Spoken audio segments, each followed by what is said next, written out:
Ooh, I got the red button, which means that we should be live on YouTube. Let me find my chat real quick.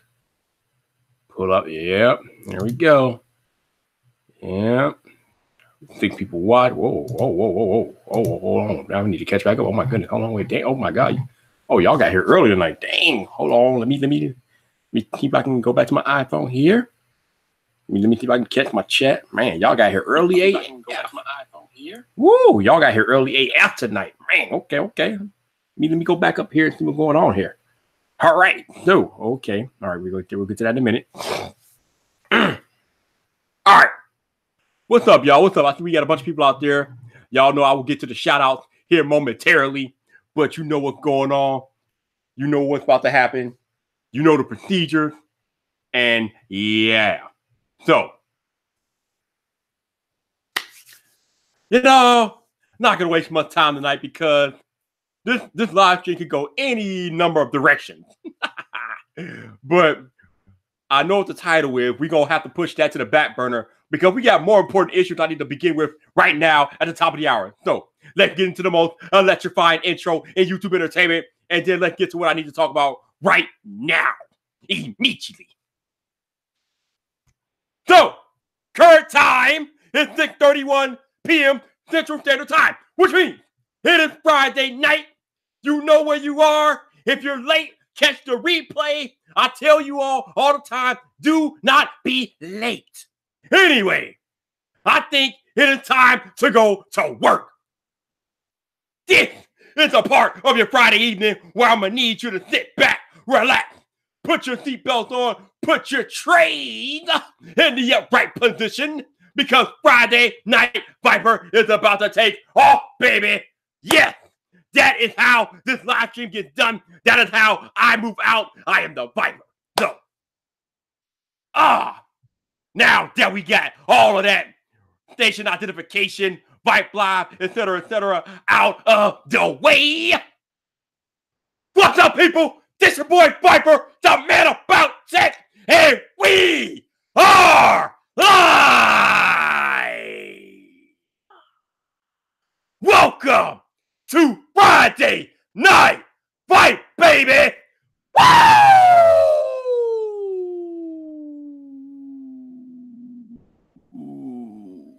Oh, yeah! It is that day again. We are back. We are live on YouTube. And before I get into it, because this is going to be good, let me see who I got in the chat tonight. Oh, yeah. We got Genosis out there chilling. What's up, Genosis? We got Price Peterson. We got Stetson Corsi, formerly Truth of Tech. What's up, bro? Jason C is out there. We got Rockford Tech, the tech nerd. My Stacy Corm. Haven't seen Stacy in a while. Welcome back, Stacy. Welcome back. We got the Apple jockey, Alex Jackson. What's up, brah? We got my man, Alan Osborne, Mr. Everywhere. He's on all channels, man. My man, Alan Osborne, is legit. We got my head of security stomping trolls out as soon as they pop up. El Jefe Reviews. What's up, Jeff? How you doing, brah? Who else we got out here? We got JC Smith. What's up, bro? Tech Rat. Yes! We got his name back. We found Tech Rat's name. It's back. Yes! I am down. That's what I'm talking. Now the universe order has been restored. Tech Rat has returned. Yes.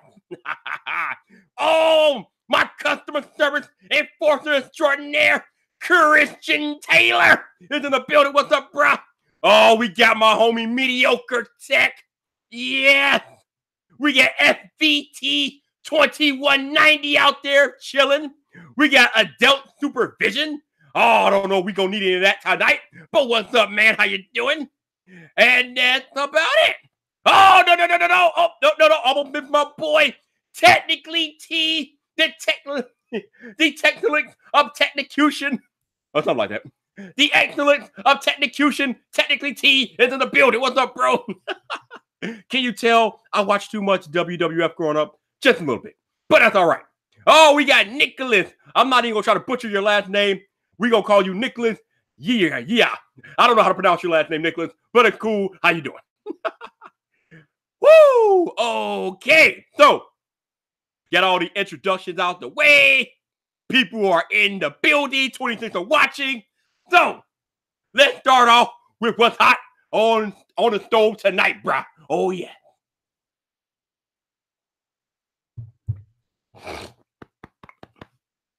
I see we got tech for your needs. How you doing, bro? Okay, so the story that's been hot off the presses all over the tech verse in the past 48 hours. Apple telling us that iPad coming out of the box bit is normal. Now, I went on a little mini rant on Wednesday night on OnTube, but more news has come to light. But before I even get into that, shout out to my dude, John Prosser. I know I have been saying this a lot this year, but once again, John Prosser was right. I know y'all tired of getting here. Y'all get tired of hearing it. I get tired of hearing it. But damn it, if he's right, he's right. So once again, John Prosser was all over this. He was correct. Now you're like, Viper, what does John Prosser have to do with this? Well, let me explain. When this first came out, when the Verge first aired their article about iPad, about Apple saying that iPad coming bit was normal, John Prosser immediately brought to light that nowhere in that Verge article was an official statement from Apple. So basically, what we were going off of was hearsay from the Verge. They had no official quotes from anybody from Apple themselves.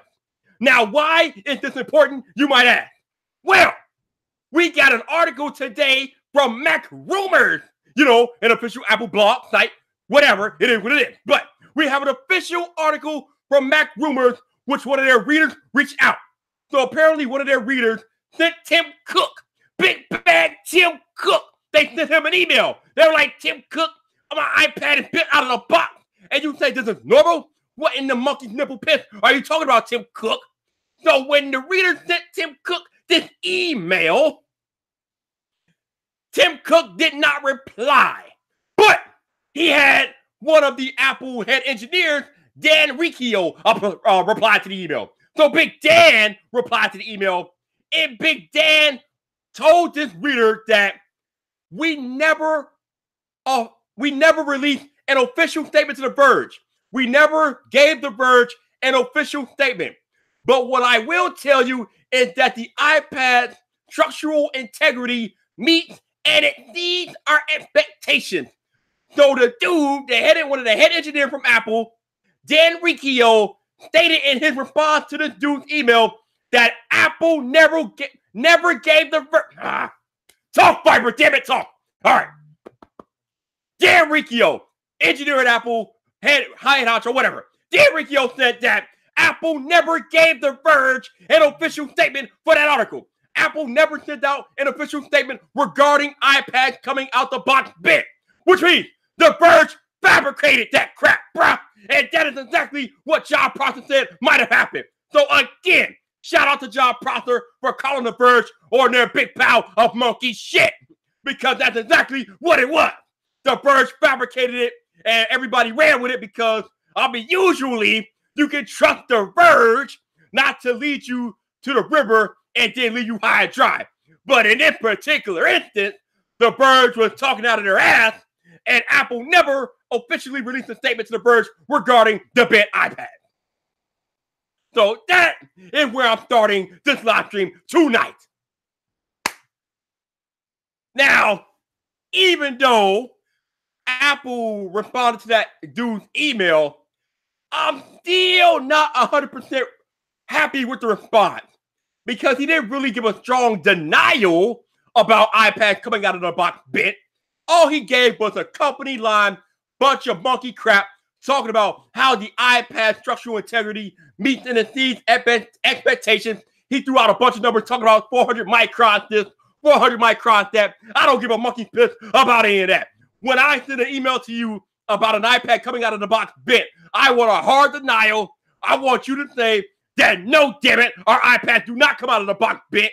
It might have been a minor defect, but this is not the norm. We will not say anything like this. This is not expected. This is unexpected. Let us take care of you. But no, he went and gave the company line, and he didn't even give a hard denial or rebuttal. Or he didn't even give that dude any reassurance that the iPads come out of the box flat. Because unlike Kyrie Irving of the Boston Celtics, who thinks the earth is flat, the earth is round, damn it, and the iPads are flat. Okay, the iPads are not bent by nature. The iPad is a flat device. Okay, so I'm gonna need Apple to come hard in the paint and let us users know that iPads do not come out of the box bent, because that would be ridiculous, wouldn't it? I mean, good Lord, who the hell will buy a bent iPad? You know what comes out the box bent? A fork. That's what comes out the box bent. An iPad does not come out of the box bent. And when it does, I have a problem, and I'm taking it back to the Apple store and getting that bitch replaced immediately, because that is not normal. But now that I got that out of the way, let me see what y'all talking about in the chat tonight.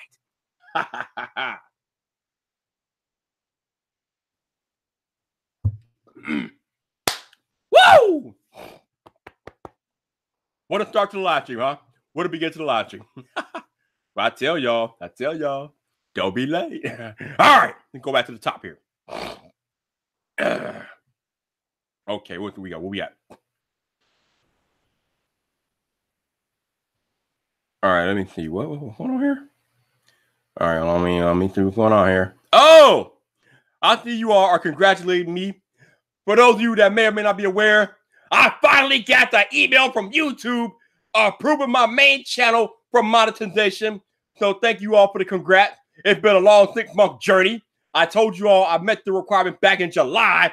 I was just waiting for YouTube to get off their lazy behind and approve the channel for monetization, and they did. So shout out to Team YouTube for finally making your boy Viper officially official. But that is on the main channel. However, this channel right here is not eligible for monetization, which means super chats are not enabled on this live stream. However, I have a workaround. If you really want to live chat me tonight, you can click the link I'm about to drop into the chat.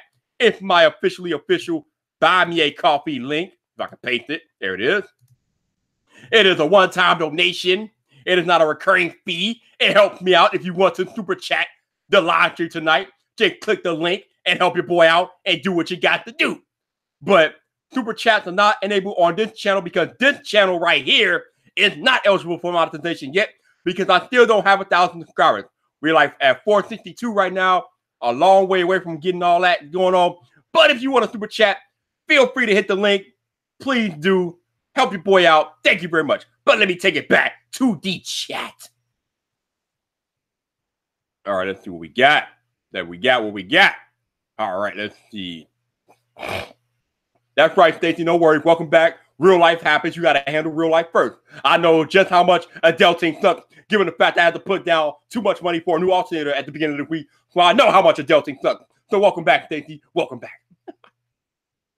All right, let's see what we got. All right, me and where we at? That's right. Tech ran it back. All right, what's going on here? We got on the phone on there. Oh, Stacey got her nails done. That's right. Stacey got a hot data, so that's what's up. That's what's up. Woo, baby. All right, let me go back in. Oh, y'all having some nice banter going on. Oh, Jonathan Morrison did not just go live in the middle of my live stream. We got a little chat about that. But he won't be off for like 2 minutes anyway. But still. All right, let's see what we got here. All right, we go back and see what's going on. Wait, and anybody talking about this? All right, let's see. What's going on? That's right, Christian, the typical press release monkey jargon. That stuff doesn't explain nothing about what's going on with the bent iPads, bro. That was not a rebuttal. It wasn't even a denial. It was a bunch of monkey crap put together in a press release, or whatever the hell they want to call it. Their response to that email was crap from Apple. It was crap. Oh, Prime Peterson says the Verge have been acting out lately. Apparently, we are now fabricating stuff to make up stories on the Verge. Now, this kind of disturbs me because the Verge is like my most trusted site for tech news. But if the Verge is going to be fabricating stuff, I got a problem. I might have to put them on blast. I don't appreciate that. All right. Oh, Dexter Cumberbatch is like Bingate. See, there is no Bingate, but you wouldn't believe that reading The Verge. Oh, we got Doug Houston. What's up, Doug? How you doing, bro? Oh, that's right. Kristen Taylor is correct. Buy Me a Coffee does yield me more money than Super Chat because Buy Me a Coffee takes 5%. I don't know how many of you all are aware, but YouTube takes 30% of every Super Chat you all put down to a creator. So when you Super Chat a creator on YouTube, they do not get all of that money. If you Super Chat $2, the YouTuber gets like what? $1.70, if that. So yeah, I mean, they take 30% of Super Chat. They take, I think, 45% or 55% of monetization or AdSense. Like YouTube is not doing it for free, bro. They are taking their cut. That's right, Jeff. Adulting is terrible. I agree. And yes, Nicholas, the car has been fixed. I needed to get a new alternator because the alternator died. Got to replace. We're good to go. The wallet sucks, and it's hurting a little bit, but the car has to run, so we had to get that done. Okay. Oh, we got Lover of Tech out there. Oh, my God. What's really going on? What's up, Ben? How you doing, bro? Okay. 42 people watching, 41. Oh, Jason, you didn't say that, Jason. No, Jason, no. You did not just call The Verge the new BGR. Oh, damn. Oh, my God. Oh, man. That hurt me, man. That hurt me. I like The Verge. I had so much more respect for The Verge than BGR. But when you put it like that, damn, man. Oh, man. That hurt, bro. That hurt. Oh, I really hope this is a one-time thing and The Verge is not becoming the new BGR because I will be highly disappointed. That hurt, man. That hurt, Jason. That hurt. We got Tony Healy out there. What's up, Tony? How you doing, bro? And we got Christian Anthony who says a $2 super chat becomes $140. Yeah, pretty much. Stacy said, what about Twitch? I don't know about Twitch because I don't really live stream, so I don't know what their policies are on there. I need to, but yeah. Oh, we got my dude, John Prosper's out there to cut. He said bad things are coming at the Verge tonight on FPT. Oh my God. Oh, boy. Ooh. I would not want to be the... Oh!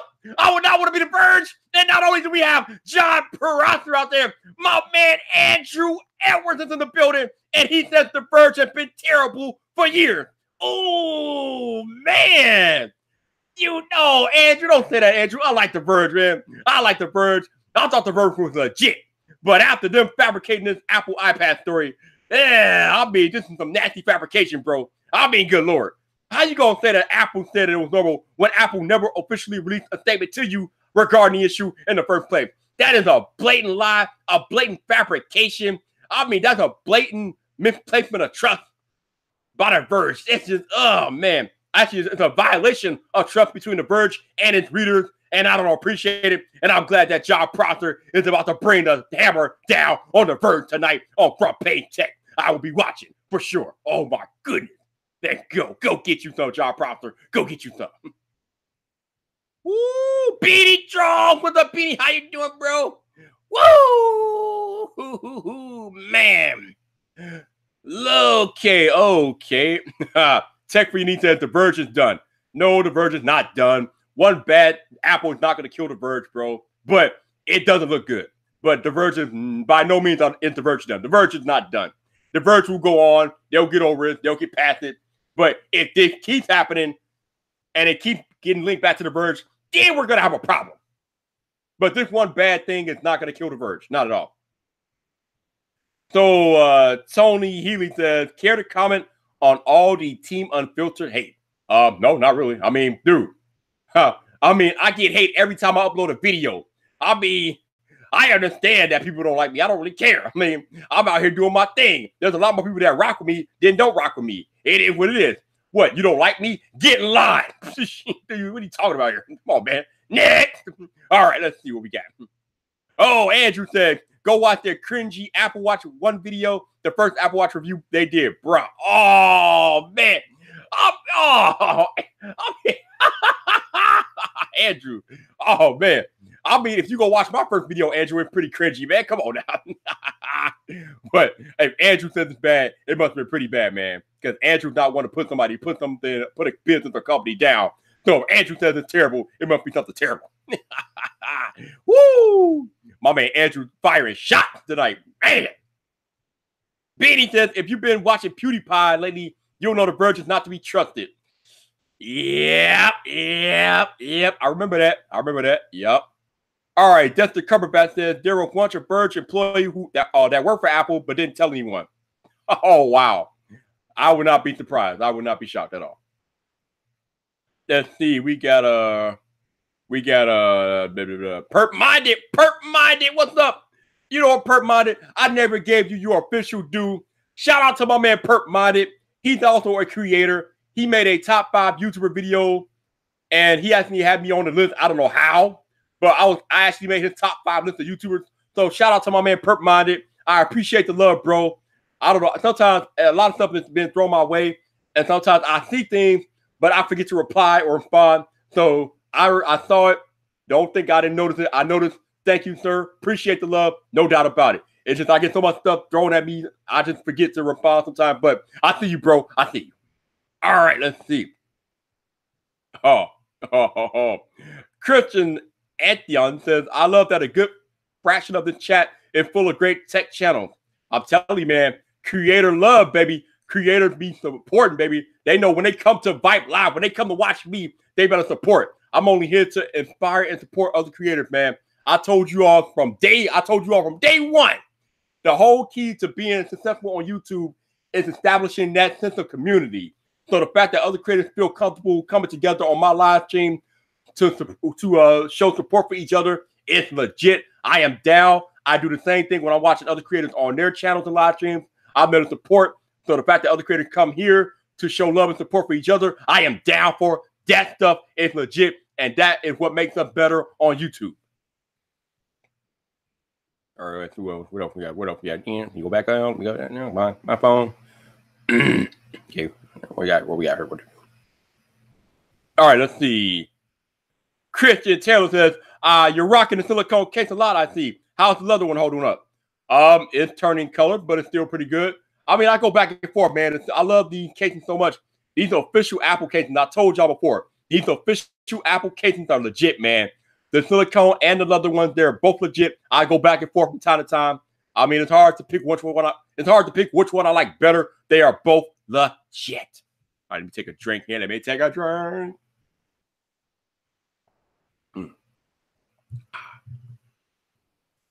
All right, let's see what else we got here.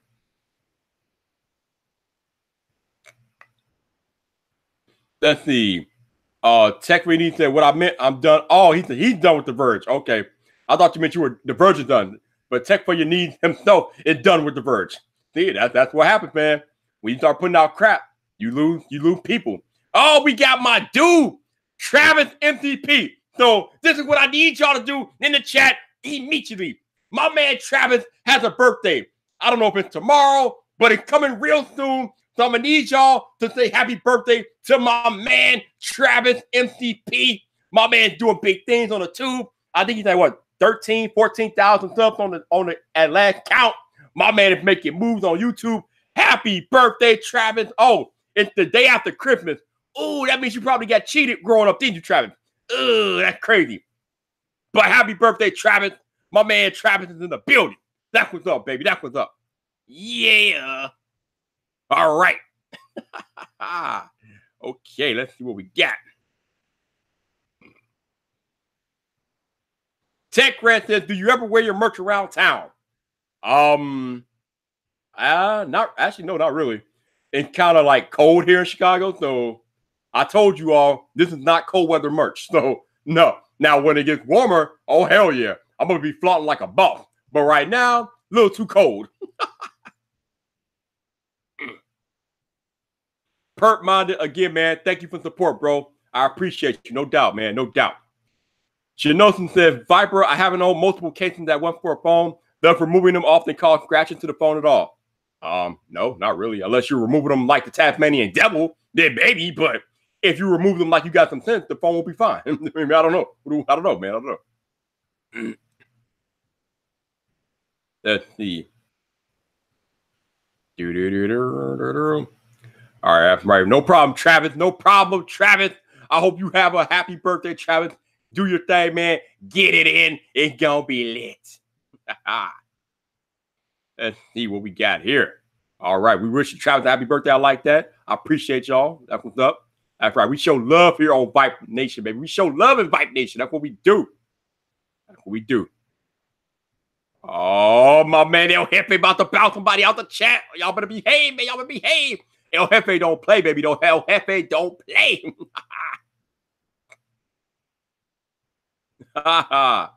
we got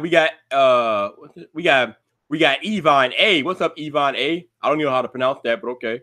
All right, cool. Woo! Let's see what we got.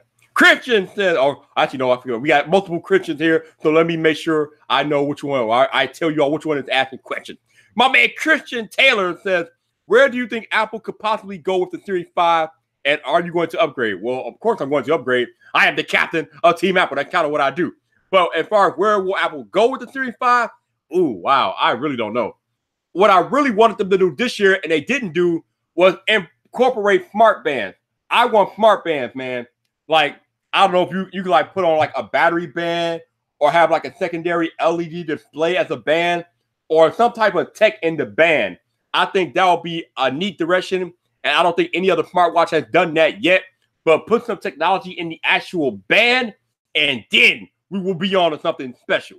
I really hope Apple does that. I know they were working on technology like that because they have patents out for that type of technology, but we have not seen anything come to market as of yet. But I want to see technology in the band.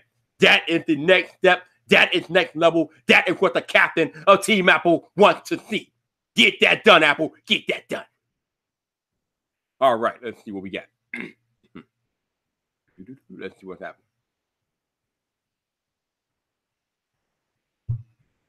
All right. Let's see. We got Tech for Your Needs says, it depends on what material is the case, especially with hard shell casing green scratches. Yeah, you're right. Like with the silicone case, you're not going to get too many scratches because of silicone. Now, if you got a harder case and you're taking the phone on and off of a harder case, you might get some scratches, possibly. But still, if you take care of it like you got some sense, it won't be a problem. All right, we'll see. Let's see. All right, what we got? My Spacey loves her Apple Watch. So do I. I told you all, my Apple Watch is bae. She is bae. Even my man, Pay Tech, is loving his Apple Watch too. He just did a video. Actually, no, he's loving his Apple Watch as well. He has an Apple Watch Series 4 too. My man Jason just did a video on his Apple Watch. It's legit, y'all. I'm telling y'all, this is the best tech of 2018. No doubt. No doubt in my mind. Christian Taylor says, right now, I think it looked kind of ugly, and they won't release an ugly watch band. Why gotta be ugly? Why gotta be ugly? What? You mean to tell me that the most fake, how can I pronounce this? How can I word this? The most wannabe luxury brand tech, the most wannabe luxury brand, the guys at the tech company can't figure out a way to make a nice, technical, luxurious watch band? Really? Christian Taylor? I don't know. I don't believe you. You need more people, Christian. I don't believe you.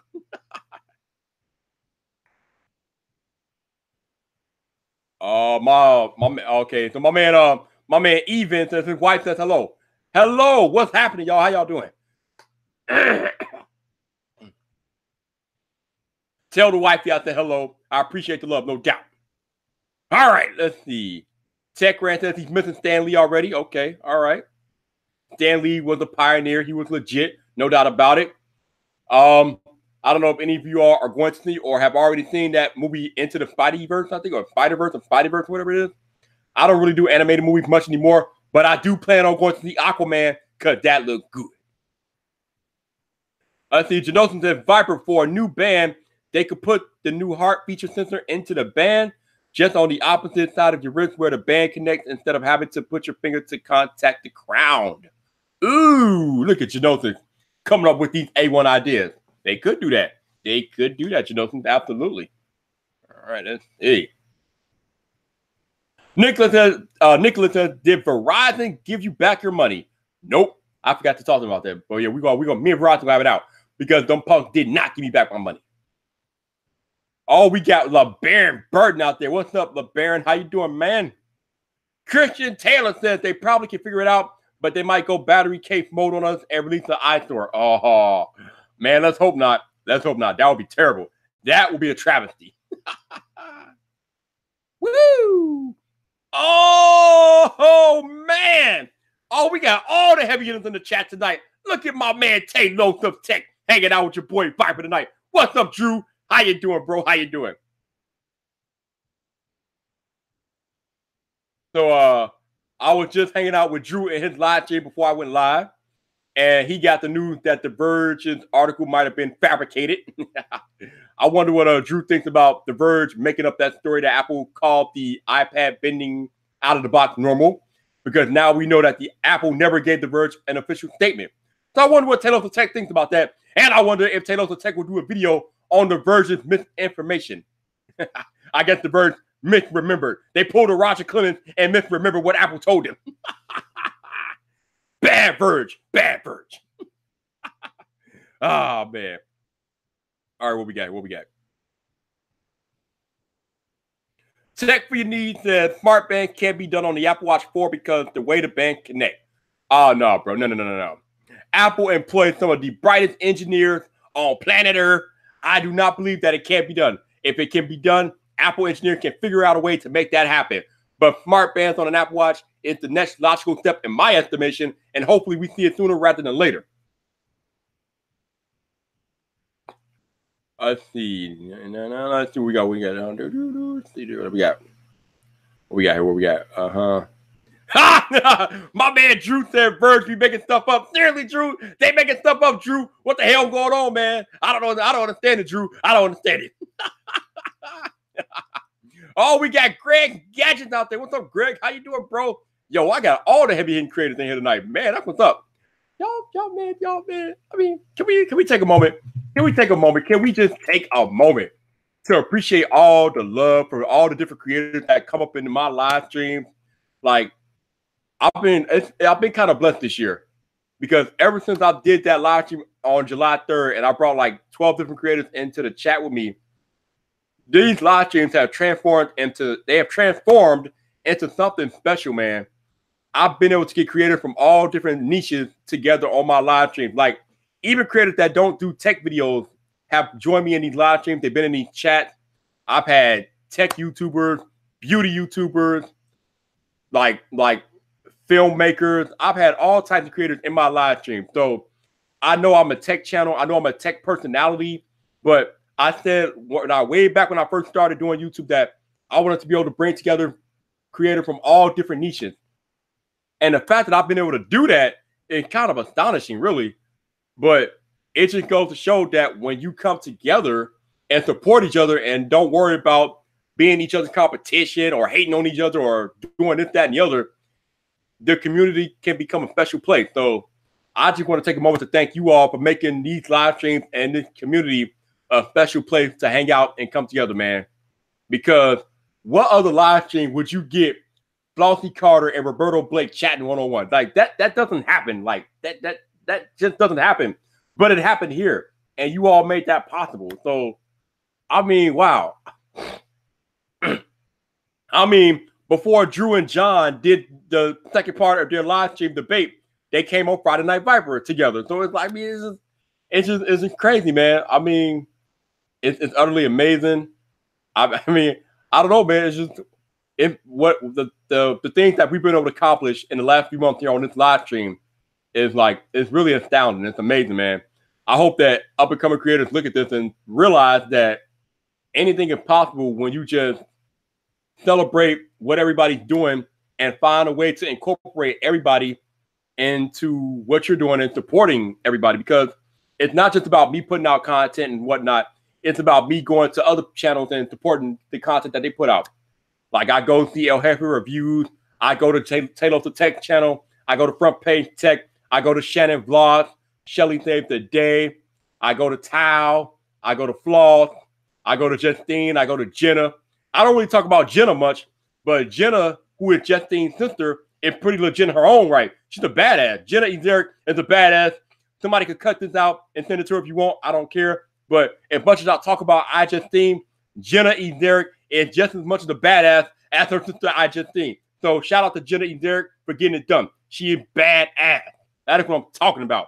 So all these different creators across the spectrum, across YouTube, my man Jutner and his wife Ari, who was on my birthday stream, shout out to them. Happy birthday, Ari. She just had a birthday, I think, yesterday.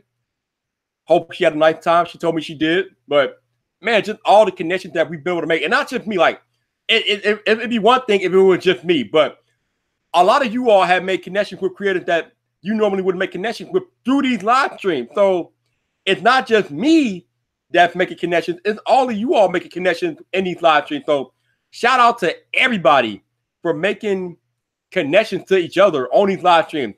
And yes, my man, even my man Eric from Easy Computer Solutions over there getting it done with his Wine Wednesday, where he has the ladies join him every Wednesday night. Shout out to Eric and Catwoman, Tech Valor, and my girl Scrumption Kimmy and Emily Baker. I mean, all of them getting it done. Ashley Morgan, everybody in the cut. That is what I'm talking about. Just the community, man. That is what YouTube is about. Community. And every time we go live and people come together for the chat, community just shows up, and it's amazing. I am down, man. I am down. All right, let me go back up here and see what I missed. Let's see. Tech Rant says, I keep telling people that YouTube is a social platform. It's good to socialize. Seriously, like, I mean, I guess you could do YouTube by yourself, but what fun is that? There are so many people. There are so many different people on the platform. I mean, why would you isolate yourself when there's so many different creators that you can learn from, interact with, like become community friends with? I mean, come on, man. Like, you could be antisocial, but YouTube is not the place to be antisocial. I'm just saying. There's too much going on YouTube to be antisocial.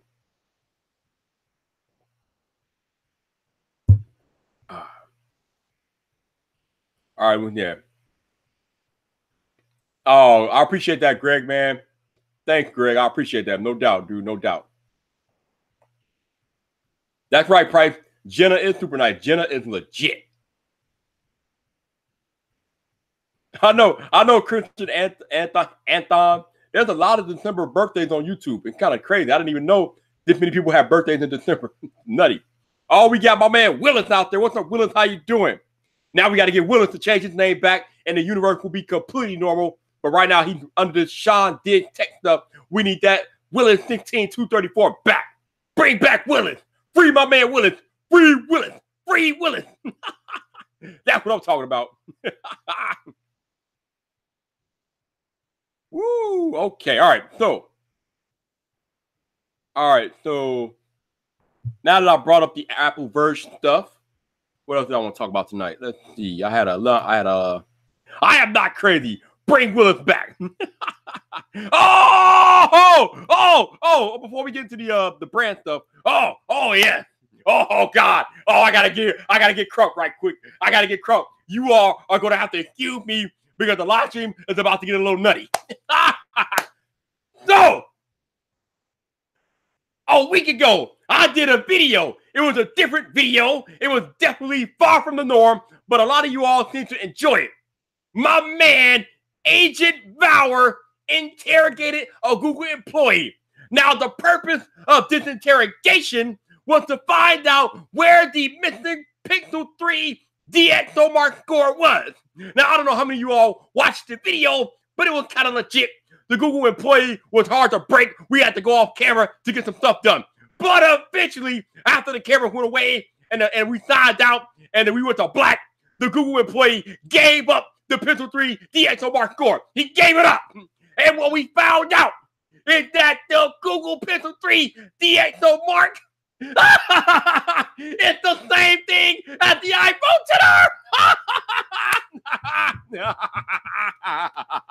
10. Like my man Taylor's Attention said, DXOMark called it the best Pixel yet. I mean, good Lord. So not only did we have to wait like 2 months for a DXOMark score for the Pixel 3, before we ever got the score. They called the iPhone 10R the best single-length DXOMark score, and then they bring out the Pixel 3 DXOMark score and call it the best pixel score. Oh my God. If that's not DXOMark throwing all types of shade at Google, I don't know what is. And this stuff makes me crack up.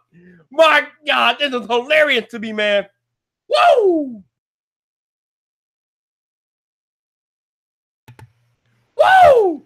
This was hilarious because it wasn't only last year that Google was celebrating DXOMark for giving them the highest DXOMark score at the time when the Pixel 2 was released. Fast forward only 1 year later,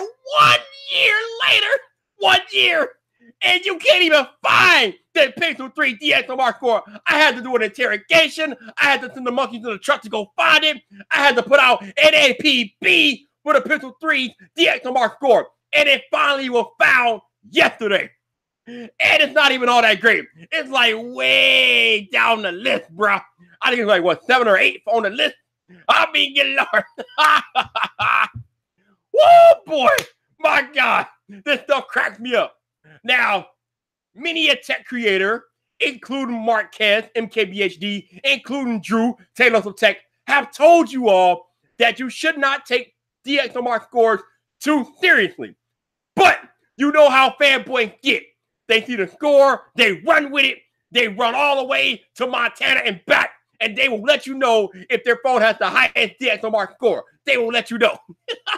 So the fact that the Pixel fanboys are like missing in action because they don't have a DXOMark score to back them up this year is all types of hilarious to me. Woo! Oh my God. I mean, how are you feeling, Pixel 3 fanboys? How do you feel? I mean, DXOMark didn't even lube you up. They just gave it to you with no lube. I mean, damn. This stuff is terrible. Woo! Oh, man. But I digress. Yes. So shout out to DXOMark for finally releasing the Pixel 3 score from captivity. Oh, boy. All right, let's go back to the chat because I had to wild out for a minute because that was all types of hilarious. Oh, man. Oh, boy. That's right, Willis. The bear didn't stand a chance. Officially, the bear was going to give me the information that I needed to proceed. Oh, my God. This is great. This is great. Woo! Okay, what we got? All right. Let's see. Oh, that's right. Taylors of Tech said, yet they call the 10R the best single-length phone. Just threw all types of shade at Google. I mean, damn. Woo! Oh, man. Genosis said, Viper, how can DxO say that about the Pixel being the best Pixel yet, but the Pixel 3 video recording is a step backward from previous years? And this is what Drew says all the time. When everybody talks to Drew about the Pixel score, what does Taylors of Tech say? It might take good stills, but the video is absolute monkey trash. That's what Drew says. Well, not no words, but that's basically what he's telling you. I'm just saying. Oh, boy. Ah, man. All right, let's see. All right, what we got?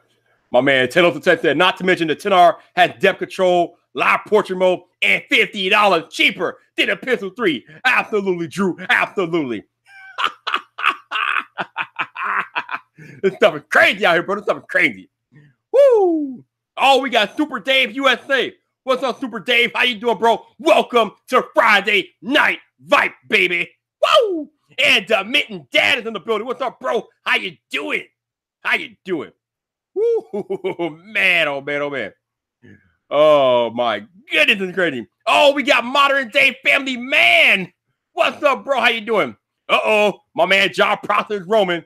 My man John says, yo, I'm telling the Verge to give us the actual statement from Apple, word for word. If they can provide that, I'll remove tonight's episode of FPT. And John, you're going to have a problem with that because as I alluded to earlier in the live stream, my man Dan Riccio from Apple said that they never gave the Verge an official statement. They never gave the Verge an official statement regarding the Bit iPad. So the Verge made it up. So I don't think you're going to be taking down anything because the Verge never got an official statement. Whatever happened was backdoor on the low, on the hush, on the DL. And that's all cute and cuddly. But when you go put that stuff in public print and you have nothing to back it up, then you have a problem. And the Verge has a problem. Oh, man. Woo! So, as I said earlier, John Prosser, you go get you some. Go get you some, bro. Go get you some, John. Go get you some. Get them, John. Tear them up, bro. Tear them up. Because Lord knows if a YouTuber did some shit like that, they'd be all over us. So you go get you some, John. Go get you some Verge, bro. Get them good.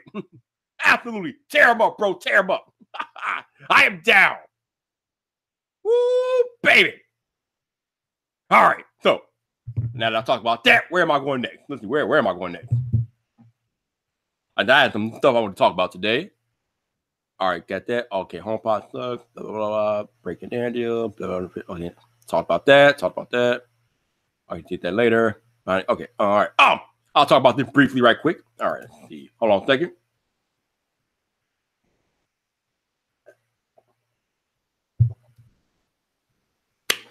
So since Friday Night Vyp is the live stream where I have my biggest audience, I should probably tell you all here and now that I started a new series on this live stream channel. It is called Behind the YouTube.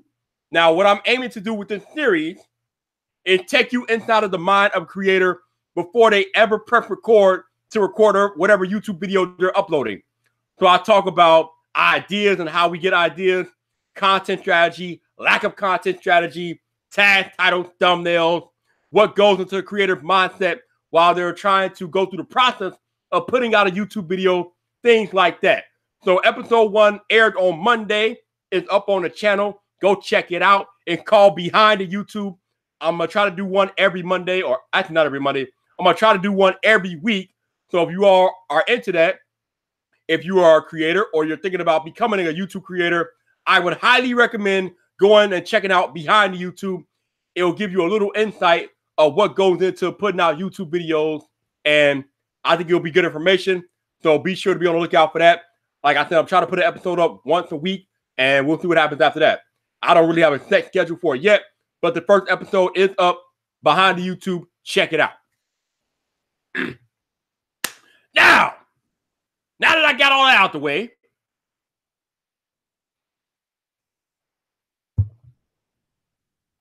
this is the part of the episode where I wish I had my man Brandon from Distance Tech today here, but he's working heavy today. So I'm going to have to go this one solo unless I bring somebody in later on. But apparently we got one of these YouTube reporters or whatever, Taylor Lawrence. Now, the other day, Taylor, well, I think she wrote the article like a year ago, but Taylor posted something on Twitter or her Twitter feed about influencers faking brand deals. Now, this is interesting to me because I've kind of done like pseudo, like, I don't even know if I would call them brand deals, but I've done pseudo ads on my main channel for videos, you know, like my man LeBaron Burton. Like I've kind of done like a semi-fake brand deal for LeBaron, even though it's not really fake because he gave me popcorn. But my man LeBaron Burton, who is probably watching this live stream, runs a popcorn company called Popcorn World. And he hooked me up with some popcorn. So on my channel and in these live streams, I promote Popcorn World. I give you all their website, which I'll put in the, actually, let me put that in the chat right now. And I tell you all that y'all should check out the popcorn because popcorn is damn good and legit. But even though I'm doing it, oh, damn, Jeff, I love you, Jeff. There's the link. So but here's the thing, like even though I promote his popcorn and I tell you all y'all should try his popcorn, I do not have an official deal with LeBaron to do that. So I guess you will call that a fake brand deal, even though it's not, I mean, it's not really fake because we do have a relationship here and him, but it's not an official thing. But there are influencers that do actual, legitimate, fake brand deals. And this is a problem per se. Now, the reason why this is a problem, because if you're like me or like a job processor, people who actually want to do legitimate brand deals on YouTube, you don't want influencers going around doing fake deals because it makes it harder for other YouTubers to get legitimate brand deals. Because let's say you run into a PewDiePie situation or a Logan Paul situation. If you do a fake brand deal and then you come out of pocket for whatever reason, and then the brand doesn't want to be associated with you, but you went ahead and did a fake brand deal anyway, and you made the rest of the YouTube community look bad because you did your fake brand deal and then you did something dumb like a Logan Paul or PewDiePie. So this stuff is just interesting because while I understand it, like it's good to like practice because at some point, like on my main channel, there will be brand deals and sponsorships. I'm pretty sure. So I like it. I think I've done like a fake like ad for one of my for my live stream channel. I did a fake ad for Vyper Live when I first started Vyper Live. I did a fake ad on the main channel trying to get you all to come over to Vyper Live. So I did like a fake brand deal, or like not really a fake brand deal, but I did a fake ad for the, well, it's not really fake, but I did like a pseudo ad. But that's a pseudo ad. But we got influencers, mainly younger ones, but we got influencers doing fake brand deals, like actual fake brand deals. Like they will buy a product or whatever, they'll take a picture of it, and they will make their presentation look so legit that you would think it was sponsored. And they're doing this on purpose.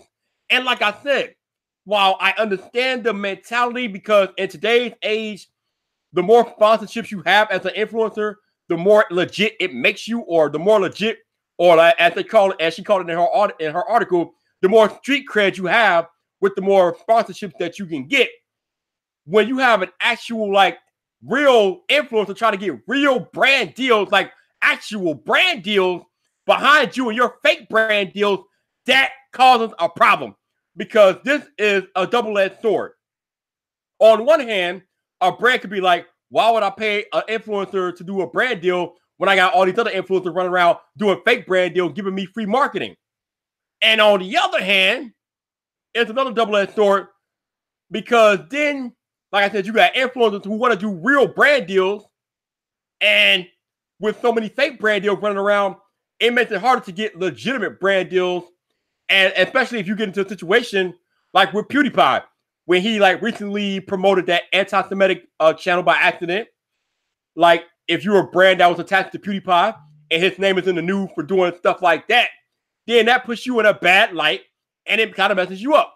So if PewDiePie was doing a fake brand deal, which he's not because he doesn't need to because he's PewDiePie.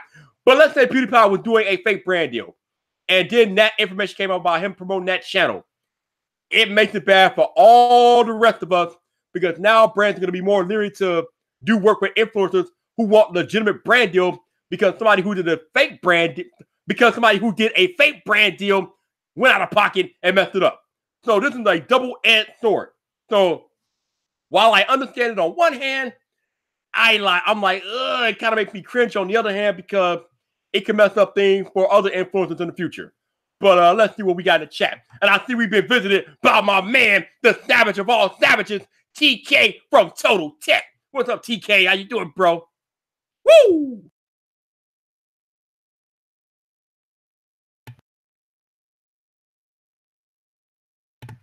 All right, we are back in the building. So my man, let's see. So Christian Anthony says, I think that doing fake sponsorships is dishonest and not cool. Exactly, like, because then you're like the Verge, right? If you're putting out misinformation and you don't really have a relationship with that brand, it makes all of us other creators look bad. So it's not a good look. Let's see. My man TK said, "Who are they? Need to add them to the Eat Ridiculous." I mean, I don't know, TK. Like I said, Taylor Lawrence did a whole article about this. She put it on her Twitter yesterday about influencers faking brand deals. She did there's a whole bunch of them. Like I said, usually mainly they're younger influencers, like teenagers and whatnot, but there's a whole bunch of influencers like doing fake brand deals and whatnot and fake sponsorships, and it's not a good look. It's not a good look. Tech loving mama in the building. What's up, mama? How you doing? Woo! Guy Davis says that's like me, a higher ed consultant claiming to be sponsored by the University of Toronto, so I can break into Canada. That's stupid. Yeah, that's another reason why they do it, because they feel like if they do the fake sponsorship, ultimately it'll lead them to a real one, which in some cases isn't true. But like I said, at the same time, you are now messing it up for other creators, because other creators who want to do legitimate brand deals are put in a negative light if you mess up, or if their brand finds out that you're doing a fake sponsorship in their name, then they're going to be like, oh, whoa, is that what influencers are doing? We don't want to do nothing with it. We don't want to have nothing to do with that. So it makes creators look bad. It makes the brand more leery to work with influencers. And I don't know, man. It's weird.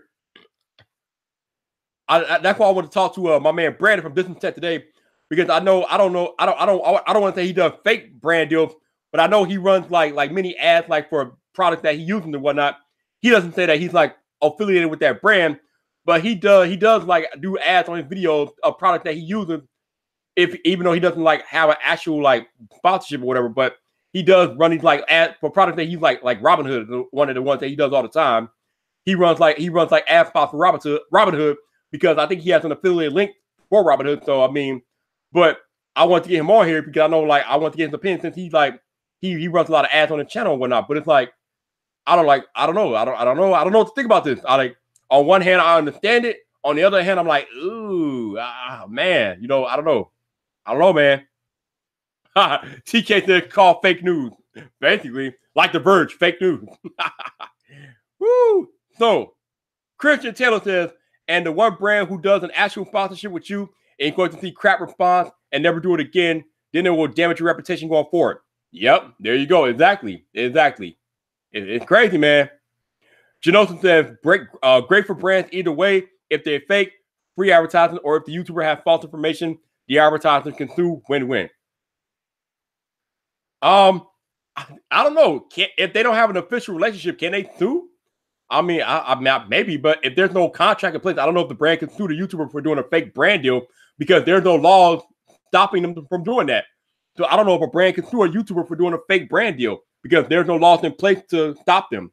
There's nothing regulating that. So I don't know. It's weird, man. It's weird.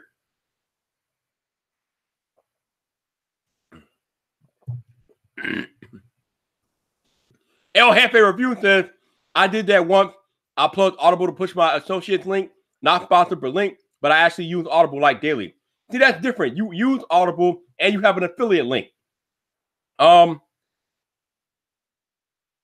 Yeah, like TK said, if the creator misrepresented that they were sponsored, then it's not a good look. Like, I think a lot of these up-and-coming creators are trying to fool you into thinking that they're represented by these brands, and in actuality, they are not represented by these brands, and it creates a problem for creators that really want to be represented by the brand. So yeah, I don't know, man. It's weird.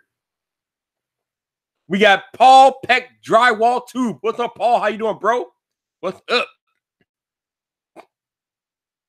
Christian Taylor says they could sue for slander, but that wouldn't be a fake brand deal if they are crapping on the brand. I don't think they could sue for someone saying something positive. No. And they wouldn't sue. I mean, if somebody says something positive, then that's free advertising. So you wouldn't sue for that. But I don't know, but it's weird. It's weird. Techno Minute, what's up, bro? How you doing? It's a weird dichotomy. And we got Buzz in here. What's up, Buzz? How you doing? And we are at the point now where I am done being the driving point of this live stream. Super Dave said, cool series. Appreciate it, Dave. Thank you. We got Aiden Ryle. What's up, Aiden? How you doing, man? How you doing? And Stacy is jumping into a lift. Uh-oh. Oh, man. Let's see. All right. So, now that we've talked about that. Oh, we got Nick and Sweeney. What's up, Nick? How you doing, bruh? Welcome. All right. So, wait a minute.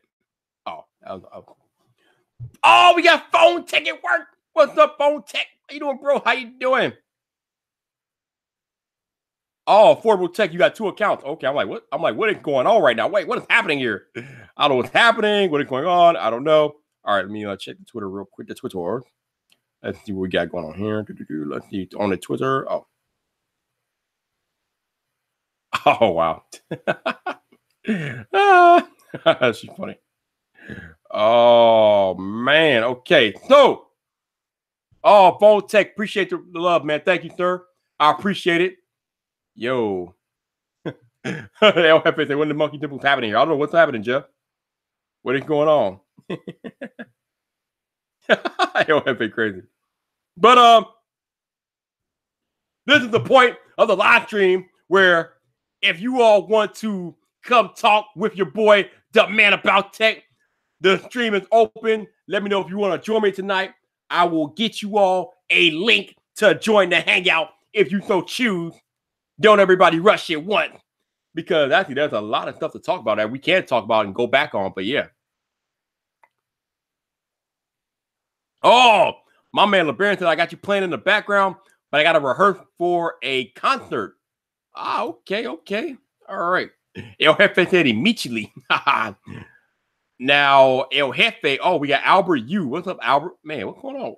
I am not on Discord. Albert, I do not do Discord. Discord is too much work. I ain't got time for all that. If you want to talk to me directly, hit my Twitter. That's how you talk to me, bruh. That's how you talk to me. So, El Jefe, does that mean you want to join your boy Viper, or are you just saying immediately to say immediately? I'm confused right now. I am confused. But anyway, if you want to hop in and talk to the Viper, if you want to chat with the man about tech, I mean, you might want to make it known so I can throw you a link so we can get it popping. Let's go. Oh, Paul lost 250 subs from the Purge. I lost like 7. So yeah, I lost 7, but yeah. Oh, my man said, my man technically T is rocking the video. He's editing the video, rocking the Vyp merch. Oh shit. Oh, technically T about to be styling in his new video. What's up, T? Appreciate that, man. I appreciate you. But yo, yeah, like I said, if you want to hop in and chat with your boy, let me know. Otherwise, I'll just talk to myself for another hour or 2 or whatever about random-ish in the universe. And yeah, that's what's going on. I'll just sit here and talk to myself about life. I am on vacation. I got a whole I don't go back to work until next year, so I'm enjoying that. Like I said, I'm about to hit. I've been slacking on the YouTube on the main channel lately, so I'm going to be hitting up the YouTube a little bit harder since I got a week off. So your boy has a week off. I will be hitting YouTube harder, and I will be live streaming on Christmas Eve. Cause I mean, that'll be the best night of the year to live stream because everybody's gonna be up late on Christmas Eve, and that's gonna be lit. So I will be live streaming on Christmas Eve. It's gonna be lit. You don't want to miss that, cause that's gonna be fun. But right now we are on Friday Night Vyp, and that's what's going on, man. That's what's going on. Yep, guys, I'm off to January 2nd too. Yes. Oh, Stacy is going on vacation, and Christian Taylor wants to talk to the man about tech. All right, let me see if I can. Oh, there he is. Oh, I love it when y'all right there. My Twitter, I can just drop a link right there like that. Or that's the wrong one. Oops, can't do that. That's the buy me a coffee link. That's not gonna work. All right, so let me get this link. Copy the link. All right, got the link. All right, Mr. Christian Taylor, check your Twitter DMs right about now. And there you have it. Okay. All right. Justin said you need the dragon flute. What is the dragon flute? What is the dragon flute? Tech Love, my mama said she's gonna be rapping presents. That's the thing. That is the thing, man. Like everybody's gonna be rapping presents on Christmas Eve. So that's why I think that'll be a good night to live stream. Oh, my man Nick Sweeney wants to join Friday Night Vyper, but he can't join for another hour. So okay, I will pass you the link, and then we'll go. I hate why can't this thing no update? Oh, this is annoying. All right, hold on. What we're gonna do? I'm going to take this one here. Can I copy? Oh, no, I don't copy. Oh, this is gonna be difficult, huh? Damn it! Come on, man. All right, hold on. There we go. Copy message. And we're going to copy and paste as such. Find your paste. Aha. All right. So my man Nick got the link, so you can join whenever you can in an hour. That's when I'm still here. And yeah. Let's see what we got. What we got? Blah, blah, blah, blah, blah, blah, blah, blah, blah. Oh, Green Power Ranger Dort. Oh, okay. Oh, my man, El Jefe Reviews that dropped the link. He'll join out the Din. Uh-oh. The General is returning to Friday Night Vyp. Oh, yeah. Uh-oh. Oh, yeah. Yeah, baby. Yeah. What I'm talking about. All right, General. The link is in your Twitter DMs. Let's go, bro. Let's go. Hey, Stacy. One day, Stacy, I'm getting you in here to join me in the chat, Stacy. We getting you the link one day, Stacy. If you got time tonight, that's what's up, bro. I mean, why I called you bro? That's what's up, Stacy. You got time tonight, Stacy? Let me know. But one day, Stacy, you got to come talk to your boy. Man, you got to come up in here. All right, so we will pause for this buy me a coffee interruption. So, like I said, the main channel is eligible for monetization, but this channel is not because I do not have enough subscribers. But if you do choose to super chat me tonight, or actually, if you want to, I should say, you can buy me a coffee with the link I'm providing you right now. It is a one-time donation. It would help me greatly if you chose to super chat by buying me a coffee, but you are not required. You don't have to. It's there if you choose to use it. And if you want to donate monetarily to your boy, the man about tech, I love you all just for being here, though. I appreciate you all. But if you want to super chat, hit the buy me a coffee link and make it happen. Otherwise, hang out with your boy, and we're going to get it in and wait for people to join and talk about whatever. Let's see. Blah, blah, blah. All right, what we got here? All right, so another news. What else is going on? Oh, apparently Apple is releasing...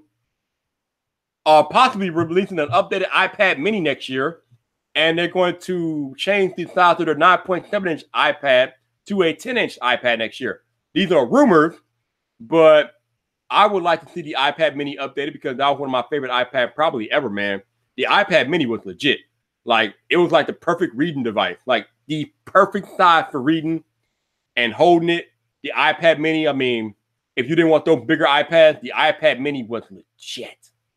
So I am glad that the iPad mini is being updated possibly next year, that it will be a definite go if Apple is indeed going to update that. That's right, Doug. It is happening. It is happening. Techno Minute said, how long did it take you to hit 1,000 on the main channel? 7 months. I had a little help from some friends, mainly John Prosser and Drew from Taylor for Tech, but took 7 months, but we got there. Let's see. My man Super Dan said I might have to give me a mini. What's up, man? The mini's legit, dude. The iPad mini is legit. Man. Oh, Stacy said she might join me on Christmas Eve when our daughter goes to bed. Okay, Stacy, I'm gonna remember that. I'm gonna remember that. Just saying. Techno Minute said, dang, I'm close to 500. Been at it for too long. You got to keep going, man. You got to keep grinding, bro. The grind never stops. If you keep grinding, eventually you will get there because hard work pays off. Let me tell you, man, hard work pays off like a mofo. No doubt. All right, let's see what's going on. What else I want to talk about tonight? Let me go back to the note. Oh, here it is. Let's see what else I want to talk about here.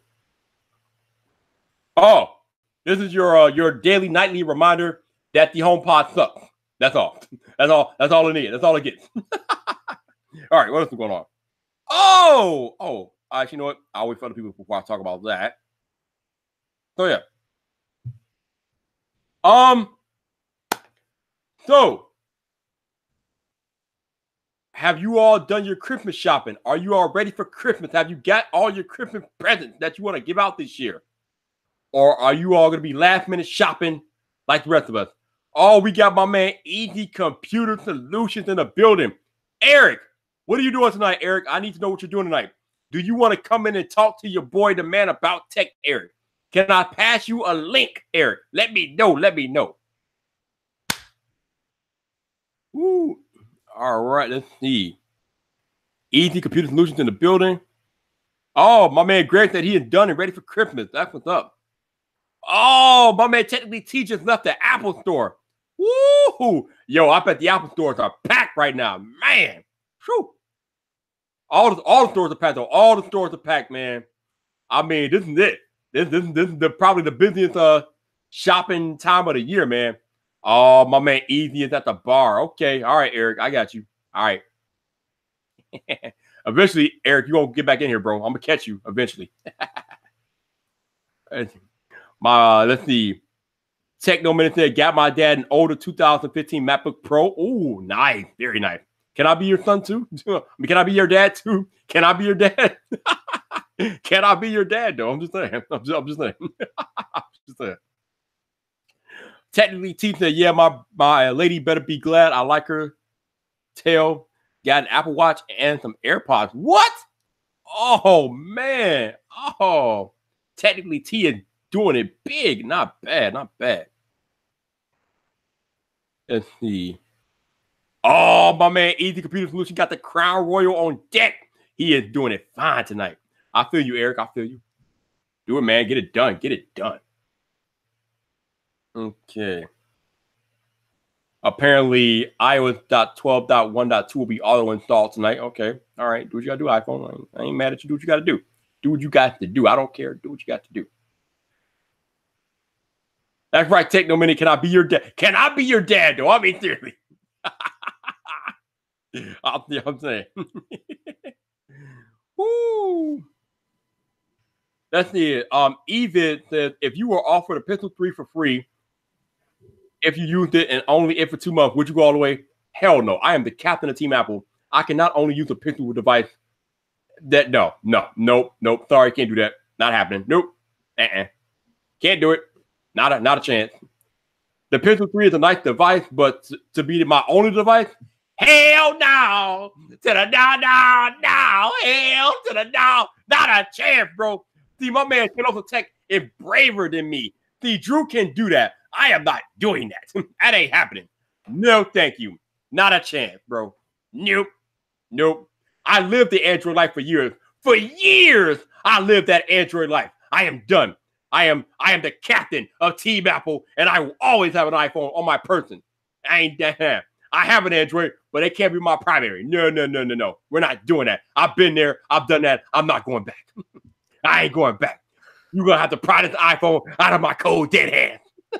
I ain't going, bro. I'm not going. Oh, boy. That's right. Drew is a legend. Drew is the legendary Apple sheep. Who can also use the Pixel at fourth. Woo! Let's see. What we at?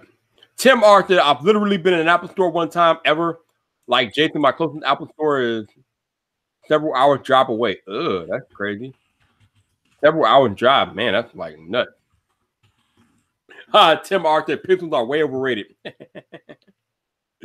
Oh, my man Joshua Secnary's out there. What's up, Josh? How you doing, bro? How you doing?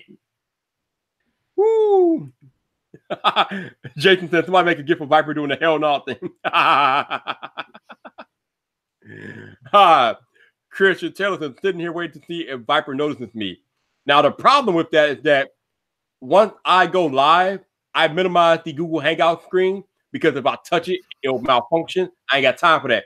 So I don't notice if you join until you say something or if it pops up on my live stream, like actual live stream, because I'm watching the actual live stream on YouTube.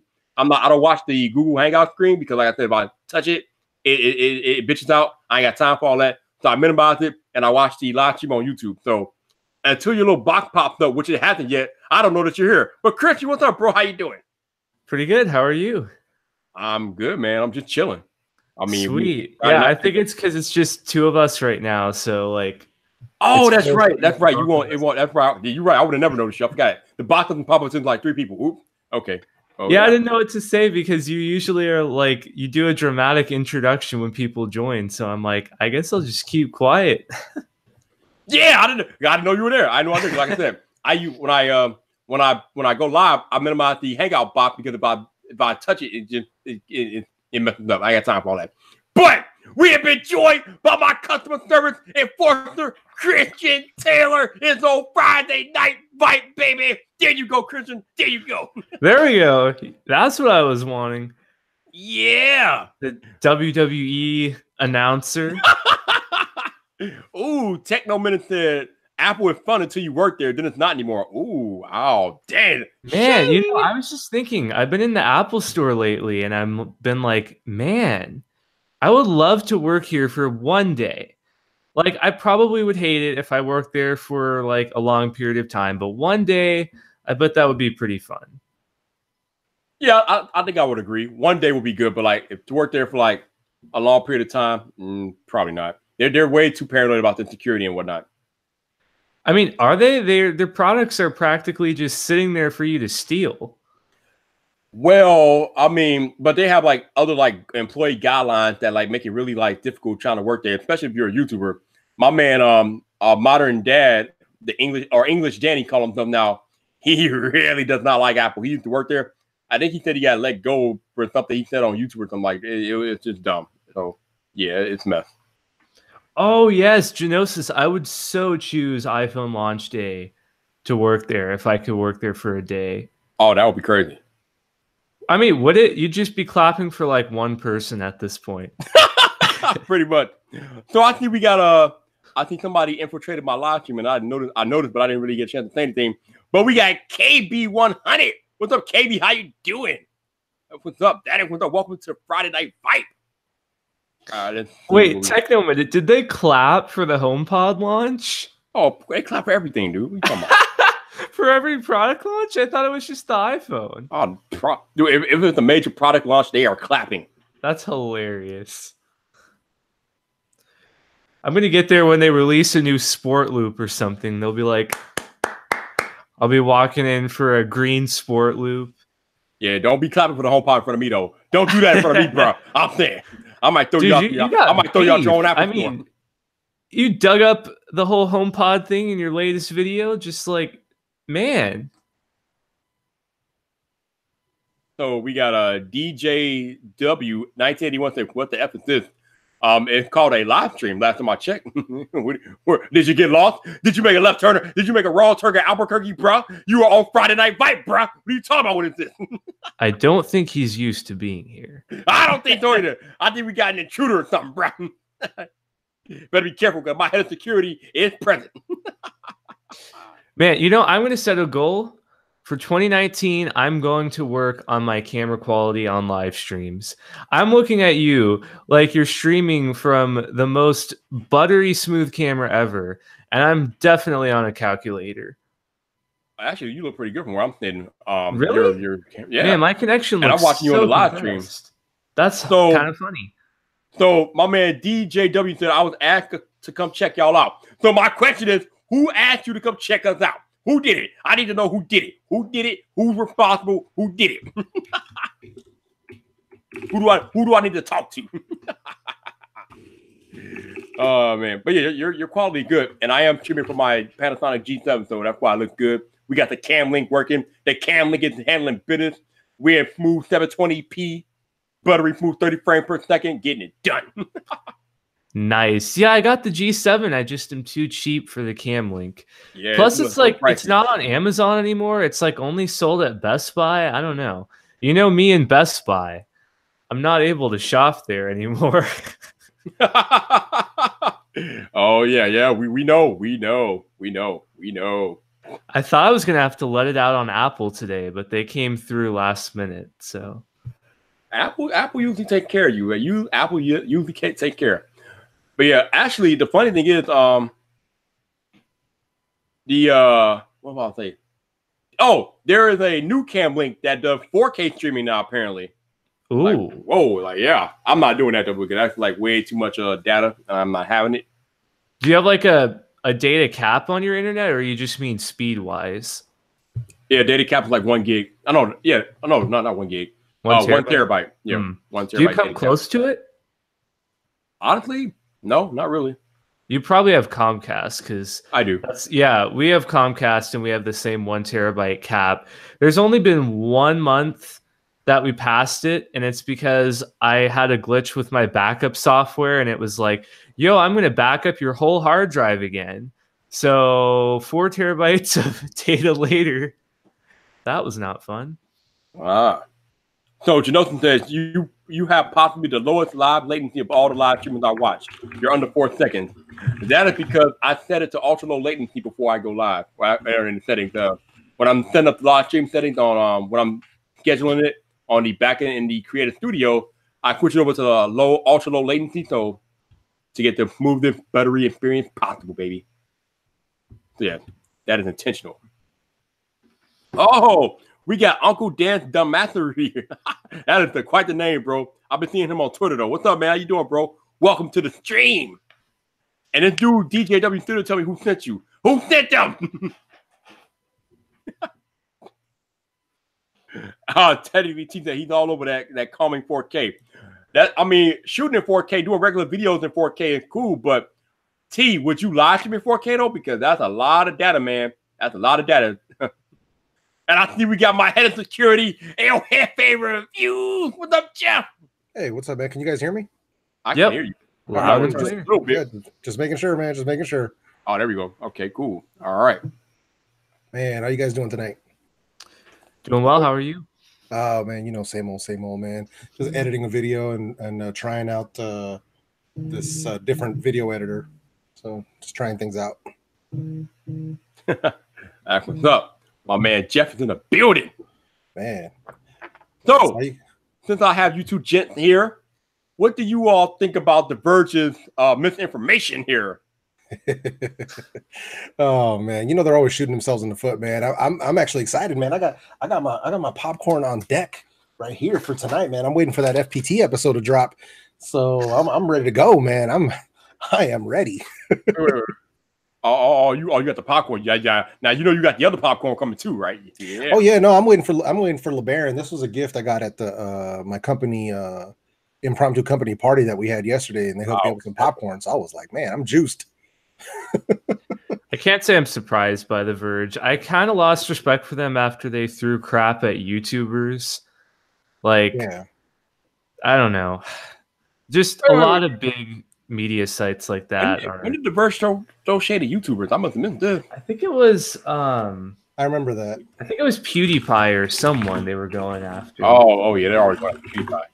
Yeah, and it was something like I think it was something along the same lines as I thought it had something to do with YouTubers getting invited to like product launches or getting products before traditional websites and stuff, and so I think it was probably something to do with that, I'm assuming, but I'm trying to remember it, but I do remember something like that happened. I don't know how The Verge is throwing shade at YouTubers when they work with MKBHD. I don't know how that worked. That was so long ago, though. Yeah, but they've done it in the past, so I don't know why they'd be throwing shade now. Yeah, Laserbrain said after they built the most cringy PC ever. Yeah, no doubt. Oh yes. Oh my god. Oh, that video was freaking terrible. Oh my god. Oh, LeBaron throwing shade. Are they sending Theory to school next year? We can only hope, man. We can only hope. She's going to kindergarten, bro. She's in kindergarten right now. We need her to graduate to like 5th grade. Hey, Tech Rant. So basically, we're gonna get Tech Rant and Tech Rant Junior. Yeah, that's cool. You can never get one. They're like a package deal, but that's okay. All right, Tech Rant. Yep. I ain't mad at them. You gotta do what you gotta do, man. I mean, hey, you got a daddy duty, man. Daddy duty take flight, bro. Yeah, man. So I was there. What's it called? I was working on this, trying to figure out this new editor. I'm using Filmora. You guys have been using Filmora for a while, and they updated. They brought out almost like a secondary product called Filmora 9. So it's supposed to be like more powerful. I have not seen it be more powerful yet. Like at all. Like it just looks like they kind of modernized it a little, but it seems like more of a pain in the ass than the old one. And the beauty of Filmora is that it's simple. So if you remove the simplicity, why do I want to use your product? I could just go use Adobe or like HitFilm or something else. So but yeah, that's one of them things. Like, you know what I'm saying? Man, Jeff, like, no, it's not more powerful. What is this? No, you know what I'm saying? So that's like, yeah, man. I'm like, no. I'm just gonna go back to the old one. But man, yeah. Oh man. See, so there's a headline from The Verge in September. YouTubers are not your friends. Yeah, that's their headline. Oh, I remember that. I think that was something else throwing that article. I forget what it was. I remember that though.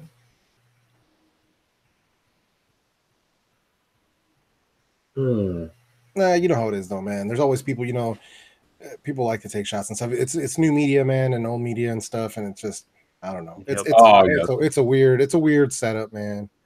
So the traditional media is like scared shitless of new media. Yeah. Let's see, what is that? Per-minded. El Jefe, is there any other alternative than Power Director you would suggest? Per-minded, are you talking about mobile video editing, or are you talking about using an editor on PC? Because I actually edit on PC 99% of the time. Let's see. Yeah.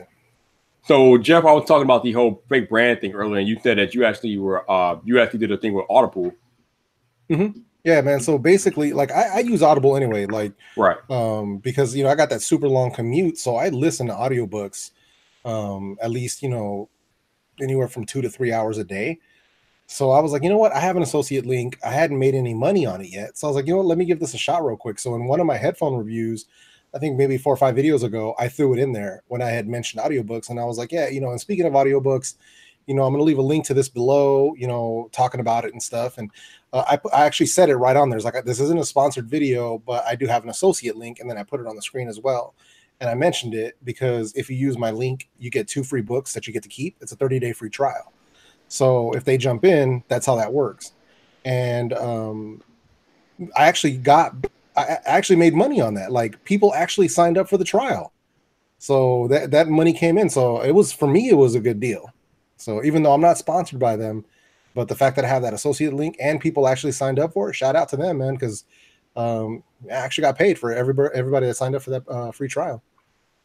See, but that's the thing though. When you did that, that plug for Audible, you told them right off the bat that this is not a sponsored deal. You were just doing it because you used Audible and you wanted to let everybody else know about it. But by no means was it a sponsored deal. But some of these influencers are not doing that. They're just running with it like it's a sponsored deal, and that's where the problems come.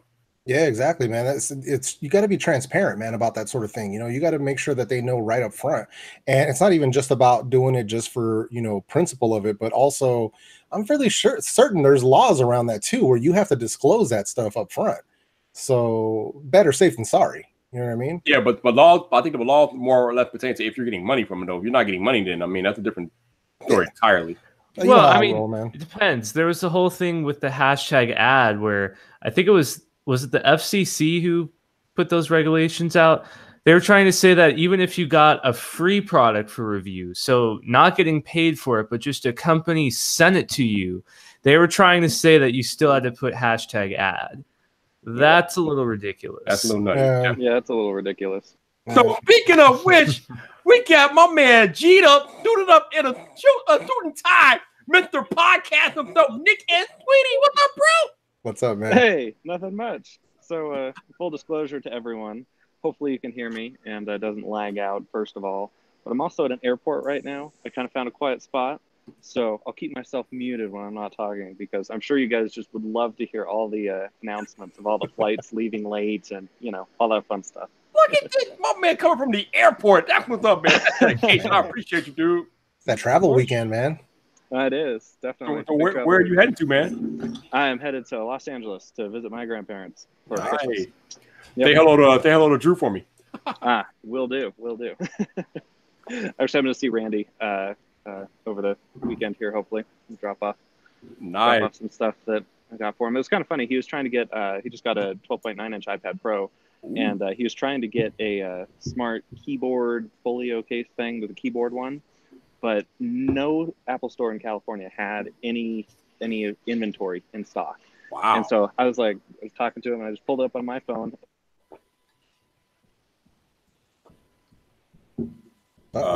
Nick?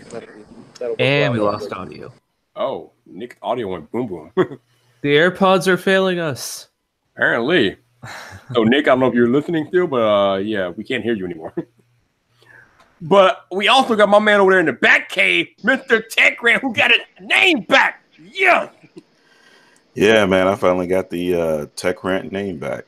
And I actually had to watch so many different videos and try so many different things, but I finally got it back. Nice. Welcome back, Tech Grant. Welcome back. Yeah, so apparently if you basically what happened was I was trying to change my name on Google and I messed up and I spelled something wrong, but I had already hit save. And so then I went back to go ahead and try and, correct it or whatever. And it wouldn't let me change it. It only let me revert it back to the original thing, which was kind of stupid. And so then Google was like, oh, yeah, you got to wait 3 months or whatever. I'm like, that's bullshit. So eventually I came across a video that was on YouTube that was actually in like, I believe Hindi. I don't know what it was, but it had like no subtitles and it have any English subtitles. I literally had to watch this person click around on the screen and I was like doing the same thing. And pretty much I had to delete my Google Plus profile and then recreate it as a brand new profile. Okay. Wow. Time the hell out. Time the hell out. We got breaking news on Viper Live, which I have to address immediately because this is some bullshit. So apparently, Apple is replacing bit iPads if you pay for it? What? Are you serious right now? Whoa! Time the fuck out! Wait a minute, bro. Now, usually, I don't use profanity like this, but there is no way in hell you can tell me that my iPad comes out the box bit and you're talking about Apple Care. What? Whoa. So, an article in Macworld, a user said that he got his iPad Pro replaced because it came out the box bit, but he had to pay a $49 service fee. What? How is it the thing? How is it the thing? Oh my God! There's no bruh. We need a Dragon Flu John Prosser over here. Is that an Apple Care Plus user? I don't understand why it wouldn't just return it and exchange it. It shouldn't matter if you have Apple Care or not. If you buy an iPad and it comes out the box bit, that should be an immediate replacement. No charge. How are you gonna charge somebody for your own damn defect? How does that work, Aaron? Oh no, planet. You're holding the iPad wrong. That's how it works. No, Nick, no, damn it. No. Apple is building them wrong. Oh my God, bro. Oh boy, and got them strong hands. I still don't know the entire details, but did Apple try and say it was accidental damage, like on his part or something? Yeah, because I just looked. Apple Care Plus has a $49 service fee for accidental damages. So probably what happened was he made a claim with them, and they just figured because it was bent, he must have like sat on it or something. Oh, okay. And considered it accidental. I take it back. He had it for a month, and then he tried to get it replaced. Okay, never mind. Yeah, that's what I was saying. It was starting to bend down the middle after a month of normal use. Okay. All right. Wow. I have a problem with that either way, but at least I understand it a little better now. He had it for a month, then it was starting to bend. Okay, but even after a month, it shouldn't be bending. But yeah, if I pull one out, Apple just wants you to replace your iPad every month. Apparently, I guess so. Subscription service, $50 a month. Well, until you hit 2 claims, and then they're like, "That's it, no more claims for you." All right, so you can just buy a whole new one every single month. Yeah, that's only, true. What, $1,400? So I need. Apparently, I can't read. I need to read a little more. False alarm. I got worked out for nothing, but it's still bad, man. But yeah. Oh yeah, KB, like you said, if it's fresh out the box bin, they better replace that right there for nothing. If they're trying to charge me for an iPad out of the box bin, oh my God, we talking about World War III, bro. Oh no. About to go Super Saiyan. For real. Apparently, Marquez is uploading a brutal video to YouTube. All right. See, that's gonna be great, man. We're gonna have both Marquez and John. If they're both addressing this, oh dear Lord, because they'll make the same type of video in a totally different way. Wait. So are we saying that Marquez is gonna address the Verge thing too? It just says on Twitter, uploading ... This one is brutal. Oh, so he probably saw something else. He probably not even talking about it. Yeah, that would be cool though if he did. It could be the Verge, but it also could be the Pixel Slate. Oh yeah, because he was doing a review on that too. It'd be kind of awkward for him to slam the Verge after he was an intern there. I wouldn't put it past him though. He's been savage lately, man. He's been savage. You know, it's kind of funny, man, because a lot of people have issues with Jason and the Can You Trust video, but I can say, though, after some of these Can You Trust videos, some of these YouTubers definitely, man, they've changed a little bit. And MKBHD is one of them, man. After the Can You Trust video, I don't know if he watched it or saw it, but he's been a lot more savage and a lot more, like, out there with his opinions after the Can You Trust video. So, oh, man. Look at Tech T says nothing says brutal when it comes to MKBHD. I think I even heard him cursing in one video, so he's definitely opening up a little bit. He's opening up a little bit. I don't know. Yeah, I was surprised to see him make that YouTube Rewind video. Since he was in it, I figured he would want to be just diplomatic and not say anything. But that was cool that he just kind of shared his opinion on that. Well, maybe at his level of the game, I think maybe I don't know. I mean, maybe he knows it, or maybe he's trying to make sure that he stays clean, to keep that money rolling in and stuff. But he could probably, he could really say what he wants, as long as he's not doing anything, that's like racist or like overly offensive. But when he's talking about brands and stuff, at his level of the game, he could pretty much say whatever. You know what I mean? Yeah. So he can come out and say, something bad about YouTube or stuff like that, or even address those situations that are controversial. And it'll do well because of who he is, because of how much work he's put in. That's true. DNF Magazine says the Verge can't even do a PC assembly video. Yeah, the Verge, he's probably looking at his audience and starting to see that a lot more people that are watching YouTube now and watching his audience, especially within tech reviews, people want more, honesty and transparency. Like people will actually, forego certain PC stuff to at least, have the feeling that the person that's reviewing their stuff is on their side. Yeah. No doubt, man. Nobody wants to sit there and watch a commercial of a product after they just watched 2 or 3 commercials of ads. So I kind of think it's good for him to branch out a little bit more and not be so easily cookie cutter. Yeah. No, that's true, man.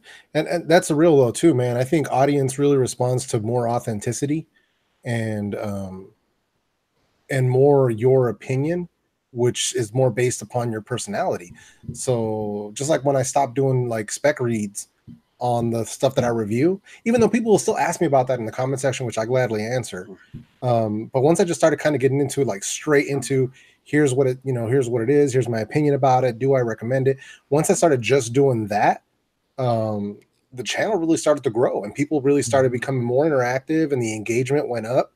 And I think Trenton's onto the right thing, is that it's more about personality, man. You have to kind of identify with these people. Like the big PC YouTubers that I follow are they keep it 100% real. Like whether they lose a brand deal or not, they keep it 100% real, and I appreciate that. I think I should warn you all that the fire is coming. Okay. The fire coming to Viper Live. The fire is inbound. I'm warning you all now. Fire is coming. Prepare your anuses. Fire is coming. That's all. Go ahead, Jeff. Yeah, it's all good. No, man, I don't know if you guys heard of there's a dude named Steve who runs a channel called Gamers Nexus. And it's like all PC hardware and stuff. Mm-hmm. And he did, like, there was a case that came out from Cooler Master a while back, and he roasted it. Like, and he needed to roast it. It was like the real deal. Like, that case was bad. It was not a good case, and it would make your computer run worse. And then Cooler Master basically shunned him.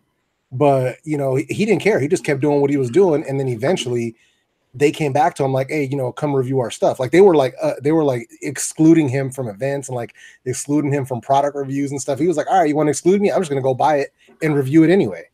So like that dude keeps it so 100 him. And like, that's the best, man. When somebody gets a product and they don't send it to you, so you go buy it and kill them anyway. Yeah, dude. I mean, it's like you can't, they're like, all right, we're not going to give you free stuff. Like, okay. Yeah, he came down hard on Walmart for their gaming brand. Yeah. Or was it him who, like, they sent him the wrong model? I think it might have been him. He paid for like the highest model and they sent him the base model. Yeah. Like everybody who got one, they were checking them out and stuff. Those things, I mean, it got so bad that Walmart pulled them, dude. Wait, really? Yeah, dude. They Whoa. they pulled them, dude. They're not, as far as I remember now. They either they had to fix them or they're not selling them. But yeah, because like Linus did a video on them and it was like, you know, no good, and Kyle did a video and it was no good, and it was just too much negative press on them because they were cutting too many corners, like the power supply and stuff. I mean, you're talking stuff that could set your house on fire. Yep. So yeah, we can't do that. Man, if you're a YouTuber, you're a tech YouTuber, and you're reviewing a product or something, you got to keep it real. Yeah, dude. So that's key, man. That's key. So do we need to do a Viper rewind for 2018 now? This is the real question. Oh, I got something planned. Oh yeah. We could do so many cringy things, and we can give the people what they want. Cringy things. You could, you know, get to have us all like doing the Macarena or something, you know, or K-pop. Oh god. No, Viper will not be doing any K-pop, bro. No. There'll be none of that. Oh man. That's funny. What about though, iOS 13, guys? You guys put any thought into iOS 13? I know it's the new year and stuff, and we have a few months, but do you guys have any wish lists? Yeah, I do. It's really simple. Can I please use all of the screen on my iPhone 10s Max? Please. I mean, damn. I've only been complaining the entire year about this. But the fact that I don't have no picture-in-picture or multi-window bothers me. I need this addressed. Immediately, absolutely. Yeah, Other than that, that's all I really care about at this point. I'm sorry, Viper. I got a more important wish than that one. Go ahead. What's up? They need to get rid of this dumb-ass 150 megabyte download limit. Oh, dude. Like, you ain't kidding. I didn't had an unlimited plan for like the past almost 3 years, and I'll still be out somewhere and somebody be like, "Hey, man, download this app. It's real cool," or whatever. I go to download it. Oh, nope. Got to be connected to Wi-Fi to download it. Like, I got fucking unlimited data. That's on Android too, though. I don't know if that's just an Apple thing. No, Android. What happens on Android is they'll say, "Hey, we're warning you that this app is large.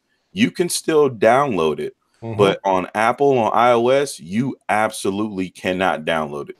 Yeah. I think that has something to do with the carrier. Yeah, I think it has something to do with Verizon, AT&T, Sprint, T-Mobile.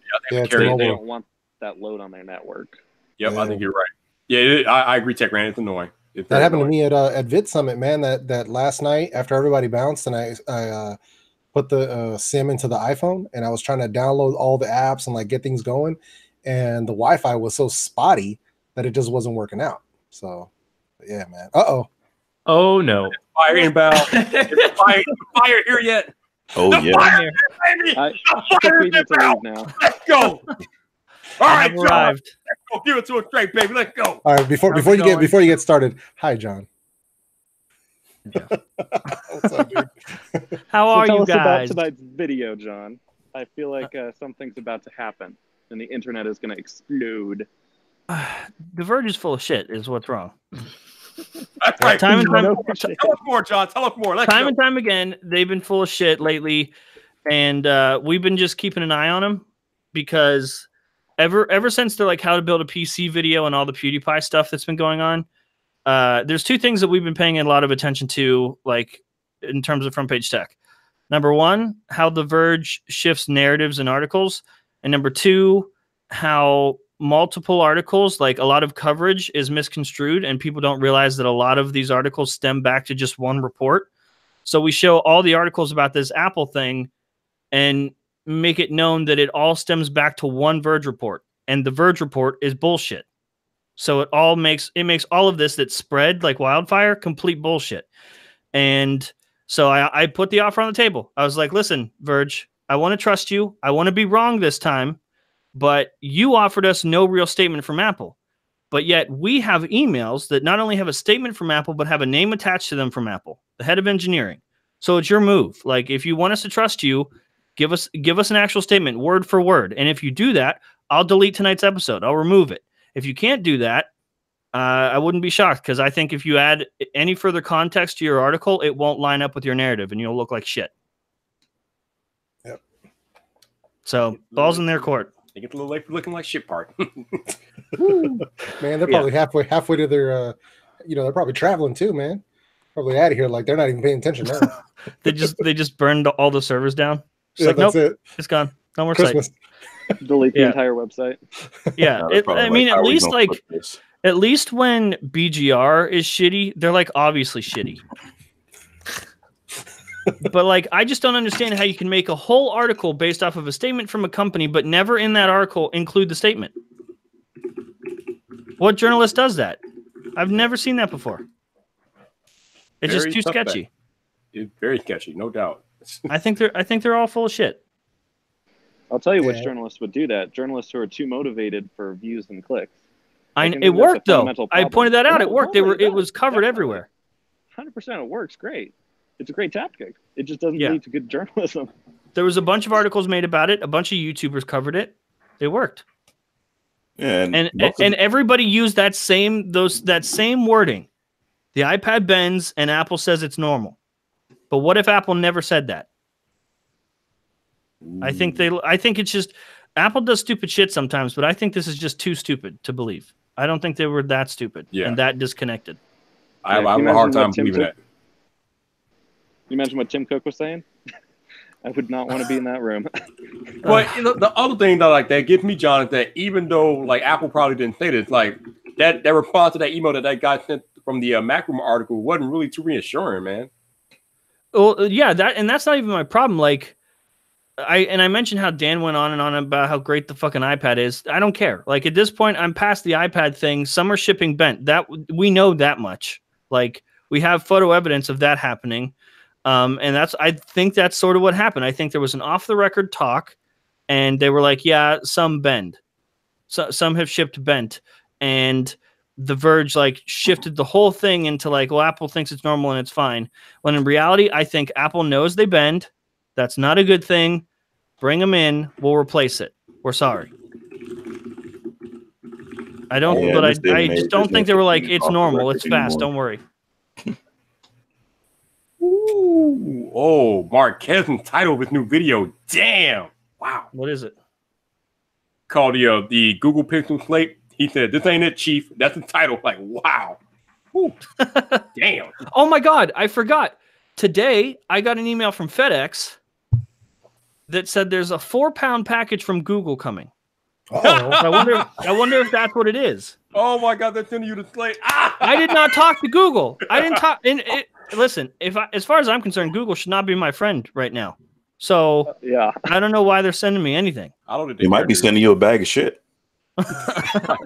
I hope so. That'd be a good video. Or maybe they know Cola. the Slate is so bad they're sending it to you anyway because they know And I'll it's still terrible. title the video, "Google sent me a bag of shit," and it'll just be the Pixel Slate. Perfect title, bro. Bam. There you go. You So would we not got know. not. We got podcasters out there. What's up, podcasters? How you doing, bro? Hey, podcastage.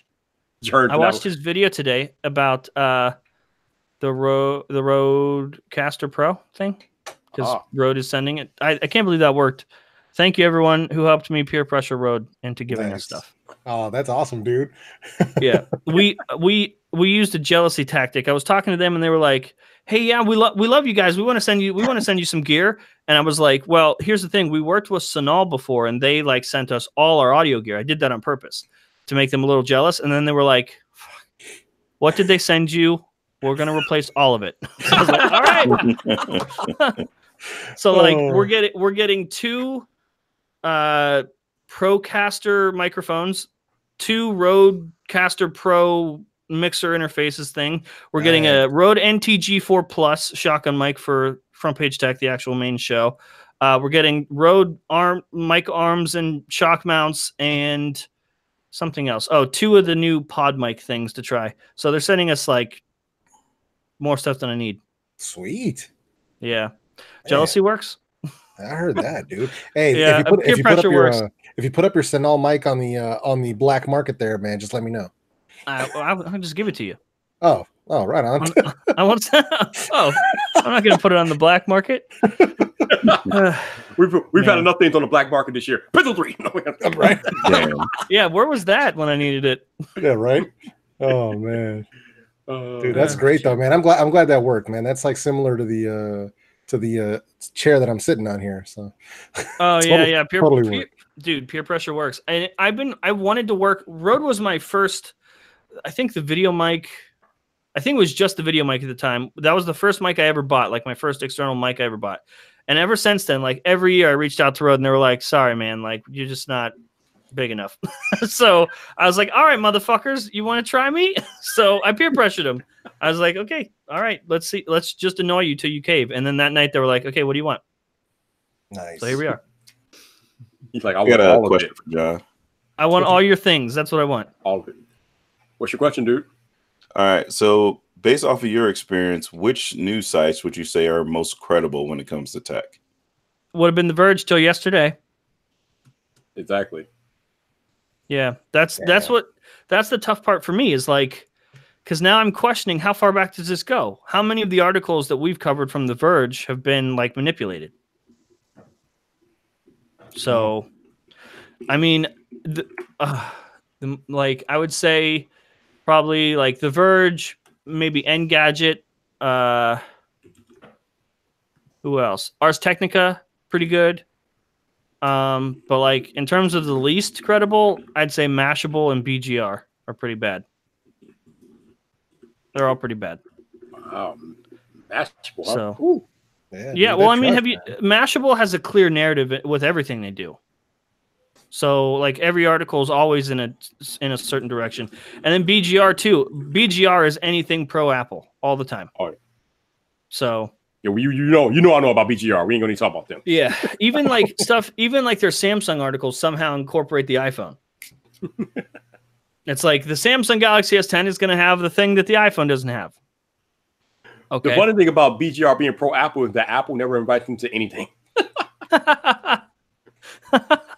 I guess not. Who did they ban this year? Who did they ban? I don't know. This past Apple event. Who wrote that shitty article about them? About the spy chip things, and then Bloomberg. Yeah. Oh, okay. Yeah. Then they didn't let him come to the event. Oh man, we need more of that. Bloomberg, like they still around. Well, wasn't it last week where the actual like company that makes the chips came out and said, yeah, that was bullshit. Oh, I didn't hear about this. Really? Yeah, Renee Ritchie tweeted it. Like the actual company that makes the chips was like, yeah, we investigated all of them and they don't have a problem. Wow. Yeah. Nice. So literally Bloomberg just made it all up. Wow. Yeah, I when that first story came out, I remember I put in my video that even a source that Bloomberg went to help them with the story said, yeah, we don't really believe it. Yeah. Their own source doubted their credibility. When your own source doubts your credibility, hang it up. Just you're done. Hang it up. You're done. Hang it up. Well, the issue is no one holds anybody accountable. Like no one question. I find it very, very hard to believe that some dude with a tech news show on YouTube, am the only one that questioned that Verge article. Everyone else ran with it and wrote their own articles about it. Except and no one Drew. stopped to think like, Drew, wait, what? Drew didn't just go along with the article. Yeah, well, that's like, but like all the quote unquote credible tech news websites just reposted the article and was like, yeah, this happened. But where does it say the only people that ever said that was The Verge? We don't even have Apple saying it. There's no proof. And it's just crazy that a site as reputable as The Verge would make an article about a statement that a company made, but not actually provide that statement. I thought that's what journalists do. Well, you know how it is in today's climate. I mean, if it's anti-Apple, it's clicks, man. They're all about those clicks. Yeah. Yeah, no, I think I remember reading, I was reading an article about journalists, like old schooler journalists that were talking about how basically that's what they're pushing for, regardless of what kind of media. Like even if you look at any, like, let's say your local news websites, stuff like that it's all clickbait stuff, like so much clickbait stuff. And they're like, yeah, if, this guy was talking about, it's like, yeah, if you're trying to bring out any type of real stuff, the people in charge aren't about it if it's not getting clicks. So it's all clickbait. And I get that too. I mean, I blame the media for that, for making that the normal, but I also blame the audience for that because they click on the shit. Like they won't click on, like if we titled the episodes, like if we titled Front Page Tech, literally just kind of like how Pocket Now Daily does it, where they like incorporate all the stories that they talked about in the title. They're like, Huawei did this. Samsung did this. If we just did that, no one would click on the episode. Like, we have to make it engaging and like trigger some sort of emotion. But the important part is like, you don't have your own agenda or narrative in the actual show. And that's what I'm worried about is like these tech news websites are very clearly like having their own agenda with every article that they push. And each article just adds to it. So it's one agenda and they just keep adding to it instead of like going in with an open mind and every article stands alone. Yeah. That's where it starts to get scary. Yeah, especially if they're not clear about their agenda either. You know, they're sort of narrating a certain way or trying to paint a picture a certain direction. Yeah. Yeah. Not a fan. Crazy. It's not a good look, man. Well, I'm just glad I said something publicly because I almost thought about not saying it because I didn't want to look stupid. But now it's on the record that I called them out yesterday before we knew what we knew today. Yes, you did. I mean, of course, it had to be you. If it was anybody on the internet, it had to be you. It couldn't be nobody but you. Well, and I'm surprised I haven't gotten a lot of backlash for it either because very rarely was anyone like, no, why wouldn't you trust The Verge? Like, we trust The Verge more than you. Everyone was kind of like, okay, yeah, that's kind of weird. Now that you say that, that's kind of weird. And now here we are. It's weird. Well, I mean, you can't manipulate facts. Facts are facts. I mean, yeah, it was a fact that there was no mention of Apple in that article. It was a fact. Yeah, I mean, the facts were missing from the article, literally. Yeah, clearly. Oh man, I cannot wait to now. Now the real question is, do we get a John Prosser walk off, or how are we doing this? Like, how are we doing it? Oh no walk off. I think I was fair. I was like, I think it was fair in saying like, if you can provide a statement, just update your article with the words that they said to you, an actual like quote. If you can do that, I'll delete this episode. And then I go on to say, I don't think you can do that though, because I think you made it up, and that's how the show ends. Oh wait, is that Randy? That is Randy. Hey, Moshi. What's up, Randy? Hey, Randall. The man behind the music of Front Page Tech and Taylor Tech, Mr. Randy Backhand. Finally got him on the show. What's up, bro? Greetings. I am honored to be here. And Dude, for a second I was like, who the hell is behind you? But it's you. John said, or not John, Drew said the same thing this morning when we were filming our podcast. That person is moving just like you are. Get back to work. Person, yeah, you can't get good service around here anymore. What a shame. What's up, guys? How you doing, man? What's going on? Chilling, man. Yeah, I heard there was some smack going on with the iPad, and then I was invited to come talk about it. Well, welcome. Hi. Is it what do you think? What do I think about what? Do you not know about the issue right now? Are we talking about the bending? No, the bending, yes, but also is yours bent? No. Okay, good. And I have the LT. That would have not helped the situation. Yeah. What did you see the we have Verge now? article about it? Oh, what you posted? Yeah. Yeah, I saw what you posted. Yeah. Okay, well, do you know the update where like it's starting to come out that they may have made the whole thing up? Oh, that laugh. Oh, the Yeah. clickbait, man. Oh, I'm gonna make a video called clickbait parentheses not clickbait. So that's what they should have titled the article. Yeah. So we got an email earlier this morning from one of our viewers who forwarded an email from Dan, somebody, hardware engineer at Apple. It was like, yeah, we didn't say that. There was no statement from us. We don't know what's going on. And I didn't do anything with it. I just was like, okay, let me just see what happens today, because I don't know. Like, I don't know if this is legit. And then all of a sudden, 9 to 5 Google, or not 9 to 5 Google, 9 to 5 Mac and Mac Rumors, and a few other blogs, like they got copies of similar emails. Not the same one I got, which made me feel like what I got was more legit. It looks like a copied and paste response from Dan, but he was like tinkering with it for each person. So the email basically goes on to say like how great the iPad is and it's wonderful and fantastic and all that. Ignore that part. My issue is they were like, yeah, there was no statement. There's no statement.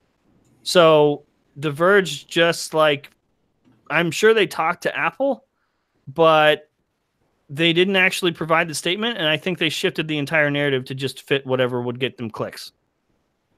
I don't think Apple ever said, yeah, it bends, but it's normal. So I think The Verge said that. Our trust in journalism is just, at an all-time high because of stuff like this. Yep. Oh yeah. Clearly. Yep. So I called The Verge. I called The Verge out and picked the article apart and then was like, all right, listen, I want to trust you. If you can provide us a real statement, if you can update the article and give us an actual quote word for word from Apple, and it lines up with what you said they said, I will delete this episode. I'll get rid of it. And they said, new Twitter handle, who dis?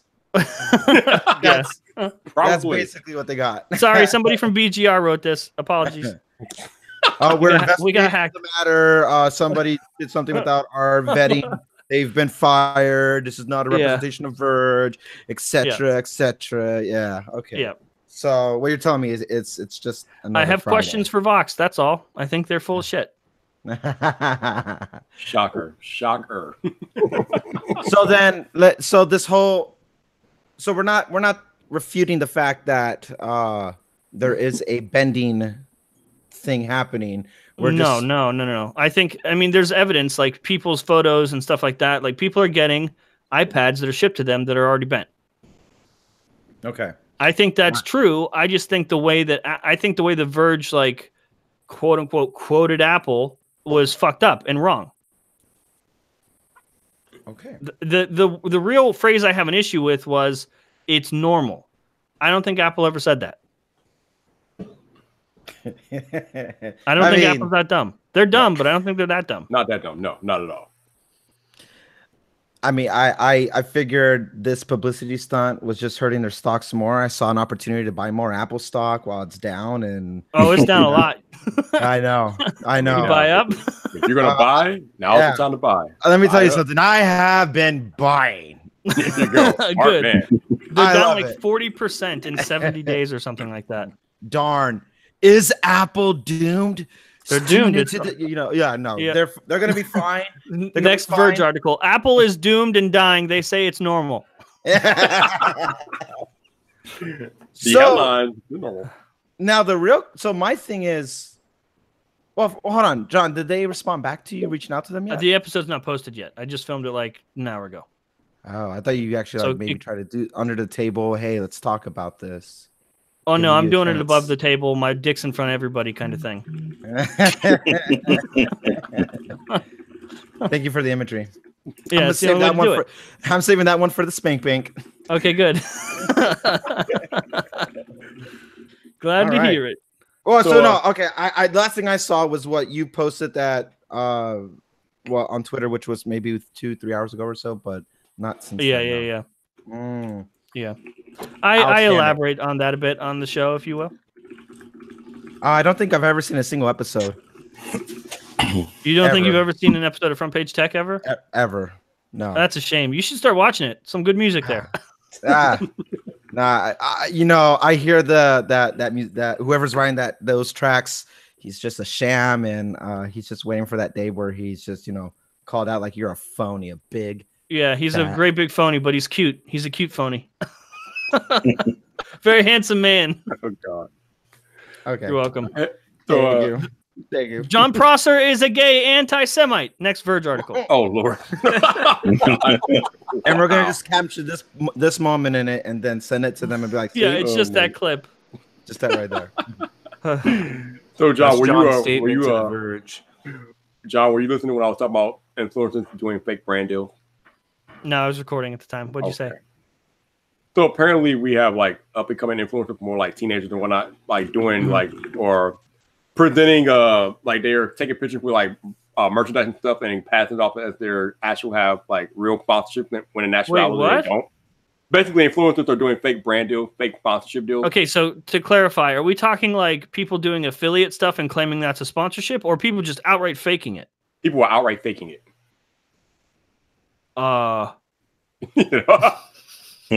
What? Yeah.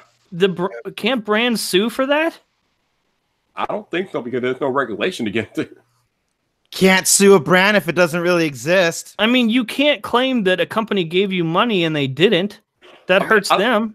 I don't know if they're claiming they're getting money, but they're like, well, I guess they are kind of unofficially, but influencers are like they're kind of making their Instagram posts look like that they got sponsored by brands when in actuality they didn't. Why would they do that? Oh, I did. Because they get some more street cred. So that way they can get real sponsorships. Exactly. I was gonna say sometimes people do affiliate spots, but don't say it's a sponsorship. They just say, you know, brought to you by whatever, and they have an affiliate link, and they use those as examples for brands to hopefully get sponsorships. I think that's okay, but like claiming that you were sponsored, there's a lot of things that come along with that word, and I don't think you can do that. I don't think that's okay. Yeah, because like I was saying earlier, it kind of makes it difficult for the people that want to get legitimate brand deals. Yeah, I don't think that's good. That's not a good thing. Well, that's on the same level where, you know, people, they used to have a service. I don't know if it still exists, but like for jobs, you could technically buy references, like people that would say that they know you, that you could use as a reference so you could get a job. Lord have mercy. Whoa. I mean, how much are they paying? He's offering his services. Really? I'll even FaceTime in a suit. There you go. There you go. Dude, post a Fiverr gig. There's tons of stuff like that on Fiverr. Oh, I bet. Oh wow! All right, I'm gonna have to search that out. That's hilarious. That is clear. All right, John. So before you get out of here, you know we got to talk about this, John. They found it, John. They found it. What did they find? The Pixel 3 DXOMark. Oh my god! It's the best camera on a Pixel. Woohoo! Official score. Ain't that some Apple wordplay? I know. It's the best iPhone yet. I'd fucking hope so. No, I find this hilarious, man, because only last year Google was so in bed with DXOMark. So, oh, the Pixel 2 has the best camera, the highest DXOMark score, waxing poetic, oh, Maria, blah, blah, blah, blah, blah. And then this year, they're all the way down the list. They're tied. Let me just check the Made by Google Twitter and see if they, I don't know, tweeted about it or bragged about it somewhere. Oh, no, actually. No, not at all. There's nothing. Nothing. No bragging. No, nothing. But why? It's so high up on the list. See, now they had to cover themselves with that Home Alone commercial. I loved how like they waited. DXOMark waited till no one cared about the Pixel, which no one did like a week after, but they really just waited, and then they just tried to slide it in there like we wouldn't notice. Right. No, what kind of funny conspicuous bias happened. What a shame, huh? I guess they're gonna have to try harder next year. I guess so. Will we see the return of DXOMark at the Google event? They're like, look at our score. It's so high. What's the highest one right now? The Huawei whatever? Yeah, I think the Huawei. The Huawei P90X? Something like that. Mate 20, probably. Mate 20X. Who knows? Huawei you catch that, Randy? Yeah. I caught that. So this is what this is all about. I'm happy to be here. Oh shit. So I found an article about this that said how bloggers lie and break the law. Ooh. So ignore my photo. That was an accident. Here, listen to this DXOMark quote of the Pixel 3. Quote, "The camera is a great all-around performer in a variety of conditions and has one of our highest ever video scores of 98. If that ain't some bullshit. 1 of 20. I mean, have they I ain't buying it, man. I ain't buying it. Have they shot video with the Pixel 3? Because I'm pretty sure it's not that good. Just by them saying it's one of their good. highest video scores. I think DXOMark is trying to intentionally troll them. So here's the deal with this. If you lie about a sponsorship to get something of value, so like if you lie about a sponsorship to like encourage a real sponsorship, that's fraud. But if you're lying to just impress followers or friends, it's not a crime. However, if the brand were to find out, they could sue you for infringing on their copyright for using their logo without their permission. Ooh. Yeah. Thank God podcasts don't do that. Yeah, good thing you can't see shit in a podcast. Right, Nick? You can't hear the Burger King logo in a podcast. I mean, so couldn't a brand sue you though just by doing a review and putting their logo? Wouldn't that be the same thing? No. It would be like a loophole. Like if you said that they sponsored you, they couldn't legally get you for lying, but there would be a loophole to get you anyway. Okay. Yeah. A review I'm sure would fall under fair use. It's like, since we are like media, we can use like logos and images and all that stuff because it's fair use for us because we're covering the news. So we've never like ever been in trouble for using an image or a logo or anything like that before. But if I said they sponsored us when they didn't, they could probably get us.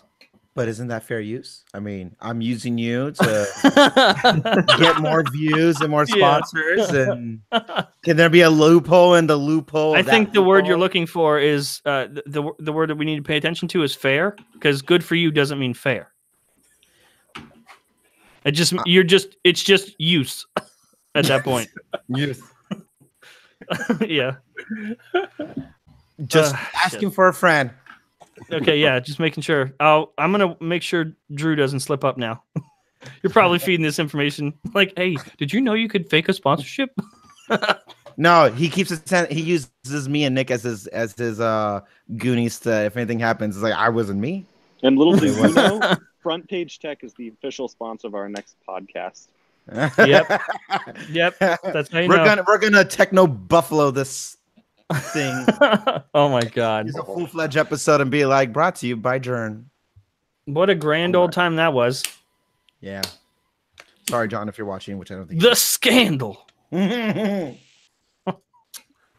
So let me ask you this. I got a question about that whole Verge thing real quick that's about to go up since everything's still, we're just spectating.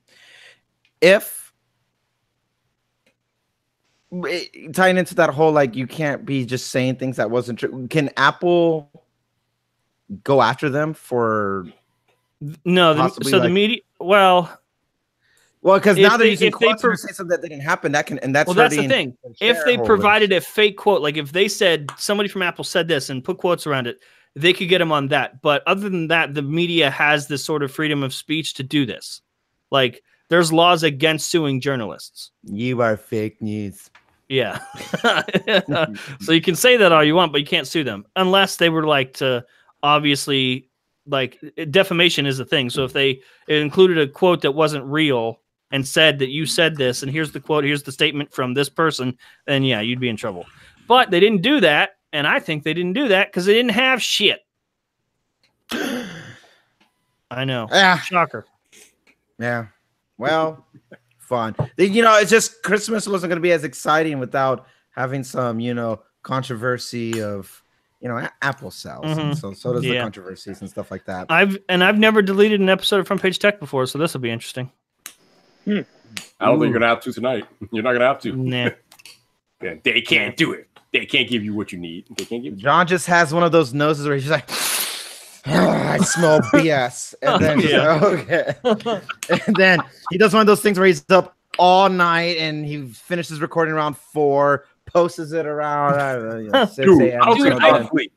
I did that the other fucking. I know you did all night for that Facebook video. I posted it. YouTube was broken. It got like 1,000 views in an hour. I wanted to die. We took the video down. Then we re-uploaded it, and it still died. That video has no views, and I hate myself. The first video that was up had like 1,000 views, but like 600 likes by the time we took it down in an hour.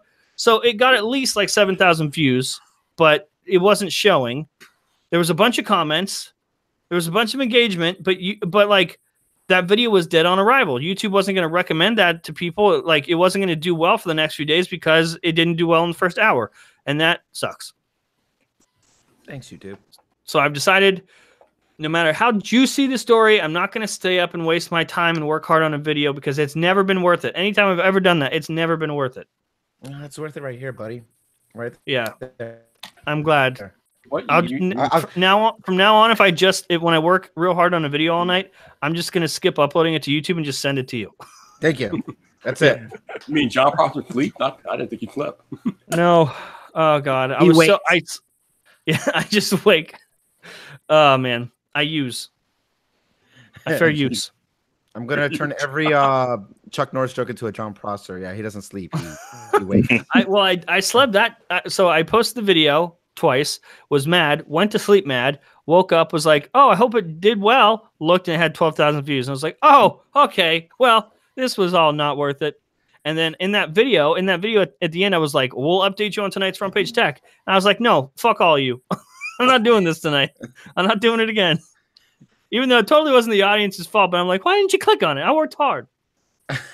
It's because my face wasn't in the thumbnail. It needs my face. It needs my stupid face making a stupid look. So speaking of you uploading videos and whatnot, I'm curious, Mr. John Prosser. I do that, yes. Been the year's almost over with. But I'm wondering, what was your favorite video that you did this year? Ooh, yeah, that's hard. Yeah. So I think my favorite video hasn't happened yet. Really? Oh. Yeah. So every year, annually, we do a worst in tech episode. We do it every year. Yeah, and those are usually my favorite ones to make. So I'm probably gonna like that one. We might do so for the end of season 6, we might do like a front page tech rewind, like look at what happened, like clips from this year. Last year, for Front Page Tech's birthday, we went all the way back. Like showed clips from all the way back. This year, I think we're just going to cover like this year, stuff that happened this year. But will it have K-pop? No K-pop. I think, I mean, the Pixel stuff stands out. Obviously, I think those were great. I had a couple like actual mental breakdowns during those episodes, so those were good. Was this year the year that you squirt the lemon in your eye? Is that this year? Yeah. Okay. Yeah, that was earlier this year. Yep. I did do that. Oh man. I love how after I recorded that, I realized I could have faked it. Somehow. I could have faked it somehow. But nope, I did it for real and it sucked. We also did the Toe of Satan challenge this year. Oh yeah, dude. I threw up so much. Didn't Brian almost die or something? No, Brian, the fucker, he covered his in sugar-coated candy. What? Yeah, Brian cheated on that. His Toe of Satan sucker, I had the one that was like 9 million Scoville units, and he just covered all the hot stuff with actual candy on his. So he didn't get it at all. Oh, my God. I mean, shame on So him. I was holding this, the hottest thing in the world. I'm holding it in my mouth for 5 minutes straight, and Brian just sucking on a normal sucker. You were the sucker, dude. I know. And then I puked for at least the next hour. Oh, it was so gross. Dude, I'm gonna be honest though. I sat here and I ate a whole gallon of cookie dough ice cream, and I kept eating it and throwing it up and eating it and throwing it up, and it was a great time. It was the same piece too. Yeah. Oh God. I almost threw up there. That was gross. Oh, is it Friday already? Oh yeah. Oh shit. Dude, that's the worst, man. Had to get through it, but nah, dude, that's. I remember you were saying that you were sick to your stomach for like a day. You were on the floor. Dude, I was like, dude. Well, so the way it works is you hold it in your mouth, and you're not supposed to swallow any of the juices because obviously it'll ruin your body. So I was letting it drain out of my mouth into a trash can for 5 minutes. Brian, when he told me like it was just a sucker, I called him out on it and he felt bad, so he ate it. So he chewed the whole thing up so he would get the spice, and he swallowed it like an idiot. So for like the next 2 days, he was just on the floor in the fetal position in pain, just screaming because it was tearing his body up. Yeah, it was not good. But you know what? Fuck him. He deserved it. Oh, dude, that's the worst, man. I had to throw up in front of a bunch of people on a live stream, and he just ate candy. So he deserved it. Did his butthole burn when he shitted it out? I don't think it made it to his butthole, dude. I think he just kept throwing it up. Damn. I want to see if it's like anything like eating Taco Bell or something, like done. No. Nope. Yeah, so you had a lot of good memorable moments this year then, overall. Yeah, I think I might include that in because like the growth. So we had 2 growth spurts. Like in the Pixel, like during the Pixel era, that was like our biggest growth spurt, and I feel like that's sort of a recent thing. So there was a bunch of stuff from this year that people missed that we got to include in a big wrap up video. Yeah. I think Mike, the best one was me throwing up. Yeah, I think the best one that you did was, I forget which topic it was, but you were just dying laughing for like 30 whole seconds at the end. Oh, shit. Right. What was that? Dude, that was just recently. Mm-hmm. Oh man, what was that about? Like that one to me. Dude, yeah, the episode ended with me just on the floor. Yeah, dude, it was pure savagery. What was that? Hang on. I think it was something to do with Samsung, or maybe Apple. I don't know. No, it was Samsung because they said they were gonna sell like 1 million units. Oh, the phone. Yes. Yeah. Yes. Yes, they did. Fucking idiots. 1 million units, dude. That's amazing. I'm trying to think of like mental breakdowns I had. The Lenovo Z5 thing was a pretty big breakdown. Oh, dude. Classic. Oh, wow. Oh man, I'm embarrassed of what I do on camera. Dude, because a lot of that stuff, I love that like the show is ad lib, so a lot of the stuff you just get my real reactions like unplanned, and sometimes that includes a mental breakdown. What the heck was that time where you had like a water bottle and you were just like, that was when the media kept spelling my name wrong in articles. John Posner. There's a highlight for the year. Yeah. Oh, what a weird life I have. Oh, dude. No, I heard that one where I had made that meme video of you or whatever, and I started posting it to people's accounts because you were angry about somebody. You were like, something about these people are what? I was like, what? You know what I hate? I hate when people like share their favorite moments of Front Page Tech. I have no recollection. I don't know what episode that's from or anything. So that's terrifying because I don't know what I say half the time. Man, I'm gonna go back in my timeline and I'm gonna reshare it to you.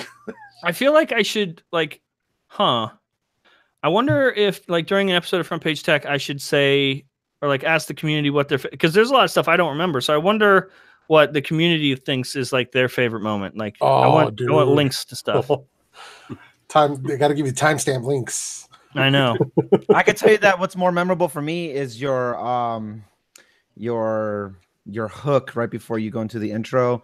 And one of the ones that you start, like I think, and I was looking right now, it's one of your most viewed videos was Google just contacted you and you didn't sign an NDA. Oh yeah, that right they there. They did not make me sign an NDA. I was just that like, was a mistake. No, what's this about?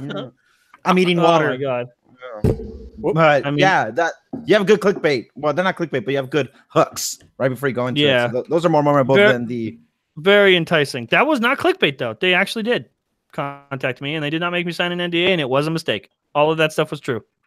And you didn't make it in their video. Damn. Today I said, oh, in today's episode, John was right again, and The Verge did an oopsie, and we played the PewDiePie like meme Pew News intro thing. Mm-hmm. Good.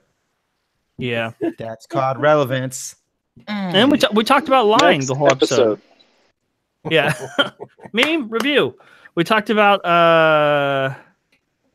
you remember months ago where Facebook, like after the Cambridge Analytica thing, they were like, we are going to give you a brand new tool that will let you clear your entire history with us. Yes. Anyone ever wonder where the fuck that went? It never came to be. Yeah, so today I was like, I think we'll get that when we get AirPower. Bundle. It'll be a bundle deal, huh? Yeah, you get both.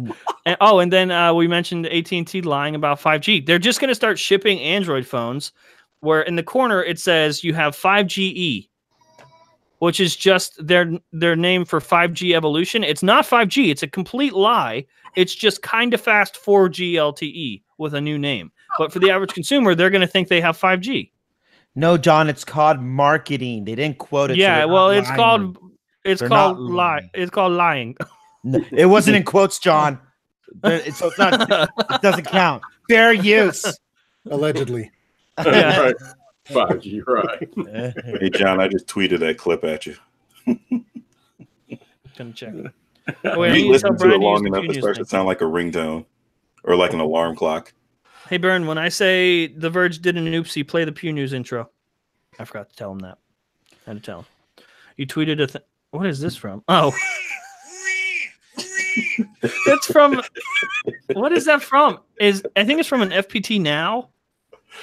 Oh my god. Yeah, it was the after the Apple event. The iPhone XR is the best selling, or not the best selling, the best iPhone this year or something. It was an FPT Now. I remember that because now I remember I was in a hot dog shop when I first saw that tweet from you. Man, that was like before you start doing the quacks. So we decided something. Are you changing the quack? No, well, is that the new intro and outro song? Yeah, it's going to be a quack, but anytime we're talking about Apple, when I swear it's going to be a bet, it's going to be a sheep sound. Oh, dude, I'm. Why don't you just use the SpongeBob dolphin thing? We snore from Mystery. Yo, that episode last night when you were like, "Listen, bitches, no, it's not." Hilarious. Oh my god! Now I feel bad. Because what if the article's not true? Well, that's why you have a daily show. Hey, Dad John was younger and dumber. Yeah. And I've grown. I need Randy Vasquez from Page Tech PR to issue a statement for me. Right. I got you. Why y'all bringing up bullshit? That's what he's gonna say. And then the comments are going to say he still doesn't admit when he's wrong. It was so long. It was so long ago. I don't recall. Sorry. I'm sorry. Here's a comment. When you fell out of your chair on recycle bin. Oh my god! When I was trying to do the PewDiePie thing, the lean back thing, and I fell. Yeah. Yep. That sucked because this chair is heavy as shit. Yeah, dude. Bringing this thing home, I couldn't fit it in my car, dude. So I had to take it apart, take it all out of the box to fit it in the car just to bring it home. And then when I built it, like I said in my video, this thing is like a freaking tank. I would hide under this during a tornado. Dude, holy crap. FedEx dropped it off to me, and the girl just came to my door and knocked on the door, and I opened it, and she's like, "Hey, you John?" I was like, "Yeah." She's like, "I have a very big package, and I can't pick it up." So I was like, "Oh, okay." Yeah. So I had to go to the truck and carry the thing, and she's like, "Do you need help?" And I was like, "No, I'm good." And I had two of these because Brian got one, so I had to carry two of them. Of course, you had two. Was the girl cute? Is that why you didn't ask for any help? Gotta look good. Well, listen. I'm not gonna deny nothing. Dude, it was so. Are you done? I have a really big package, and there I gotta go. Listen to me complaining about free shit. Oh my god, my free chair was so heavy. It's worth it, dude. My life is so hard. I totally fell asleep in this thing the other night. That was like, I woke up like, what in the? Where am I? Dude, putting a pillow behind my head was a mistake. Yeah, seriously. Just like, I can't get anything done now. Like this. I was just like this, dude. Look. Oh shit. And I guess apparently on another, I don't know if it was a stream or something, but I'm gonna have you get all the clips. You said "fuck India." Wait, I said "fuck India." Yeah, dude, that was on a Viper. Oh yeah, I did. That was on this stream. That was on Friday Night Vyper. Viper, let's find that stream and get rid of it. Why do you let me say the things I say? Why would I say "fuck India"? Because I think we were talking about T-Series. Yeah.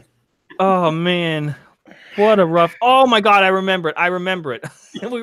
It was when Juan was on and Jason and Roberto, and we were all arguing about the iPhone 10, and Roberto was like, emerging India markets, like the market is growing in India, and I was like, no, fuck India. Oh god. But you know, India bad. India loves your pretty little mouth, bro. Oh, they do. That's purdy. It really is. Purdy is the correct word. So Drift Aztec wants to know, what is T-Series? To my understanding, they're like some type of corporation. It's better that they don't know. Yeah, it's like think like a big media company that doesn't. They just make videos. Like a lot of it's music, and it's just a big. Think like Vivo, like here in the U.S. Right. Yeah. So yeah. So they're like an Indian Vivo. Yeah. Kind of. Yeah. Like I don't mean that. I don't mean fuck India. I love all people. I thought he was going to say he hates everyone equally. I would move to. That's a lie. I would stay the night in India once. Nice. Stay the night in India once. Yeah. Man, you guys should have seen. You guys watched the video where Lou went to India. They showed him so much love. I was like, wow. Oh yeah. Yeah. I love you, India. John, from now on, I'm gonna screen vet all your tweets and all your before you put it out there. We can't afford this. You're not at that. You're not there yet. Or you could. Oops. Maybe you're there enough where it could be under the rug. I'm gonna have to send you a copy of all my tweets before I. If 2018 has taught us anything, this is gonna come back and bite you in 3 years. I know. I really should delete all my tweets, but I'm too lazy. That's a problem for future me if I get caught with something. No, have Nick do it. It's fine. I mean, I'm practically a lawyer at this point. I mean, you look like a lawyer. You're good enough for me. Hey, if the Verge can fake shit, you can. Hey, why not? They're setting a dangerous precedent, sir. Setting a dangerous precedent. All right, so help me understand something, John. So you're about to change the logo, the music, and all the graphics? Everything changes.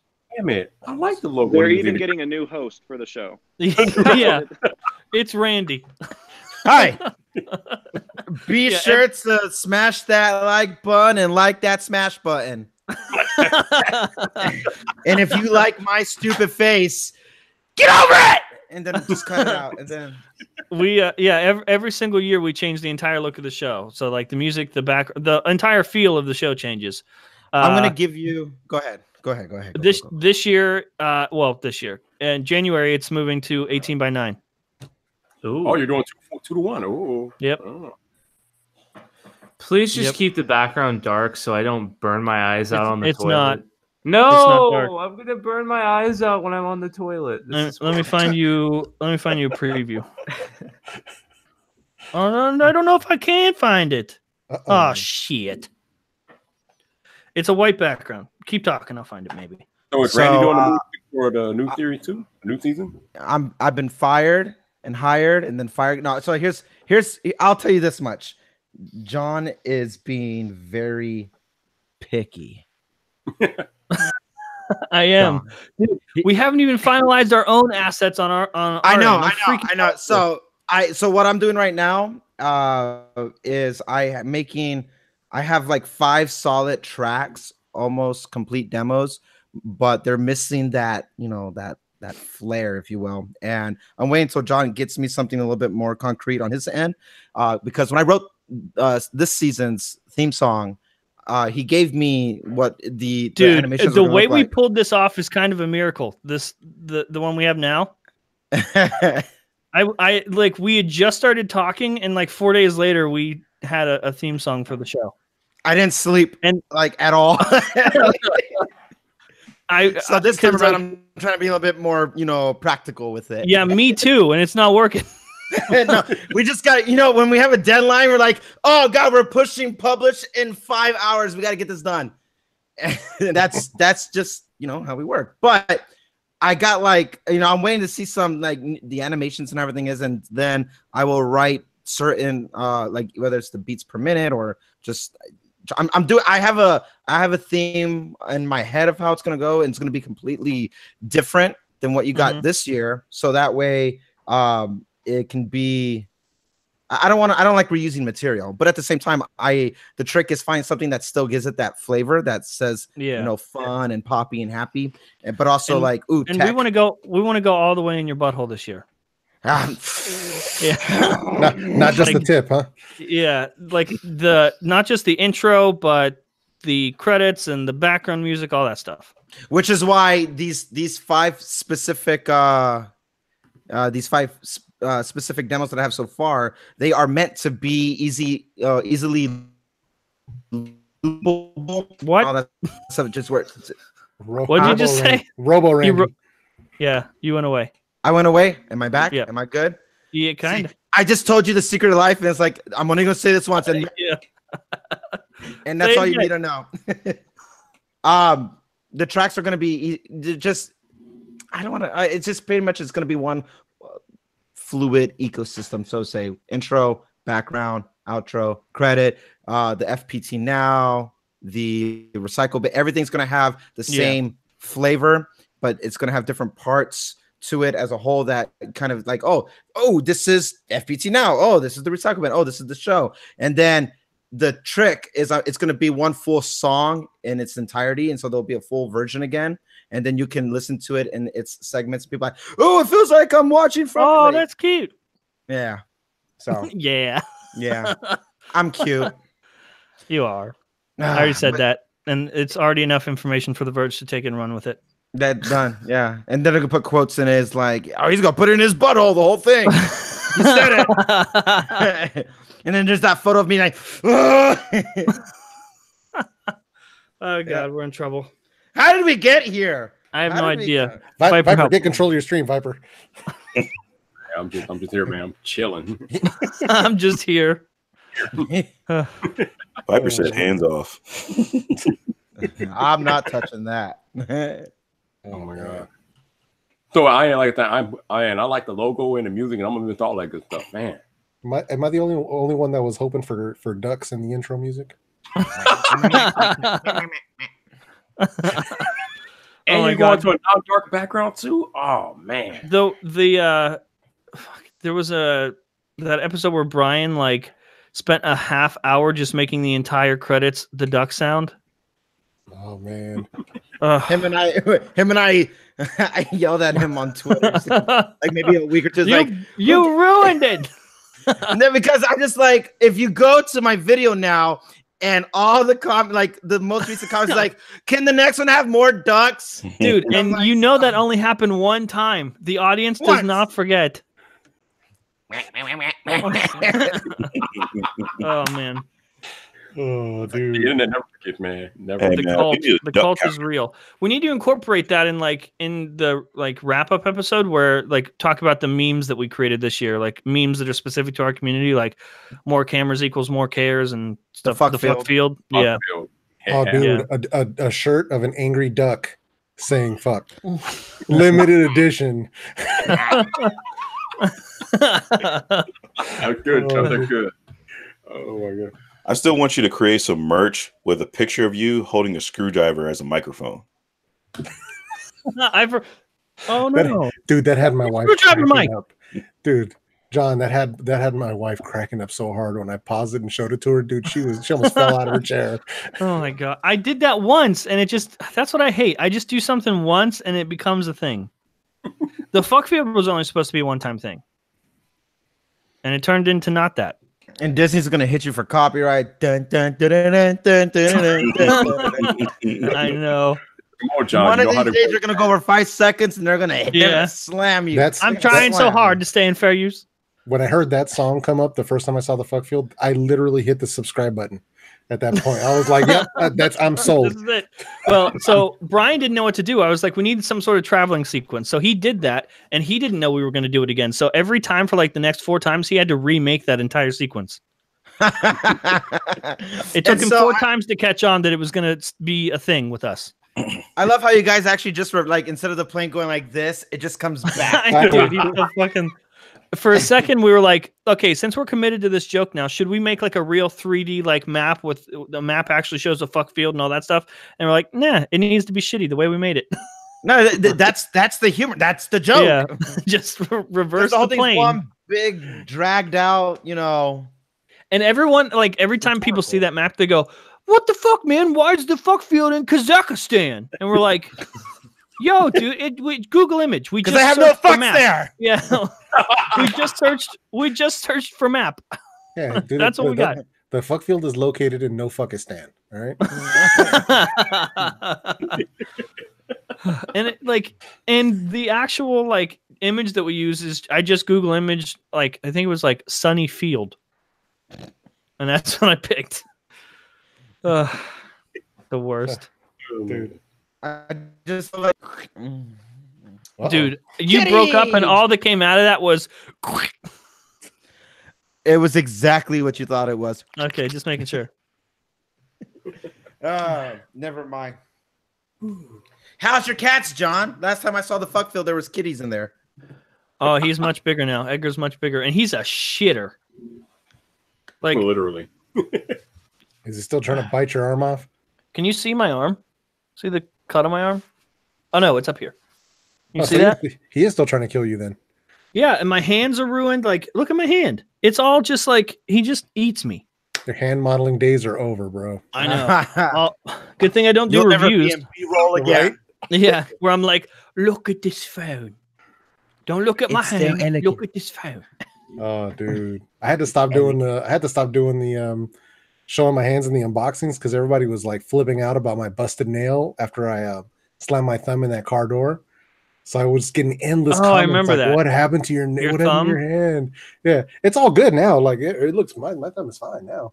But it's just one of those things where I was like, I wasn't gonna do unboxings anymore anyway. So The first time I saw that, I was like, that dude's thumb's gonna fall off. So this is I nail give number that a good 3 man. weeks. Dude. Nail number 3, dude. Wow. That's the third one, man. You know, I didn't think so many people focused on like the hands when it goes to B-roll because you with your nail, Drew with his nails just falling off as well, and like a little trivia for like a solid 10 episodes. We just filmed when I was up there visiting him last month. We filmed things in advance and we used my hands. Yeah, yeah. And Dude, I was like, well, I mean, why how are we are you using not my supposed to notice? It looked like Drew held his hands in a bucket of water for 10 hours and then was like, here, quick, look at this phone.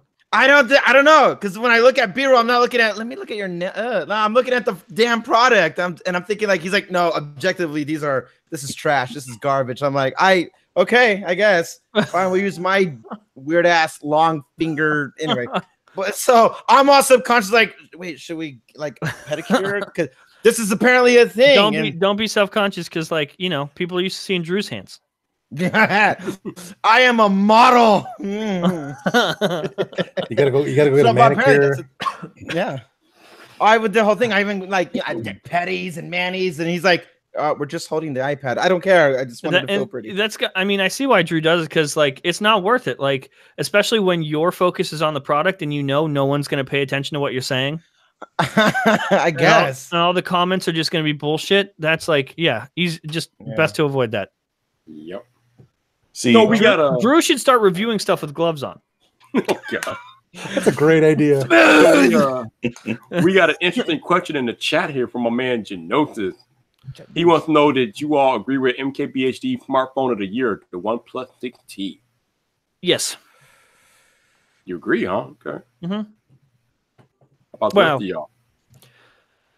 To be fair, it wouldn't be the phone that I would pick, but I don't disagree with that decision. I respect it. Yeah, I think I would have went with a Note 9, even though I see where Marquez is coming from because we have a OnePlus 6 in the house, so I know how good that phone is. I don't have the 6T, but just based on my opinion of the 6, I can see where he's coming from with that. But I still, overall, I really like a lot of. 9. It's just when you factor all that stuff in, like the value of that phone is a factor there. Yeah, like with how much the phone improved from the last generation. Actually, just like 6 months ago.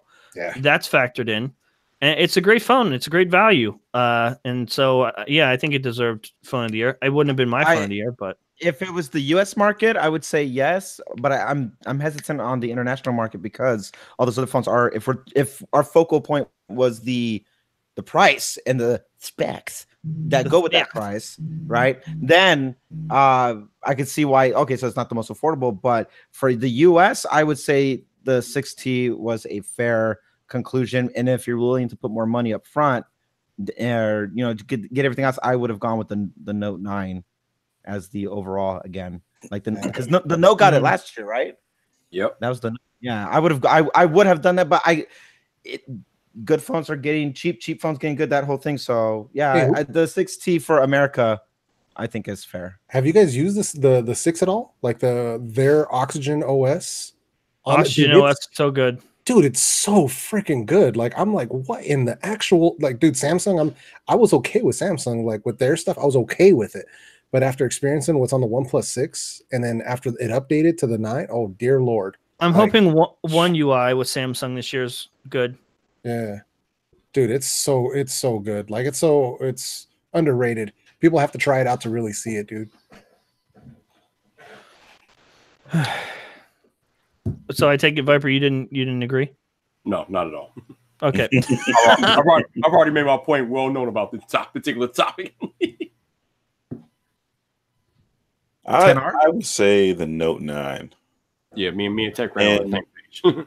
The main reason why is because I've seen a lot of people go with the OnePlus 6T because of all the things that come in it with the price, but it seems like whenever you're a tech YouTuber and you bring up the word price or you comment on price, people like to throw that subjective word at you and say, well, you know, it's not expensive for me or somebody else. So if you're just judging based on the phone and its own merits, I would say the Note 9. I don't disagree with that. I think that's a valid point. Yeah. It's so like Samsung has just because I drool for displays and stuff, and I think Samsung does make some of the best ones, and because they were uncompromising about the whole notch and they weren't just trying to conform, I give them so much props for that, just for not making a notch. Now, if we're getting a little butthole on the display, that's a whole that's next year's problem. But this year, I mean, it's an overall good phone. Yeah. I think I don't like the skin on Samsung though, but that's a subjective thing. But if you just look at, you know, what's the fair thing, like across the board, unanimous, like if you have the money wasn't a factor, the Note overall just gives you the best bang for the buck in that price range. But then I think in the most practical use, like not talking about enthusiasts and stuff like that, more people would just automatically be more drawn to the 6T. And, you know, if you're saying the 6 is good and the 6T is that much better, then, you know, more power to it. I'm take your word for it and maybe try to get my hands on the 7 in a couple months and kind of go from there, play with it. But I don't know. Didn't OnePlus just sponsor an MKBHD video? Yeah, they did. Yeah. Okay. Well, they sponsored a bunch. I keep seeing. I think Matthew Monas maybe had one that was. No. I don't care about how many they sponsored. They sponsored MKBHD, and MKBHD doesn't do sponsorships. Yeah, well, didn't they do that last time, and they didn't have his permission or something, and then it blew up? They used his video as a pre-roll ad. Okay. If you notice, like the last couple of weeks, he's done a couple of sponsored videos, which I think is cool. I think he deserves it. I'm just pointing out that the company that sponsored him also won Smartphone of the Year. That's all. Oh, I thought he was already driving around the McLaren, and then he did it. What? He was driving around that McLaren car, and then that's when the OnePlus 6T McLaren review came. Yeah. No, to like promote the OnePlus 6T McLaren, he rented a McLaren. They sponsored that video. Oh, okay. Yeah. It was like, look how fast this car is. By the way, this phone is also very fast, like this car. that car is so freaking nice, dude. Do you see the Lenovo whatever something Z something Pro has like 12 gigs of RAM? Yep. Yeah. Yeah. Who gives a shit about that, huh? Oh, we know how you feel about Lenovo. We know. Oh man, I hated Lenovo since before that video came out. How hard was it, dude? The phone that has 12 gigabytes of RAM looks exactly how the Z5 was supposed to look. Yeah, it looks the way the Z5 was supposed to look. Why couldn't they do that?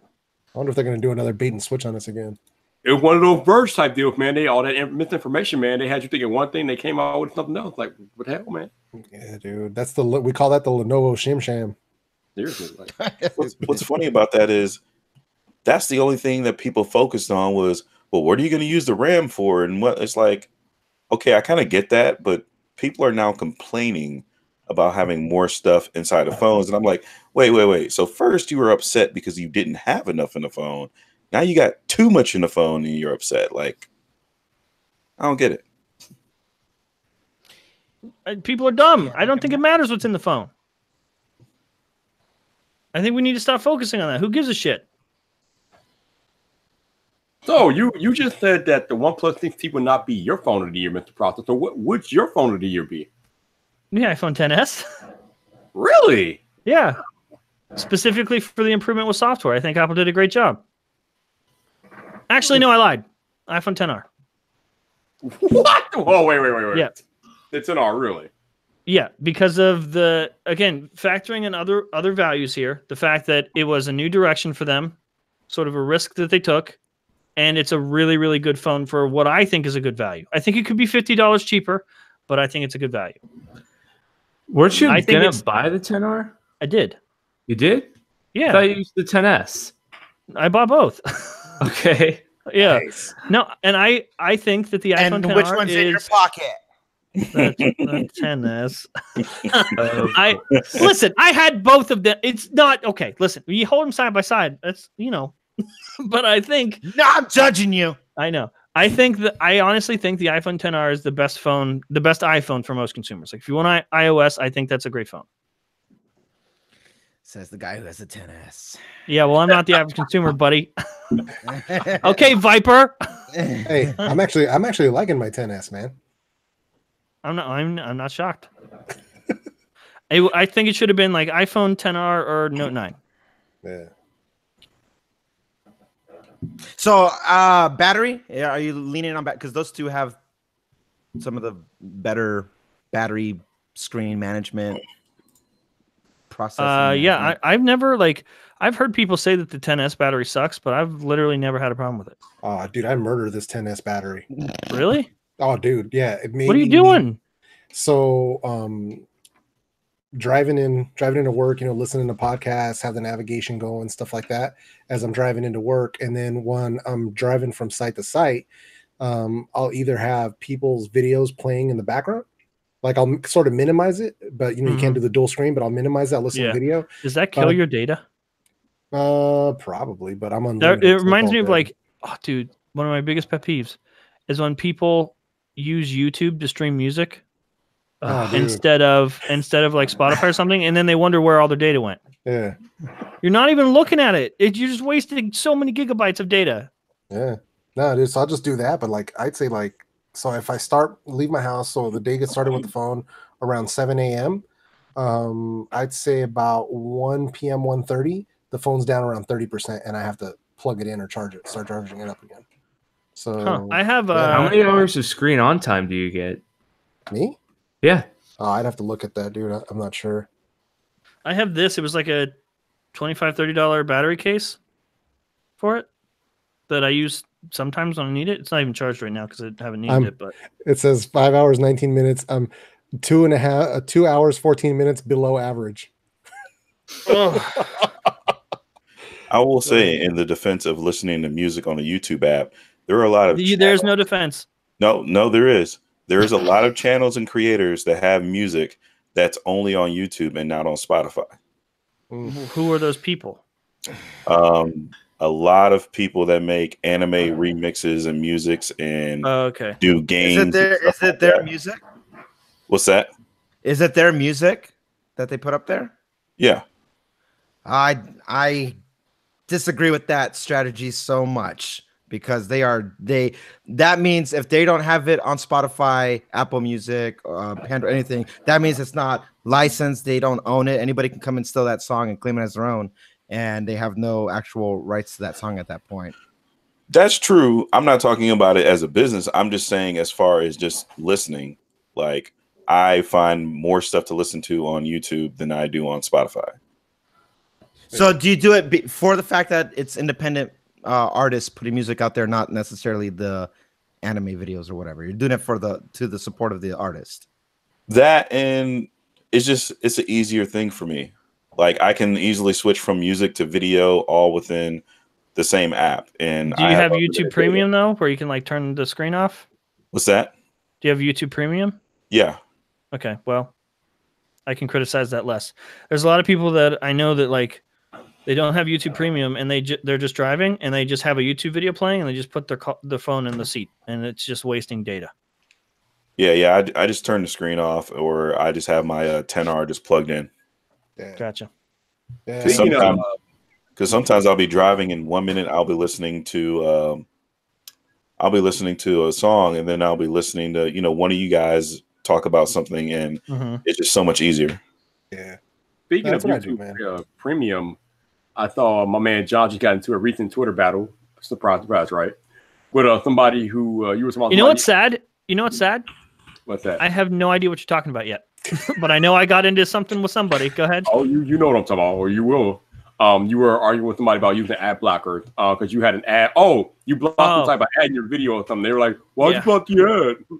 Yeah, they got mad and called us like hypocrites for blocking ads when we tell them to, turn off their ad blocker for us. So he was like, "Fine, I'm going to turn my ad blocker back on, and you're not going to get any money. Enjoy being demonetized," or something like that. You can keep your 10 cents. Yeah, we get called out for that a lot, like because we mentioned not having an ad blocker, and people constantly call us out like, "You have an ad blocker turned on. What the fuck is wrong with you?" And our stance is different. We purposely turn on an ad blocker when we're getting articles and screenshots for the show, because the people that paid for ads on that website didn't pay us for those ads. And a lot of the times, just being honest, an episode of our show is getting more traction than that one article did. And no one paid us for that attention. So we blocked the ads. Weird flex, but okay. Yeah. Speaking of honest, we have Mr. Painfully Honest in the building. What's up, Jason? Oh, not much. Just got done watching a movie that I wanted to be good, but wasn't. So you're coming in here with disappointment. Oh man, I come into every day with disappointment. What did you see? What did you watch? Venom. Oh man, okay. I'm getting mixed reviews about this. So you didn't like it? Well, I mean, what there was of it, I liked. It just seemed like they kind of had the beginning of the movie, and then there was a middle, and at a certain point in the middle, they were like, let's just get to the end, and then it was over. Somehow it was almost 2 hours long, but yeah, they just kind of skipped a lot of stuff. It was too slow in the beginning, not enough middle, and then way too fast in the end. So it was disappointing. Jason, real quick, because I'm about to get out of here real quick, but I just want to let you know, just completely off note, I dig the Phil Collins cover. That was awesome. Oh, thanks, man. Thanks. Okay. Gents, let's go. I got to go catch a movie. That's why I asked what movie you watch, because I'm about to go catch a movie right now, and I want to know if I'm about to waste some money or not. All right. Good to see you, Randy. All right, see you guys. All right, Randy. So, John, Jonathan wants to know, what do you think of people using YouTube Premium but blocking ads on app sites and services that don't offer the option to pay for ad removal? So I stand behind ad blockers. I think that I think protecting your user experience is just as important as the creators getting paid. So if there are malicious ads or it's actually interrupting your viewing experience, like for instance on mobile, like those ads that pop up and you literally can't scroll to the content until the ad goes away. I think that's bullshit. I think that creators should play fair as well.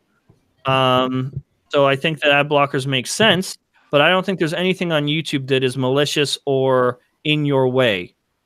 I don't think any of it's a good enough excuse to have an ad blocker on while you watch a YouTube video. I think you can handle a 5-second ad. Yeah. Or pay for premium.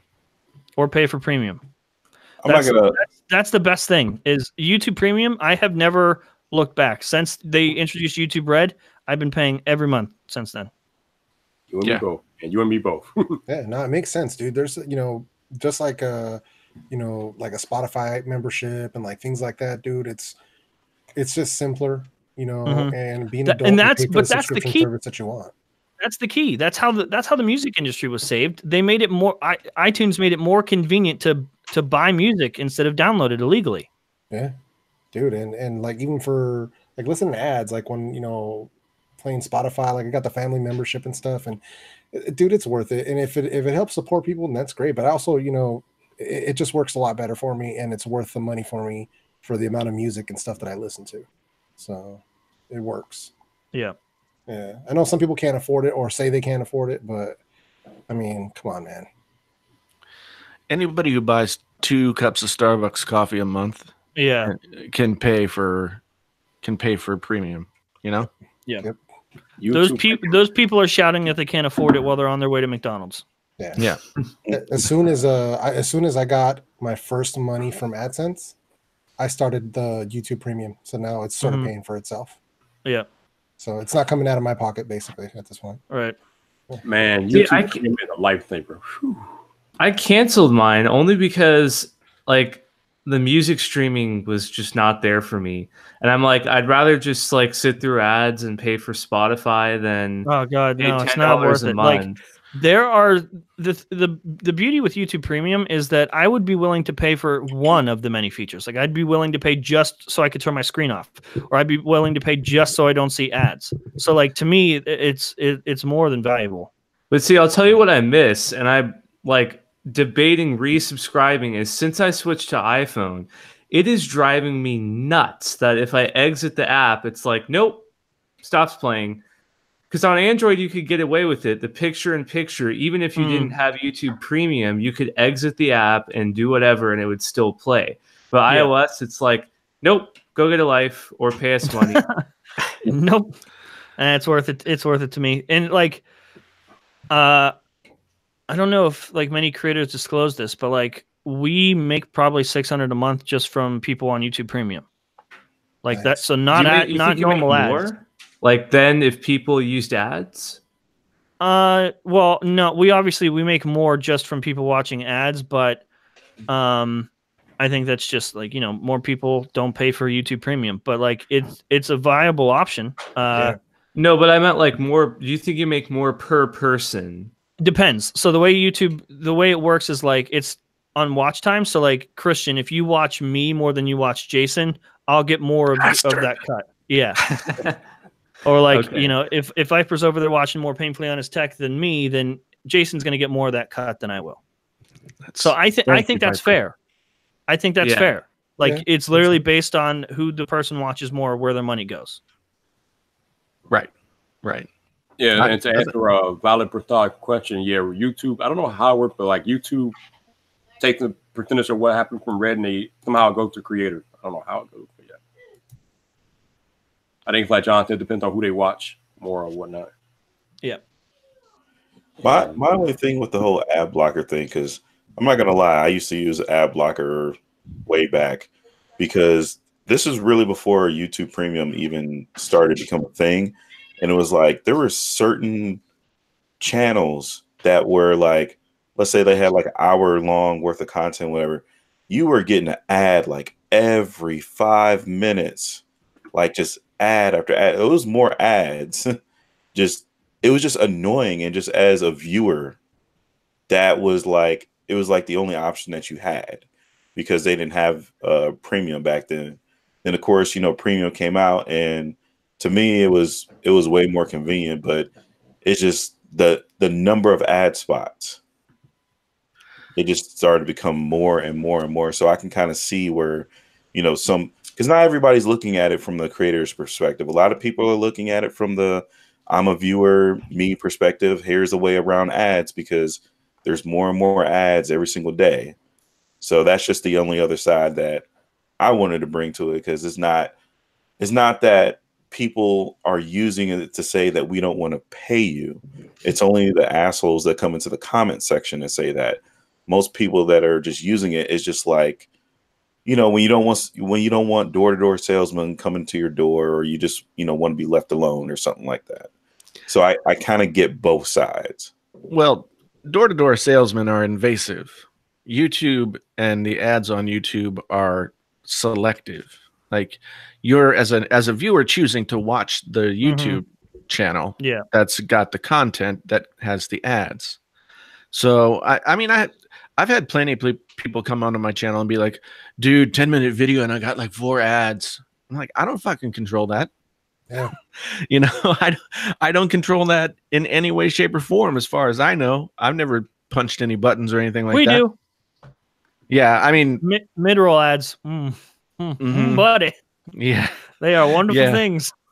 Yeah, I I'm supposedly optimized for that sort of thing, but I will be better optimized. You just got to make sure your videos are 10 minutes, and then you get to select where you want to put them. And we just chose to do like a very transparent, like, hey, you are about to see an ad right now, and then we put an ad there. I just like how you go around the screen all the way around. Fucking Brian, man. Because I don't see an ad, so it cracks me up, man.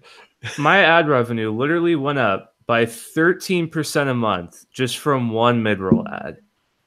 We doubled our ad revenue. This video that I had, I'm like, hey, this is over 10 minutes. This is getting a ton of watch time every month. I'm going to add a mid-roll ad instantly, like 10 to 13% more revenue every month. Yeah, well, we doubled ours. Literally, just wow. We doubled the ad. So I would think though, doesn't it still make sense for you to do sponsored spots over mid-roll ads? Well, that's why we're doing both. Like right now we have brands on board, so like we're going back and forth. Like we'll do the mid-roll ads too. We think we're gonna work out a schedule where we do 2 weeks of mid-rolls, 2 weeks of brand deals every month. Yeah, makes sense. What was I gonna say? I was gonna say something, but I don't know what it was. I don't know. It just went away. So that's all right. This is the kind of guest you're getting this evening, Viper. So you know what's gonna happen, John. You don't get those people that complain in your comment section that you're trying to milk them for money with 10-minute long video, John Problem. I know, fucking idiot. That's what I was gonna say. Maybe I should start making 10-minute videos. Yeah, we just so we wanted to we didn't want to draw it out, so we added. To draw it out, we added an extra story. So instead of covering 3 things, we covered 4 things. But we tried to be fair. Like you get more content, we get more money. That's how it works. Yeah. Yeah, I don't know. Instead of making the normal 3 stories, but just talking longer, that would have felt icky. Yeah. Yeah. So Genosis wants me to make longer content, I guess. So you got to sing the song twice, man. Yeah, I know. I could have drugged that Phil Collins cover out for 10 minutes. I certainly could have done that. Put some instrumental breaks in there, some noise. Yeah, there you I don't get no ads off that though. That shit ain't monetized. I was gonna say, have you ever? Oh, I guess so. That is that channel just not monetized at all? No, it's only. I've only got not to. I've got 650 subs at this point on that second channel. Do you think you'll have issues with that when it's monetizable? As long as I give. So if I'm doing a cover, as long as I give all the proper credits. Mm-hmm. I know what should happen. Yeah, then I should be fine. Yeah. Now, sometimes people would get a little persnickety. Yeah. And like Prince was famous for this. I actually got a copyright strike from Prince once. Yikes. Yeah, yeah, and it was only because I guess you can't appeal that now, huh? No. I did try to appeal though. It was his New Power Generation record label, whatever it was called, New Power or something. Basically, I had done a cover of Purple Rain on what became the PHT channel, and at one point, YouTube was like, "Hey, you got videos that you could monetize. Do you want to monetize them?" I was like, "Okay, sounds good." And suddenly, all the covers that I'd done were monetized. And for the most part, I mean, most people would just claim the copyright for themselves. But a cover should be fine, But back in the day, there was a real issue with music artists, and when full screen was really big, it was probably in 2013. Full screen actually, YouTube networks really helped with this, where they could prevent you from getting copyright stuff on your covers. So they had a library of songs that they had licensed. So you got to pick from songs that they had rights to that you could cover. Right. I don't think it's like that anymore. No, I know that so if that channel were represented by an MCN of any decent stripe, then they would work out rights management for me. If that was something I wanted to do. But at this point, that channel is not to that place. So I'm just doing it for fun because it makes me not want to punch myself in the face. Till you watch a disappointing movie. No, I had fun with the disappointing movie. We also watched Daddy's Home 2 because my daughter has been bugging me to watch that movie for months. Did you watch it before or after you hated yourself for Venom? Before. Okay. Yeah, and I gotta admit, there was a moment in Daddy's Home 2 where I got the feels. If you needed any evidence that I'm emotionally unstable, then right there it is. Yeah, that's fair. But yeah. So we watched Daddy's Home 2, and then we watched Venom. Venom was my pick. I wanted to go see it in the theater, but never did. So at least I didn't buy it. Well, it sounds like you made a good choice. Yeah. So looking forward to Aquaman. I am too. I want to go see that. Gonna go see Aquaman on Christmas Day, probably. Oh, nice. So, Jason, before you got here, we were talking about smartphone of the year because MKBHD just named the I watched his thing. So I want to know what's your smartphone of the year, Jason. What is my smartphone of the year? I'm gonna make a video about this, so I don't know if I should spill the beans. Oh, but I'm only gonna do 3 phones. 3 phones, and the reason that I would choose them for best of the year, I'm kind of going to do the cop out thing that MKBHD did, and it's like, well, this is good. This is the perfect phone for X, and this is the perfect phone for Y, and this is good. So basically, in this order. Hey guys, real quick, sorry to interrupt. I got to go help with the show real quick. Okay. All right, dude. I gotta go. Love you guys. Bye. Sorry. Bye. So let's see. The number 3 phone for me is the OnePlus 60. Mostly, I mean, it's a super solid phone. Covers all the bases that you could possibly want. It's good looking. It all that kind of stuff, and it's a reasonable price. So I think that phone is. I think OnePlus is going to shake the market here in the next couple of years. I actually. All right, you got to repeat in your button. T-Mobile said that they actually sold out. Oh, they sold out of them, huh? Okay. Yeah, they launched the first couple of days after it launched, they got rid of all of their stock, which was more than they ever thought they'd go through, according to this guy. So I think it's doing pretty well. And then the second is the Note 9, because it's every single it's the only smartphone on the market that does everything. Everything, yeah. And it even does some stuff that no other phones do. And it's solid on every every checkbox gets checked by that phone. Battery, screen, all that stuff gets checked on that phone. So that's sort of my number. I'm going to call it number 2, but it's really sort of like 1A, and 1B is the 10R. That's whereas like I can pick the Note 9 as one of my favorite best phones of the year, and it's $1,000. I think it's worth $1,000, but the 10S and the 10S Max, I can't make that same argument for. The 10R is really the iPhone that I think everybody should buy. Yeah, I agree. Yeah. I mean, all those sexy colors and shiny metals and stuff, that's all good. But yeah. But the only thing that really ticks me off about the 10R is there's no gold, and they're totally doing it because they're like, gold is premium. So if you want gold, splurge on the $1,000 phone. It's like, hey, really? That Bumblebee yellow, though. That Bumblebee yellow is looking kind of legit, though. Yeah. The yellow phone does look good. I've seen it in person. So, I mean,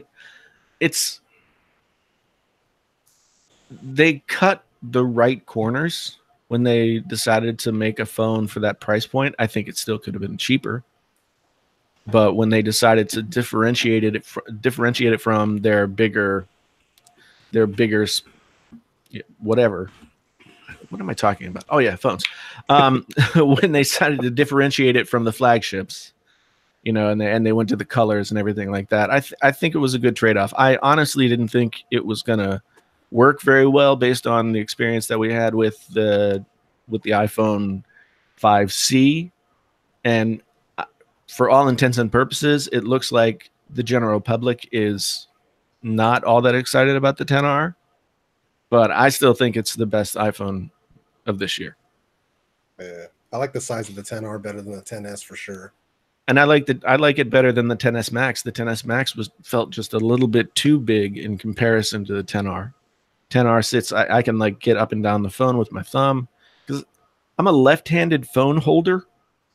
I hold my phone in my left hand, and then if I need to use my finger, I'm using my right hand, dominant hand. I don't know if that's unusual, but yeah. I completely agree with you about the 10R. If you're going to buy an iPhone this year, you definitely want to buy the 10R, man, because the 10S and the 10S Max aren't really bringing much new to the table that the 10 brought last year.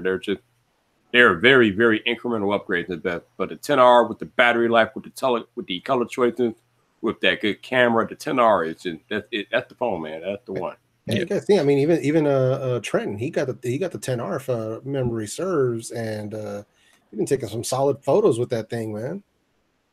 Yeah, I took the thumbnail photo for my Apple Watch video I took with the 10R yesterday. I haven't found that camera's lacking in any way. I'm not a big time like smartphone camera user, but I'm still kind of like, I have to use it for more critical stuff like YouTube videos, and I haven't had any problem. The video's solid on it as well.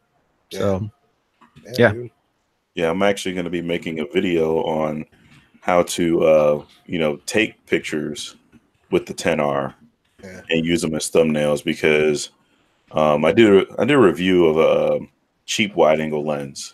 That's good, dude. I took a picture of it and I was like, you know what? I could make this a little bit better and I could tweak it. And I remember watching one of Peter McKinnon's videos on how to use, Lightroom CC. Mm-hmm. And I'm like, well, that's free. So I literally took the picture, at the right angle, and I started messing with all the sliders and stuff and getting all the right saturation and the sharpness and everything. And, I posted it to YouTube and I posted it to other social media sites. People were like, wow. Yeah, dude. Even I still think it looks flawed, but it's legit, dude. And you know what other one is really good too is Snapseed. You can get that. It's a Google app. You can get that on both Android and for iOS, because I have it on both the Galaxy and on the iPhone XS. And dude, it's surprisingly good. I'm like, wow, for what it is for a free app, it's legit, dude. The one thing that I got frustrated with, and I've been frustrated with in terms of using that phone, an iPhone, for something like a thumbnail, which is 1080 by 1920 by 1080. Yeah. The iPhone natively takes 4:3 photos. Yeah. Right. And there's nothing in the camera app that says change and there's nothing in the settings to change it either. Yeah. So what you have to do is you take the picture, then you have to edit the picture in the iPhone and put it to 16:9, and then you've got your photo.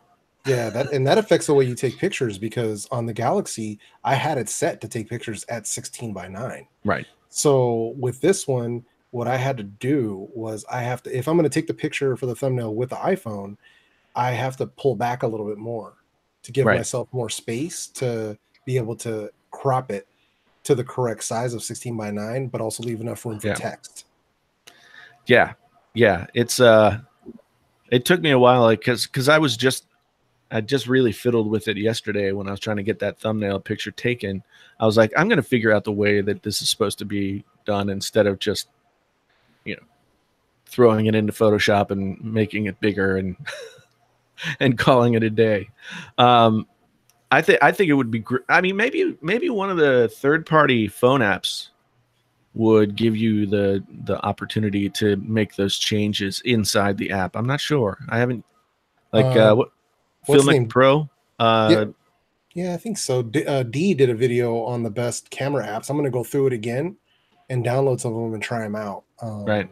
Because I know he did some for which are the best for video, which I use Filmic Pro on both the Galaxy and on the iPhone. Right. But for pictures, I think there's something different that gives you manual controls, because Filmic is really good for video and manual control.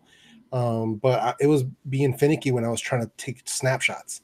So I think I need a different app, because that's one thing where the Galaxy really shined was the native Pro mode on the Galaxy camera app is really solid. Like, it's really solid. So it's I agree. I like taking pictures for YouTube stuff with that app. The only problem I had, if you want to take anything high res in terms of video, you're capped at 10 minutes. Oh, right. No, that's true. With the video on the Galaxy S8, if I shoot in 1080 60, I was capped at 10. Right. But if I dropped it to 1080 30, I was unlimited. Yeah, I think on the newer phones it's now 4K 30, you get 10 minutes. 4K 60, you get 5 minutes. Oh, Jesus. And the Note 9. Yeah. So I mean, I guess that is one thing to ding the Galaxy phones on. Yeah. Genosis just said it. Yeah, Halid. That's the app for iPhone, the camera app that I was looking at. It's you have to buy it, but it's called Halid, and it looks really good. Like, what's his name? Jackson Visuals. He was talking about it and stuff, and I wanted to check it out. Oh, cool. Yeah, cool. That's the one, Halid. I was trying to remember what it was called. Yeah, I need to check out some of those as well. Yeah, man. I need to, maybe I'll get them on my iPad and I'll just be that guy. Oh, there you go. Oh, man. Hey, Christian, you're using the 10R2, right? No, I'm on the 10S actually. Oh, I thought you switched. Well, I bought the 10R just to do a review on it, and I mean, I liked it. And if I had the choice to buy both, from the start, I would have bought the 10R. But by the time I calculated selling the 10S and that little bit less I'd have to sell it for, plus the fees and then the tax on the 10R, I'd probably be getting $50 maybe to switch. So I'm at that point, I'd rather keep the OLED panel. But if I could do it again, I'd buy the 10R. Yeah. Yeah. They're pretty solid, dude. Yeah, and I've been bouncing back. I know that the iPad screen is also LED or LCD. Yeah. But it's got that ProMotion 120 hertz thing going on. I never feel like I'm losing anything when I go from, say, an iPad screen or from the 5K screen here on the iMac Pro and pick up my phone. I'm never like, oh, this looks like crap. Yeah, dude. I mean, even when I saw it, who was it that the first person that showed me the 10R was Austin, and I was checking out his yellow 10R, and I was looking at the screen and I was comparing it to the 10S, and I'm like, this is damn good. Yeah, I was really, really impressed. Yeah, I actually found that it bothered me the more I used it, which is weird because I first did my side-by-side comparison and I'm like, I can't tell a difference. And then I used the 10R for a week full time. And by the end of the week, I was like, man, this is kind of bugging me. It was the thick fonts. The thin text was fine, but the Reddit app has really thick fonts on the heading, or Google News, any app that had a really heavy weight for the font, you can really kind of see the pixels, and that would bug me. But first world problem, you can get used to it. I hear you, man. Yeah, I haven't noticed that, but I mean, it's got to show up somewhere. I did a week's worth of holding the 10S Max and the 10R beside one another. Yeah, and I do it, and then I not do it for a couple of days, and then I come back, and you can see a difference. Definitely, if you get a really contrasty popping photo up on both phones, the 10S Max or the 10S is going to look more crispy. It's going to have the colors are going to pop a little bit more. It's going to be subjectively a better looking screen. But the majority of people who are going to use either of these phones are never going to be like, well, let me put them side by side. And right. You know, I mean, they're going to get the 10R and they're going to look at the screen. And for the most part, people are just going to be like, yeah, it's good. Yeah. No, that's what it comes down to.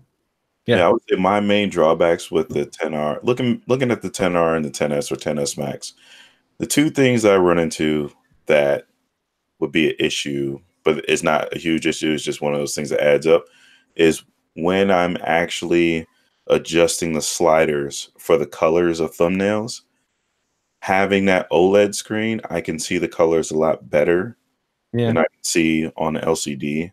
And then the other thing is with the OLED panel, it seems like because of how the colors and the OLED works, I have to use less brightness on an OLED panel, whereas on the 10R, I have to use more brightness.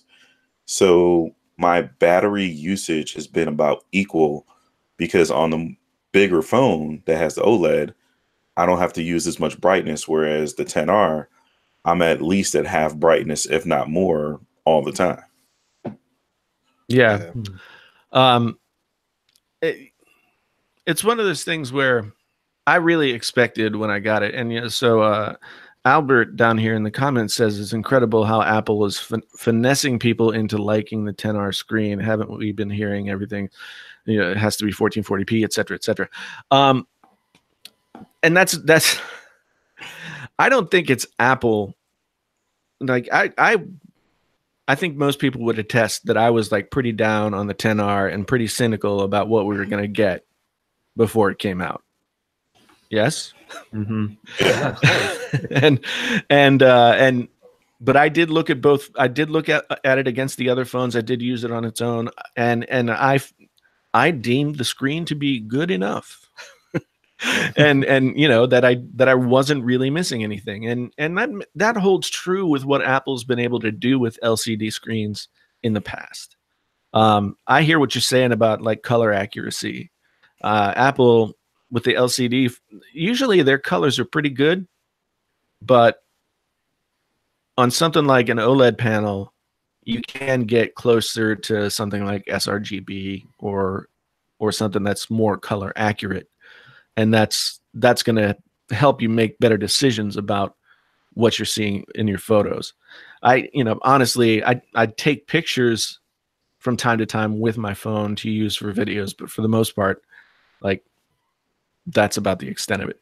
Yeah. So I'm doing everything on the iMac when I go to put things together. Yeah, so, I'm pretty much doing, I want to say 90 or almost close to 100% mobile creation at this point. That's cool. Like the past, I did one on the DSLR, but pretty much at this point, it's just like, just shoot the damn video. Like my, the last video I put up on my channel was, I meant to have this microphone go into the audio and do all that stuff, but for whatever reason, the video and Adobe Premiere didn't want to act right. Syncing didn't want to act right. I was like, you know what? I'm tired. I edited the entire video on my iPhone through iMovie, uploaded it to YouTube. The only thing I did on the computer was the thumbnail. Right. Right. Everything else was done through the iPhone. Yeah. I did that when we were at Vid Summit. Mm-hmm. I did a video day one where I just kind of sat in the hotel room, talked to my phone, and edited with LumaFusion, did the whole deal, got onto Canva and did a thumbnail, and I got that whole thing done in less than an hour. Yeah. Because LumaFusion is really easy to use. If you're not trying to do something super fancy, like cut in a bunch of other stuff, which isn't necessarily super fancy, but it is for me, then you can just go through and chop that stuff up pretty easily and get done really quickly. So yeah, I remember the days when 240p was a thing. Like you'd be watching YouTube and you'd be like, oh man, I hope the connection's good enough here so I can watch in 240p instead of like instead of 144. 144. Yeah. No, dude, It's like the struggle, man. The struggle was real. Yeah, it's like now if you look at those videos, you're just like, I can't even see anything. I remember being juiced when people started uploading HD videos, like 720 and 1080, and be like, oh my God, this looks so good. Yeah, and I remember thinking like, nobody needs that. It's YouTube. Nobody needs 720p. It's just YouTube. 340 is fine. Yeah. Or 360, I guess. Yeah, 360, yeah. Yeah, dude. Yeah, no doubt, man. I mean, but like even for like just 1080 stuff, I mean, I haven't tried editing a 4K video with the iPhone. I think that's going to be the next thing I'm going to try. Right. But like the Money Ain't a Thing, the 3-part headphone videos I did, the one that was best headphones under 350. That one's the one that I did full iPhone from beginning to end. Right. That was all 1080. So I'm thinking about doing another one where it's 4K just to see how it all shows up. Right. So, Right. Yeah, and just see how I'm sure the phone will handle it fine, but yeah, it's just tedious, man, on the XS screen because it's not like a Max or an iPad.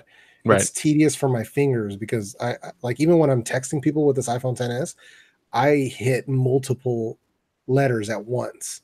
And that's one thing that's been bugging me for a bit, but I don't have a way around it right now. So. No, yeah, it's I've tried different especially on Twitter for some reason. Yeah. The Apple keyboard just becomes so stupid. Oh, dude, it just like makes it makes words out of things that it like you're not even close to trying to make those words. Yeah. And I've tried other keyboards. Like I've used SwiftKey before, but I tried it on the iPhone. I just didn't like the way that it worked in conjunction with the iPhone because you still feel like it's not native. And I think you feel that more on an iPhone than you would on an Android phone. Yeah. Have you tried Gboard at all? Yeah. And I don't like Gboard all that much either. I mean, that's what I use when I use Android phones. But the iPhone keyboard, the Apple keyboard is the one that I find most comfortable, like with my adult sized hands, to go ahead and use. But yeah, I don't know what happened to the spell check and autocorrect because it didn't used to be. It didn't used to make you look like you had a stroke while typing. Yeah, it's bad. Like I don't understand how I'll type a word, like let's say a common word that I use a lot. So it won't auto, like how on the Android phone, let's say I'm going to type in the word absolutely. So let's say I type in ABS, it automatically comes up with options with absolutely being the first one. Right. And it's a word that I commonly use. So on the iPhone, it like doesn't understand. It doesn't even give me the option to write out absolutely. Like it doesn't comprehend that word, or it'll give me words that have nothing to do with it. I'm like, what is up with this suggested words? Like, and then autocorrect just gets wonky. Yeah. So it's really weird, man. It's, it's one of those little, I don't know. It's like a little quirk on the, on this stock iOS keyboard. It's just really weird. It didn't used to be that. It didn't used to be like that. I mean, it used to be, well, back 10 years ago, there were those like, damn you autocorrect sites where people would put up all this crazy stuff. But in the years most recently, it's been pretty good. But now it sucks again, and I don't understand why. It's like it regressed or something. Yeah. Shannon's right, though. She said no one ever said or intended to say ducking. Well, I mean, there have been times when I've wanted to say ducking, like somebody's shooting, I'm going to be ducking now. Stop ducking me. I mean, that wasn't necessarily the greatest sentence structure there. Passive voice and all, but yeah, that's a way that I would use the word ducking. Oh, you know what I meant to ask you, Jason? I saw in your thumbnail of a recent video. Were those the Grado headphones, the SR80s in the thumbnail? Yeah. Ah, dude, I've been meaning to try those out. All right. I was like looking, I was like, are those? Yeah, they are. Yeah. They're the truth too, man. I mean, I don't use them as much as I used to because I have other headphones that are more comfortable. Yeah. Like, because I have the old ones. I have the ones that, so now it's the SR80Is, I think they are, or the SR80Es. I think it might have gone from what I have to the I to the E. Yeah. And the only real big difference with the I was they made the jack plug thinner so you could plug it into phones with cases on. Yeah. But yeah, they sound fantastic. Yeah, they sound amazing. I've probably had those for more than 10 years at this point. Oh, okay, yeah. No, people have been telling me about them for a while, and I'm like, all right, I'm gonna add them to the list. I just got these. These are the monoprice. Oh, yeah. I just got these in, and there were a bunch of my subscribers like, you got to try out those monoprices because these are like $25. Right. So, and they're pretty legit for a budget headphone. So yeah, I've always heard they're good. But those look very similar to like something like the Samson headphones that are out there, which are also very similar to like the Superlux headphones that are out there about the same price. I think they're all the same model. They just, they just have a few differences, and you can pay to have your logo emblazoned on it. Yeah, probably. Yeah, but they all sound good. I mean, that's the thing. They're all based on like the K240 design, the AKG K240 design, which has been like a super solid design for headphones for decades at this point. Yeah. We got some good stuff. We got some good stuff coming, man. I've got so many headphones on deck right now, and I've got some wired earbuds that just came in that just blew me away. Yeah. So yeah, like I got some in-ear two pairs of in-ear monitors that came in, and they're just like, yeah, very nice. One of them is like a more of a V-shaped sound, right? And it's like, it's a dual driver, but it's a V-shaped sound, and the bass on it is so freaking good. It's like, holy crapola. And then the other one is a very clinical and balanced sound that just shines when I have it hooked up to my tube amp. So I'm so like, I love listening to them, dude. It's good when I have a good headphone review day like that. Yeah. There's a reason why I got back into the gaming headset reviews. I looked at my top 10 videos for this month. Yeah. 6 of my top 10 videos for this month were gaming headset videos that I made like 2 years ago. Yeah. And the CPM on those videos was anywhere from like $15 to $25. Holy crap! Yeah, well, that makes sense, dude. Hey, it's smart business. So I'm like, all right, I guess I'll go back and get some. I mean, I haven't tested out a lot of the newer gaming headsets that are out there, so there's a reason to do it. But still, I was just kind of like, wow. Yeah, that makes sense, man. Make a couple of those. I mean, I can't believe that some of those videos are still getting as many views as they are. Yeah. Like 2, and they still get views. I'm like, wow. Yeah. There just aren't a ton of people that cover gaming headsets in any kind of depth, I guess. There's like, like me and GameSki and Bored at Work and Random Frank P. Yeah. And, I remember watching Bored at Work and Random Frank P. Like, I think Random Frank P's first video that I watched was the Sony. It was the ones that had like the shake your ear thing. I forget what they were called, but anyway, it was like he was just in his dorm room on a webcam or something, and that video got like thousands and thousands and thousands of views, and I was like, this guy can do. This guy can just sit in his dorm room, and he calls himself Random Frank P. I could do that. So like 90% of like YouTube channels start. Yeah, exactly. Oh, man, I'm all about that too, man. You guys saw that video, man, where I said just get started. No more excuses. It's just, dude. I mean, I tell people like in real life who ask me about it. Like at work and stuff, and they're like, "Oh, I always thought about doing it," and I just stop. I'm like, "Stop, just do it." Why are you not doing it? And like, "Oh, there's so many people." You are you, and they're not you, You have your own voice. So just start. Oh, I don't have the camera. Use your phone. You have a phone, right? Use your phone. Oh, I don't know how to do it. I will show you. I will show you how to do it. I have no problem doing that. So, because people DM me all the time about that sort of thing. And I don't mind helping people out.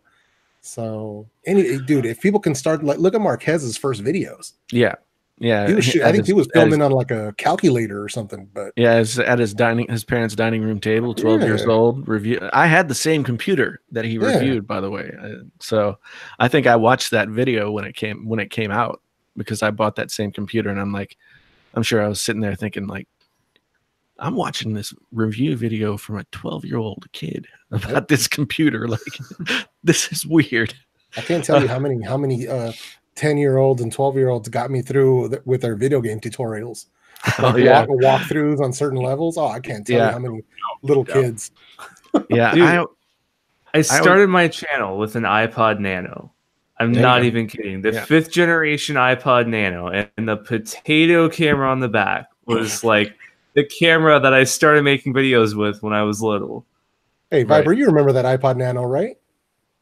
A long time ago, dude, man. But I remember, when people saw that an iPod had a camera, dude, I remember people were flipping out, like, dude, this thing is freaking dope. You can watch the videos, but it couldn't take pictures. No, it could take video, but no pictures. I never understood that. Apple. That's an Apple feature. Yeah, I'm gonna change gears a little bit here. It is close to Christmas, and we got a few tech dudes on the stream right now, so I'm gonna kick this off, but I figure we can give like some last minute tech gift idea for people who are still Christmas shopping. Oh yeah. So I'm gonna go ahead and kick this off real quick. So me being who I am, my last minute tech idea for you all, the Skull Candy Crusher Wireless, man. Right now, these are on sale at Best Buy for $109. Yep. At that price, they're still. The base on these is like crazy. It's legendary. I've done videos on these. Check them out on the main channel. These are probably the best headphones if you like really into bass. These are definitely the ones you want. They feel good. They look good. They're comfortable. The sound is amazing. And the price is just out of this world.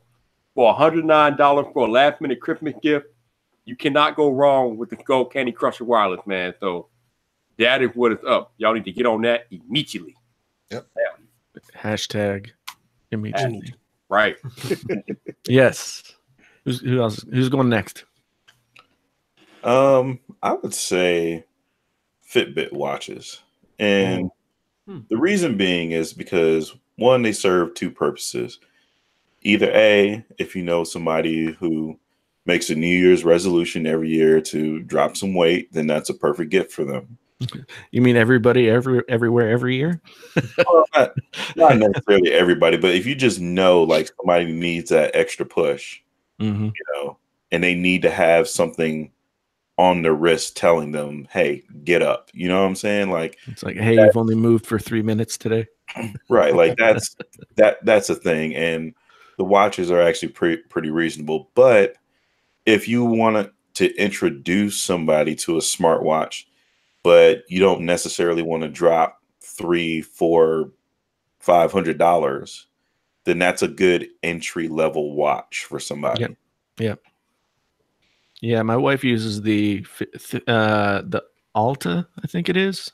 Yeah. The more petite version. And she likes it a lot. So yeah, like it's a cool smartwatch. Like you don't need, for somebody who's starting off, you don't need to worry about apps and all this different stuff. They just want to put it on, have the time, have it be digital, and you know, get little minor stuff. That makes sense, man. Notifications and that kind of thing. I mean, you know, that's a good choice. All right, Jeff, what you got for us? Well, you know, man, I review a lot of products, so there's a lot of stuff to choose from. So, what's kind of hot right now, what I noticed as far as like a lot of the headphone guys or people looking at stuff, is the true wireless earbuds. So that's why I'm doing a heavier push into this market, because a lot of people are asking me about stuff. So there is a specific product that I recently just completed my reviews on, and a video will be coming out soon, probably within the next week-ish, maybe 2 weeks. But it's from JLab, So I know you got a lot of people have heard of JLab. This is the box right here. These are the JBuds Air. These things are like $50 and they are absolutely legit, dude. The sound on them is like just solid, dude. And the mics don't suck. Not great, but they don't suck. But the sound quality, there's no latency when you watch videos. They have 3 EQ modes as well. So depending on what kind of music you like to listen to, but you can get like extra bass, you can get like a balance sound or their own, they call it JLab custom sound, I believe is what it's called. Hang on, don't quote me on that. Oh, it's the JLab signature sound. But dude, yeah, they're comfortable, lightweight. They got really good battery life and the sound quality is on point for $50, dude. They're super solid. So I'm going to be doing a full review on them coming up soon on the channel. But yeah, dude, I haven't tried a JLab product yet that sucked. So they're pretty good, dude. Right. Cool. Yeah. Christian, what you got for us, bro? You know, I've really been enjoying my 3rd gen Echo Dot. And that's like a fairly budget item. I think the Google Home Mini is also on sale at Target right now. A Google Home Mini is great too. I've got one of those. I don't like that it doesn't have a headphone jack. Like the Echo Dot I have plugged into a decent speaker system, which is nice. I don't understand why Google's like, no need for a headphone jack. Oh, wait, they already did that with the Pixel. Well, anyway. Yeah. Yeah, I've been enjoying that. I mean, that's probably it as far as like reasonable price. I really like my AirPods. That's getting into a slightly more expensive territory, but those are nice. Yeah. Mr. Painfully Honest Tech, what you got for it? Well, my budget choice for anyone who's looking to grab something for folks are these things. It's not the AirPods. It's those ones that I reviewed a while back. i7s, right? Yeah, they're the 10s. The 10s. That's right, the i10s. Yeah.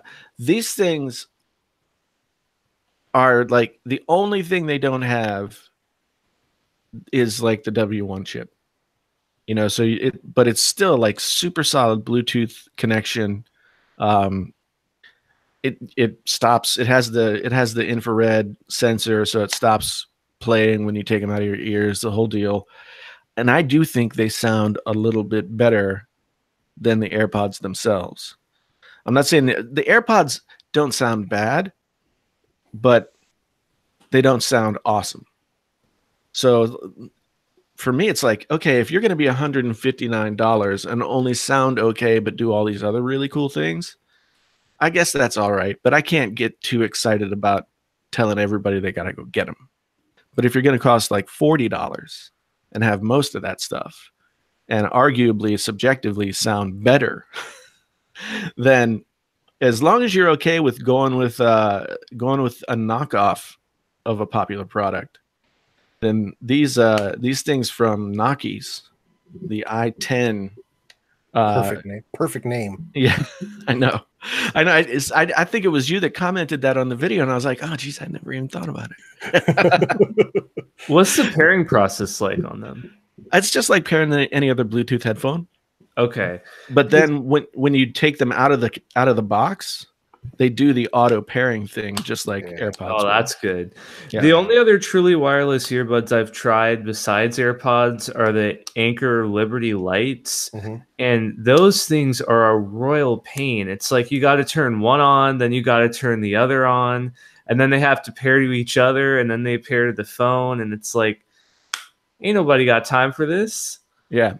I had the I think I had a higher level Anker like wireless earbud thing. They were okay, but they would drop connection between each other every once in a while. And there's nothing more annoying than like all of a sudden, like, because it like fucks with your equilibrium. Yeah. You're like, oh, I think those were the Zolo. They were the Anker Zolo Liberty. Those came out before the Liberty Light. Yeah. The Zolos, and I like the sound of them, but it wasn't like it was an every minute, every 10 minutes, every 5 minutes kind of thing. It just it did it enough that I was like, this is just not fun. No way. Yeah. But I do like Anker headphones. I think they make some good stuff. Anker's like an interesting company. They went from being like decidedly like we're just going to make cheap versions of other stuff. Yeah. And then like slowly they've made their way into actually making more quality stuff that competes with the other stuff. Yeah. I've got a review of another product of theirs coming up soon as well, because I got a sound bar from them. Oh yeah. And it is exceptional. So let me just context. It's exceptional for sound bars under $100. Right. Yeah. Right. So, just to make sure that's clear. Yeah, I mean, but that's a huge thing. A lot of people will not spend $500 on a surround sound system for their TV. Yeah, you know? Exactly. That's what it comes down to, man. Yeah, and if you like, I felt this way about. There was a Vizio soundbar. It was a 32-inch soundbar. It was less than $100. Came with a wireless sub, and sounded really good for paying that much money. In fact, I felt like it competed with soundbars that were twice, if not more, its price. And Vizio were, I don't know if they're still good because this was a couple of years ago, but they were kind of like the sneaky sleeper soundbar. If you wanted good sound and you didn't want to pay for like the Sony name or whatever, then you could grab the Vizio and get like 90% of the performance. Oh, nice. Yeah. Yeah. You ever tried out that Bose soundbar? I have tried a couple of different Bose soundbars. They sound okay. I mean, Bose. See, here's the thing about Bose. Like their whole deal is they want to sound transparent.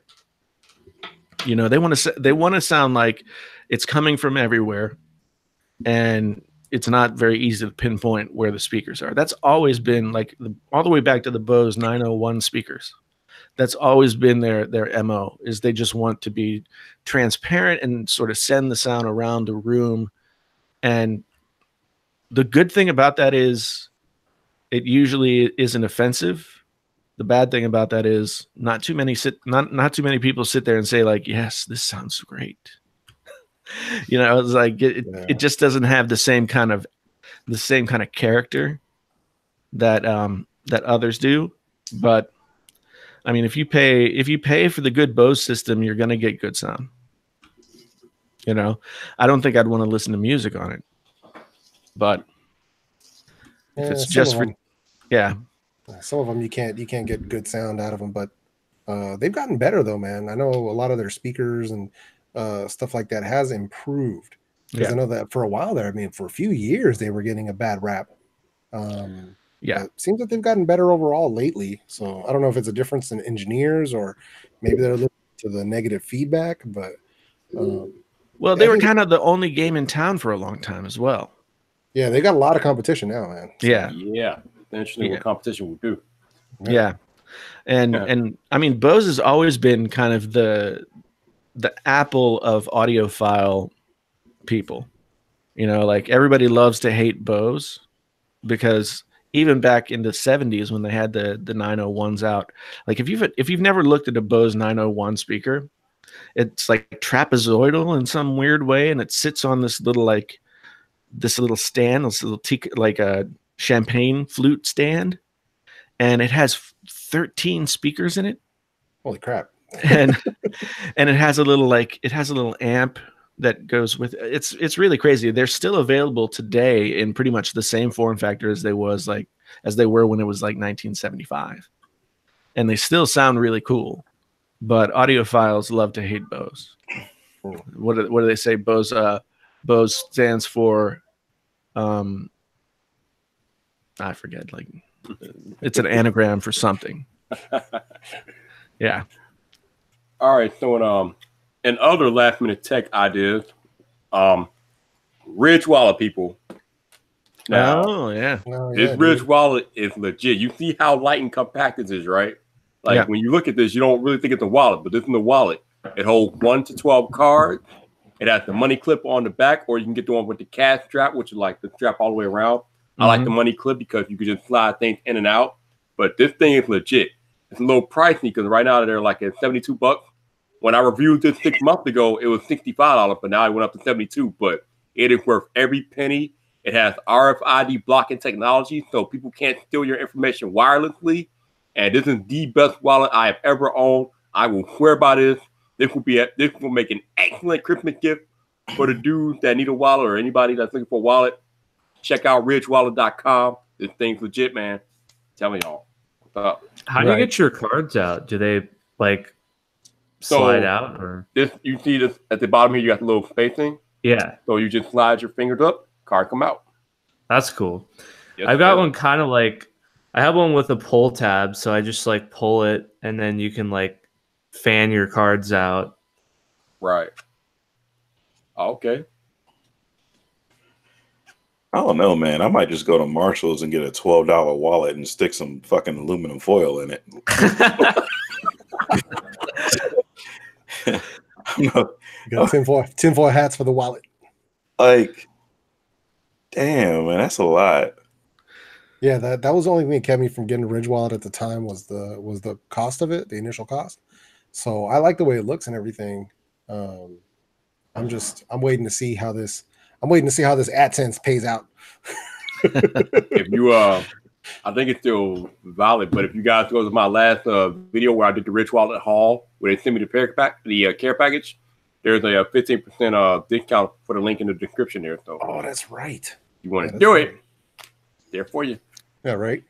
Gotta plug that affiliate link, man. Yeah, dude. That's what I'm saying, man. Telling people, man. That's people have been asking me about the chair and stuff, and I've been telling them, I got a link. They got a sale going on, so yeah. I think these chairs are like $60 off or something. Man, these chairs are expensive. If y'all know somebody that wants to give away a chair, let me know. Tell them to send that people to me, man.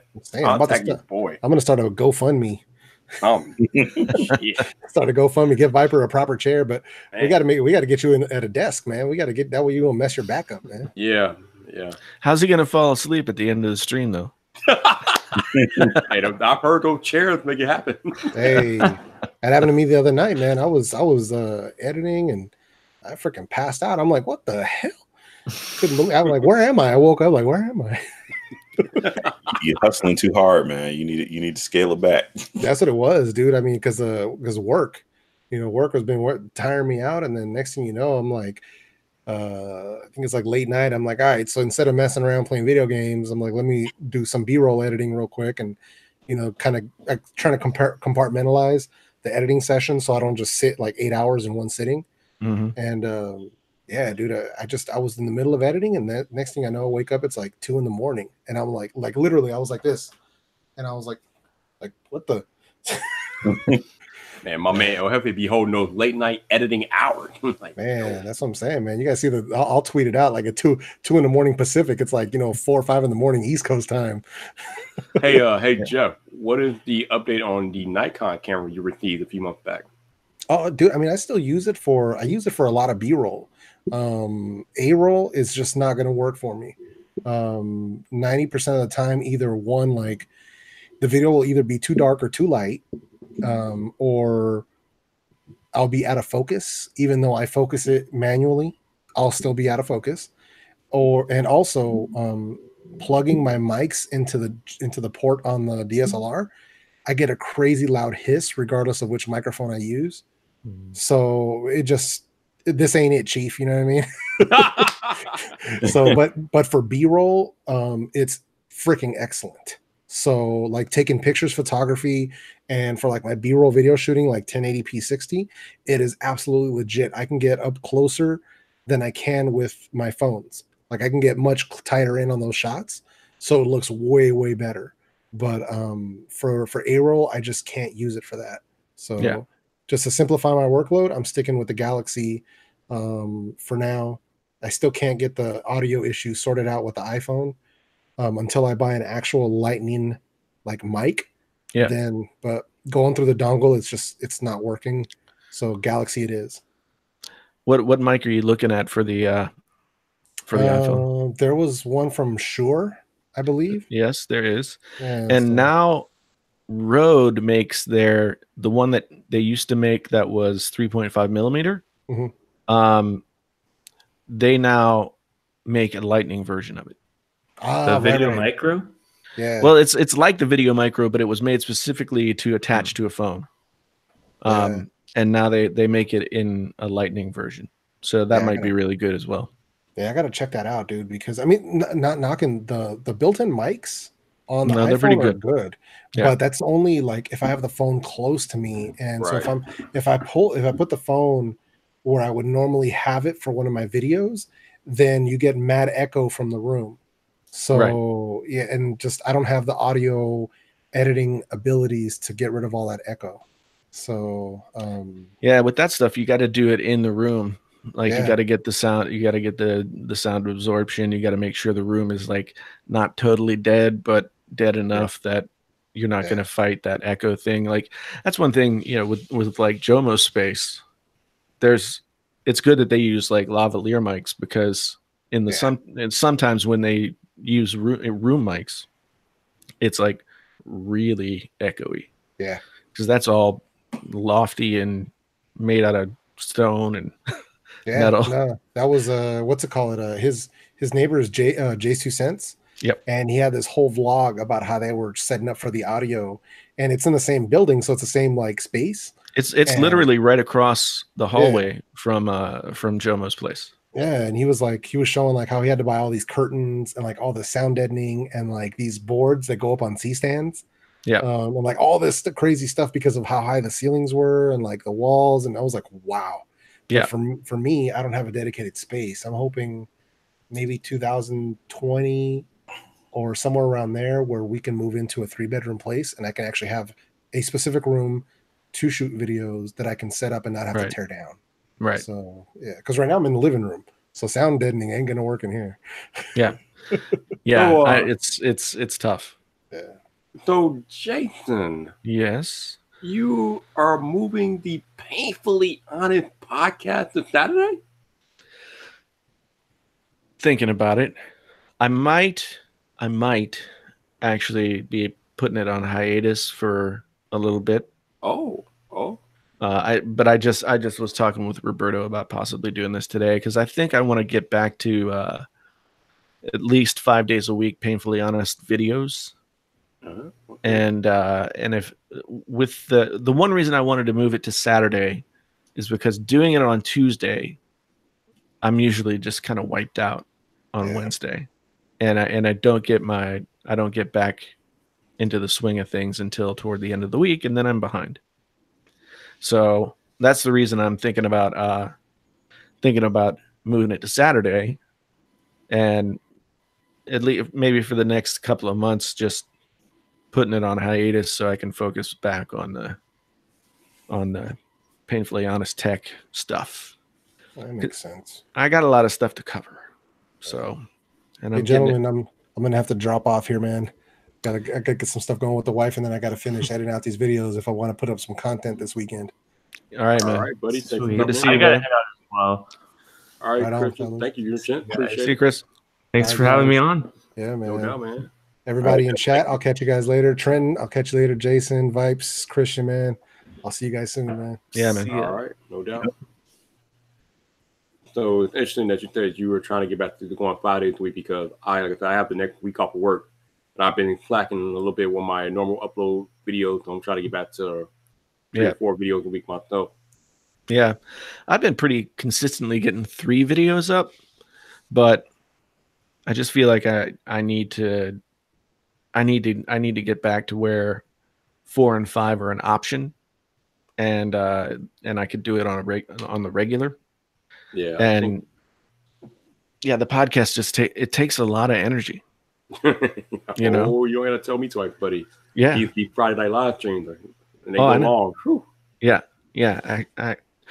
I'm trying to manage my time better. I'm getting into a new situation in the new year with business stuff.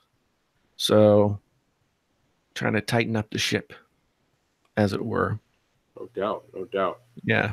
I'm trying. I think I fell into the trap of live stream being easier to do, which is why I haven't posted much on my regular channel. But I want to get back into non-live stream content more. Yeah. I mean, live streams are way too easy. I mean, I do want to live stream stuff, but I want to kind of save that for the weekends. I want to live stream some live music stuff, and maybe do like 1 day a week of playing a game for a couple of hours. And I know not everybody's going to care about that stuff, but I mean, I want to get it. I want to get some kind of presence going on Twitch, because yeah, I mean, we all know that YouTube could go away. It could, or they could change. It could change in some significant way that makes it not as easy to deal with, not as lucrative, not as whatever. And if you're not, I feel like if I'm not connected to other platforms, then I'm just kind of I'll just be dead in the water. I'm like you, man. I need to start paying more attention to Twitch, but I'm not there yet. I'm still trying to build up an audience somewhere on YouTube before I try to like tackle another platform. But yeah. I think I'm in a position now to at least pull some people over. Like even 1% of my audience is 1,200 people. So it's like I'm in a position where I could probably do it, and it wouldn't be as big of a hurdle to get people over there. Oh yeah. But yeah, it's I was impressed with I was just happy to see a lot of people come over and watch the videos on the new channel. Well, a lot of people have known for a while that you're a musician, though. Yeah, I think most people thought it was bullshit, though. You gotta teach them, man. You gotta let them know it ain't a game out here, man. They gotta know. Yeah, I think they were just like, yeah, he's a musician. Okay, old guy. Maybe you were a musician like back when everybody was playing the accordion or some such thing. Nah, speaking of old guy, one of those people that kind of thought that, but once I started noticing some of the stuff that you had around, I'm like, okay, he does more than just be a garage band or stuff like that. Like, yeah. I mean, I used to concentrate for basically 20 plus years of my life. I concentrated exclusively on music. Like that was my first, like, I want to be a rock star kind of thing. And it was only when that, you kind of go in ebbs and flows, and that went on a downturn, and I got into grad school and I focused on writing. And then after the writing thing, YouTube was just kind of like, hey, I can do this at home. And the barrier to entry is low, and I can just kind of fool around with it, never ever thinking that anybody would ever pay attention. And so it's kind of fun to come back full circle and do some of that music stuff. I mean, it's not any of my original stuff. I'm just doing covers right now, but picking a cover every week and trying to figure out how to put it together so that it's not just like a straight rip of the original has been kind of fun. And it's got me working with the studio stuff a little bit more than I have for quite a while at this point. All right. Speaking of old guy, I am looking at these pictures from when we were at Vid Summit, and your facial hair has grown exponentially since October. I haven't trimmed it since before Vid Summit. Like right before Vid Summit, I did the trim, and then I haven't done anything to it since then. You really got the wizard thing going on right now. Yeah, it's like it's getting to the point where I can sort of gather it together like another inch or two, and I'll be able to make a little ponytail. So I don't know if I'll get that far though, because like it just sticks out in all kinds of weird directions. It's just kind of all over the place, and maybe that's how it's supposed to be, but I feel like I got beard calyx or something. Your hair is making its own fashion statement, man. That's sure. Always. Yeah, I got my hair cut before Vid Summit too. Haven't gotten it cut since. So yeah, I think I'm gonna try and make it to like March or April and see where I get. Now, are you going to the? No, I Okay, you're botting out. Uh-oh. Oh. Oh, wow. Oh, did he just like drop off or something? Oh, he's frozen in time. Oh. Oh, we lost Jason, or he's there, but he's not there. Yeah, he probably has to restart Hangouts. Oh, did you hear about Sprint? What about him? They gotta pay back the state of New York like $300 million. Why? Because they didn't. There was some tax that they didn't pay. I knew it was going to be. You knew it was going to be what, Jason? Okay, I knew pretty expensive. Okay, you're like not on me too. You're going in and out. I can't hear you. All right, it looks like the chat's connected again. Can you hear me? No, I can hear you. Yeah. I was just saying that hotel in Vegas close to Christmas. Oh, yes. Yeah, it's just not going to be cheap. No, not at all. So, TechRare, why Sprint paying New York $300 million or whatever you said? So basically, from 2005, right, all the way up until, was it like 2013, 2014, there was supposed to be, like state and local taxes that's supposed to go into the Sprint bills and stuff like that. They're supposed to collect that tax from people and whatever, right? Right. Well, apparently they're supposed to collect the tax, then pay the tax to the state of New York, but they didn't pay the tax.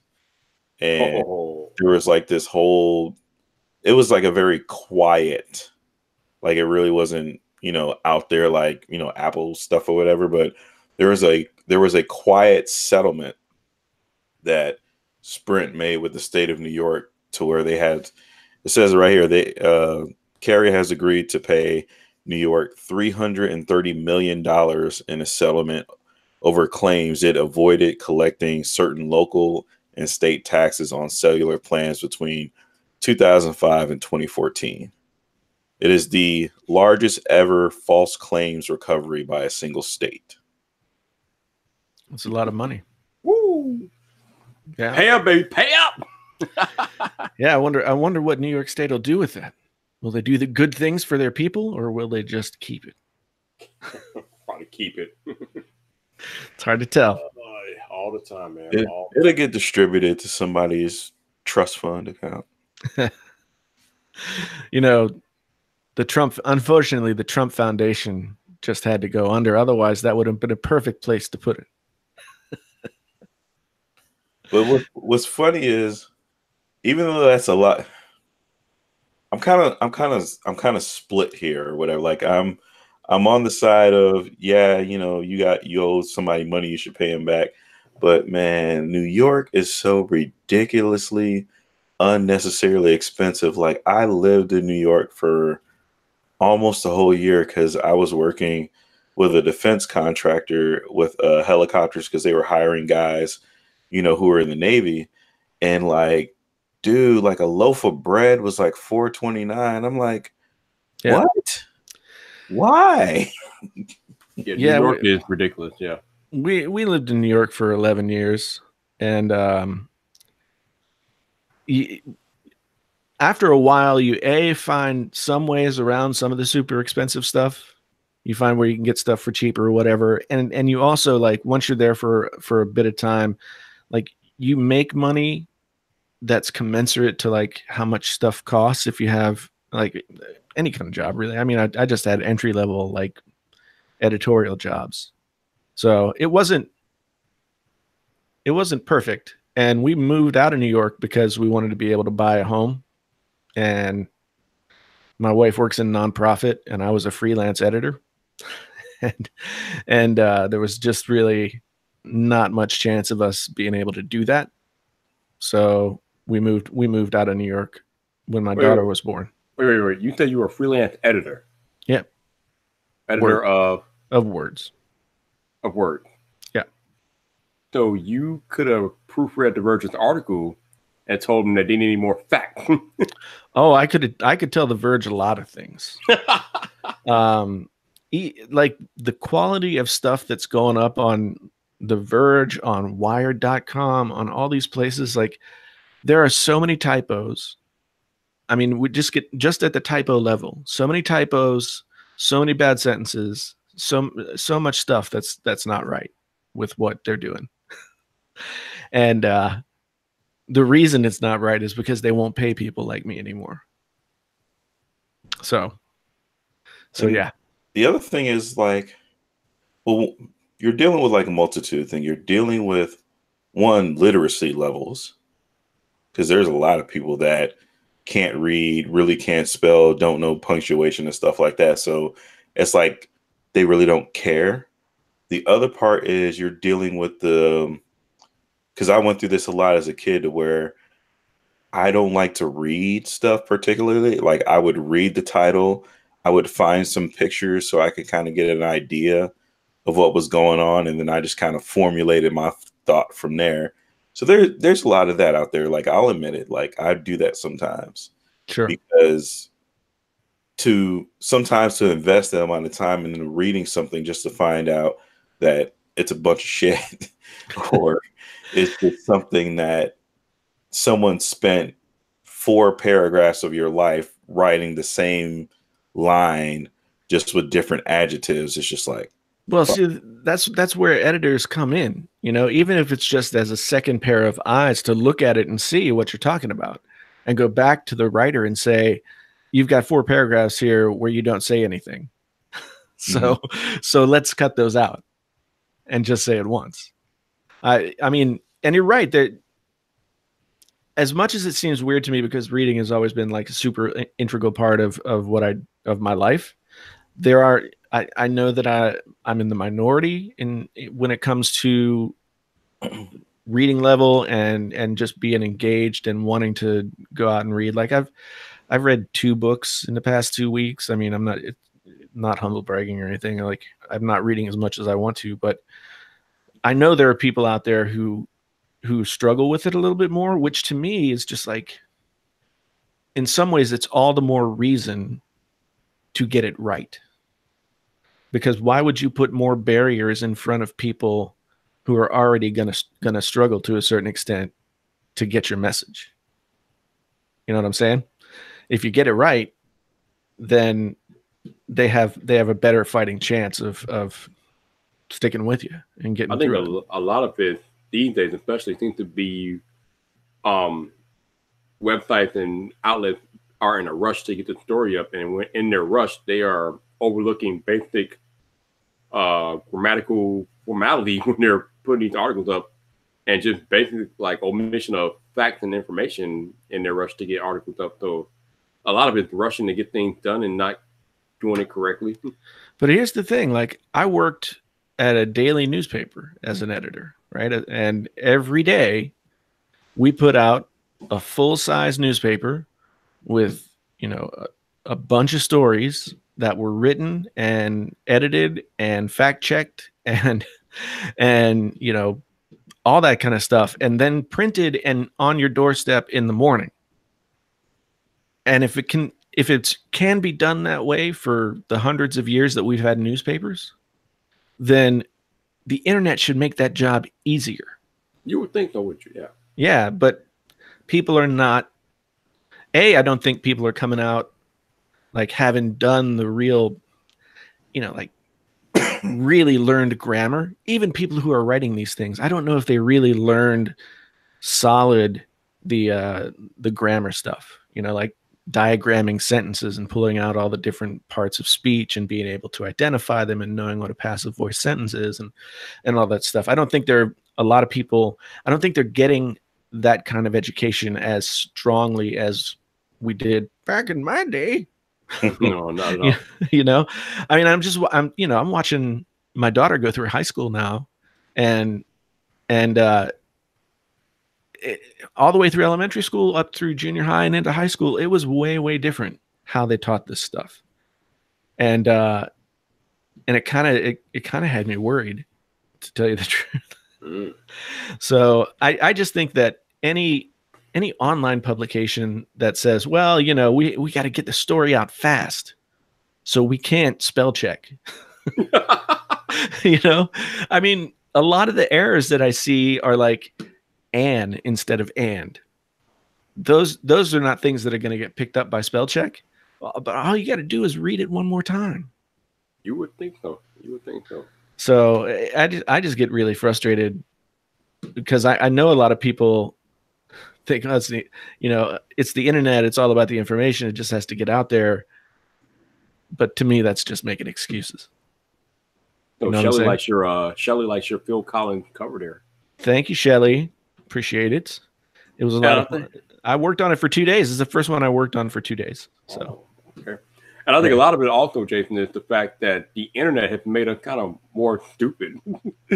Like the way we like Twitter, you can only like tweet out 140 characters. I think no, 280 now. So it forces you to short type everything, and people short form type everything now anyway. So it's like the grammatical like emphasis that we were required to use when we were growing up is not required anymore. So I think it's making our grammar today a lot less appealing than what it should be. Here's the thing though, like, so when I hit the 280 character limit in Twitter, I go back and I try and find like what words I don't need. Right. You know, it's like, so I'm editing my words so I can get down to the right character count. I'm not shortcutting and like using like all the internet speak or anything like that. So I mean, even Twitter is a great opportunity for somebody who wants to be clear and concise, to make clear and concise tweets by reading your sentences and asking yourself, like, how am I going to most efficiently say this? Man, I when I before I even hit the send tweet button, I try to go back and proofread, and I still end up missing words or missing. Twitter is. I think Twitter has its own particular effect on your brain. Yeah, because I'm terrible with Twitter stuff as well. Like, I had typos all the time in Twitter. It's really embarrassing, to tell you the truth. And it just, I can't seem to stop myself. So it's a culture thing, because this goes beyond just the internet. This goes into workplaces, communication, and stuff like that. Like, I believe it started with texting, because with texting, you know, like, people used to write. I remember people used to text full out paragraphs. Once we got those screens and keyboards and stuff, like, it was so much detail. And after time, it was just like a shortened version, because people wanted to get more information, but have it simpler, but quicker. Right. Because like now there's so much information that you have to absorb that your brain can't do it all at once.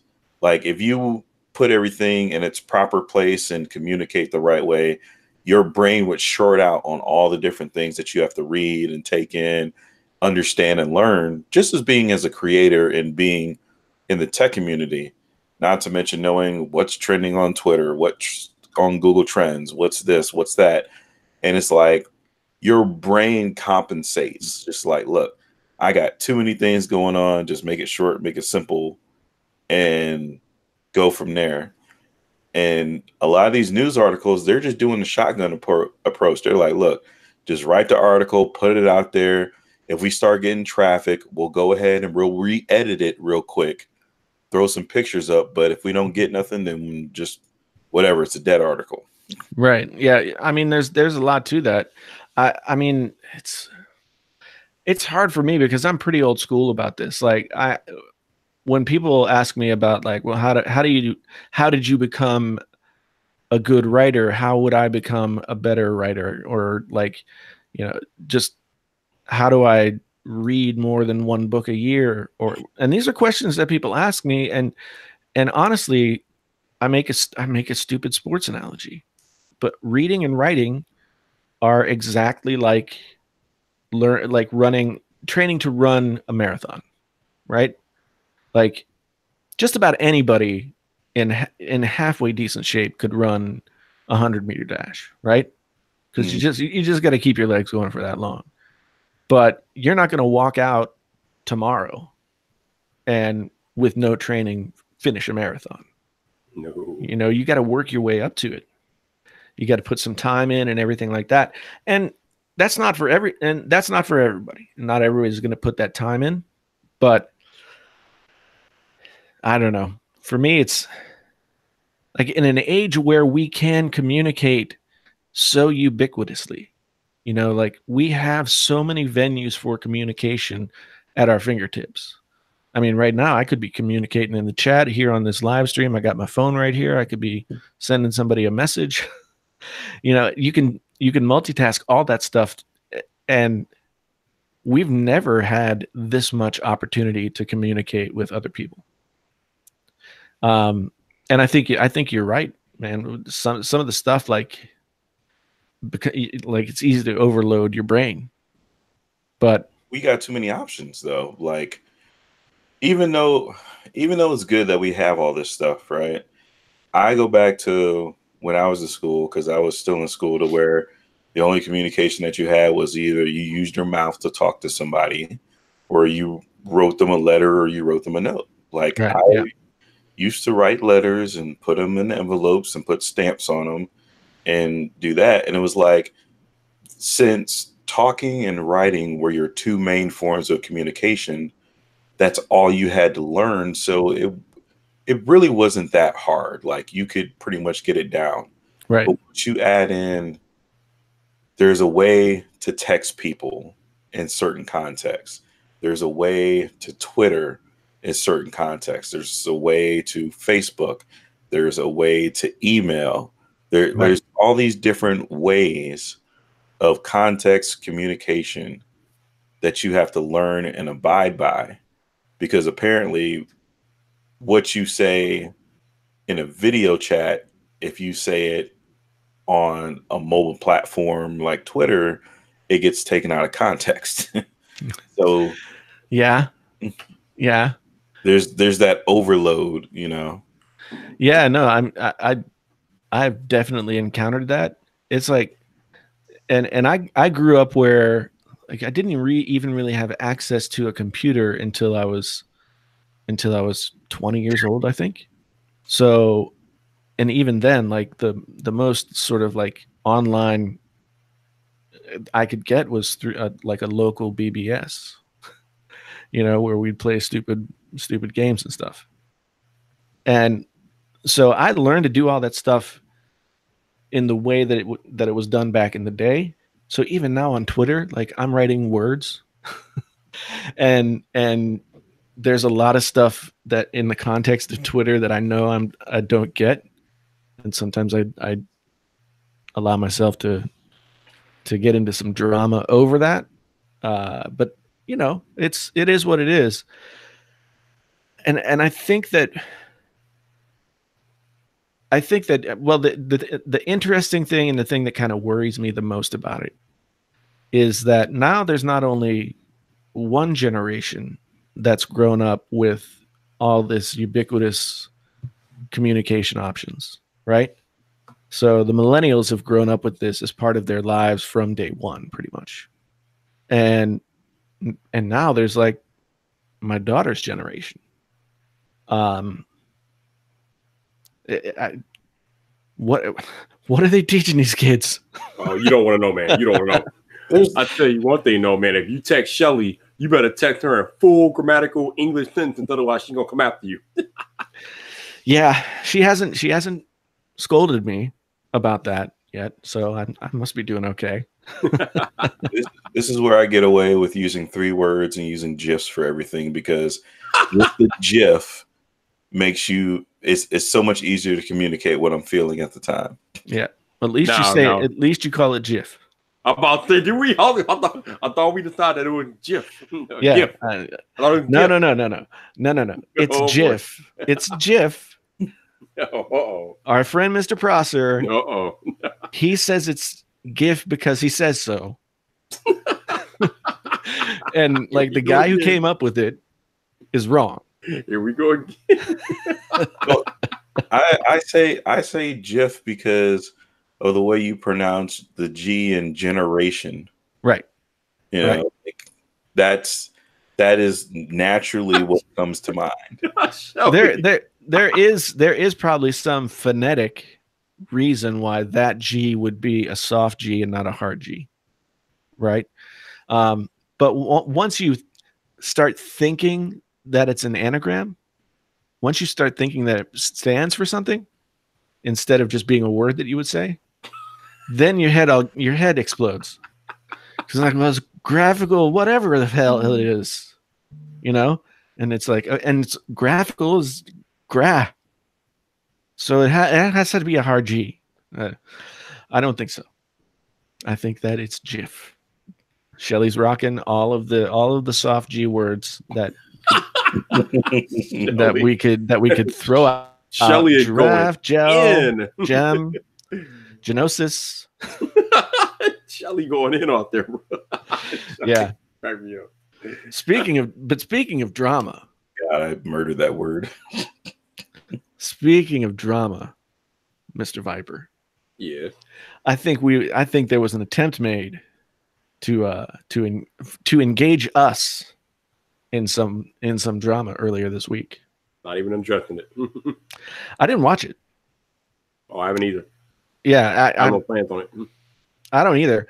And the thing is, like, Roberto sent me a message last night. He's like, I guess in the comments of that video, they're saying that you're like, you're not a man because you're not street enough because you haven't responded to the video.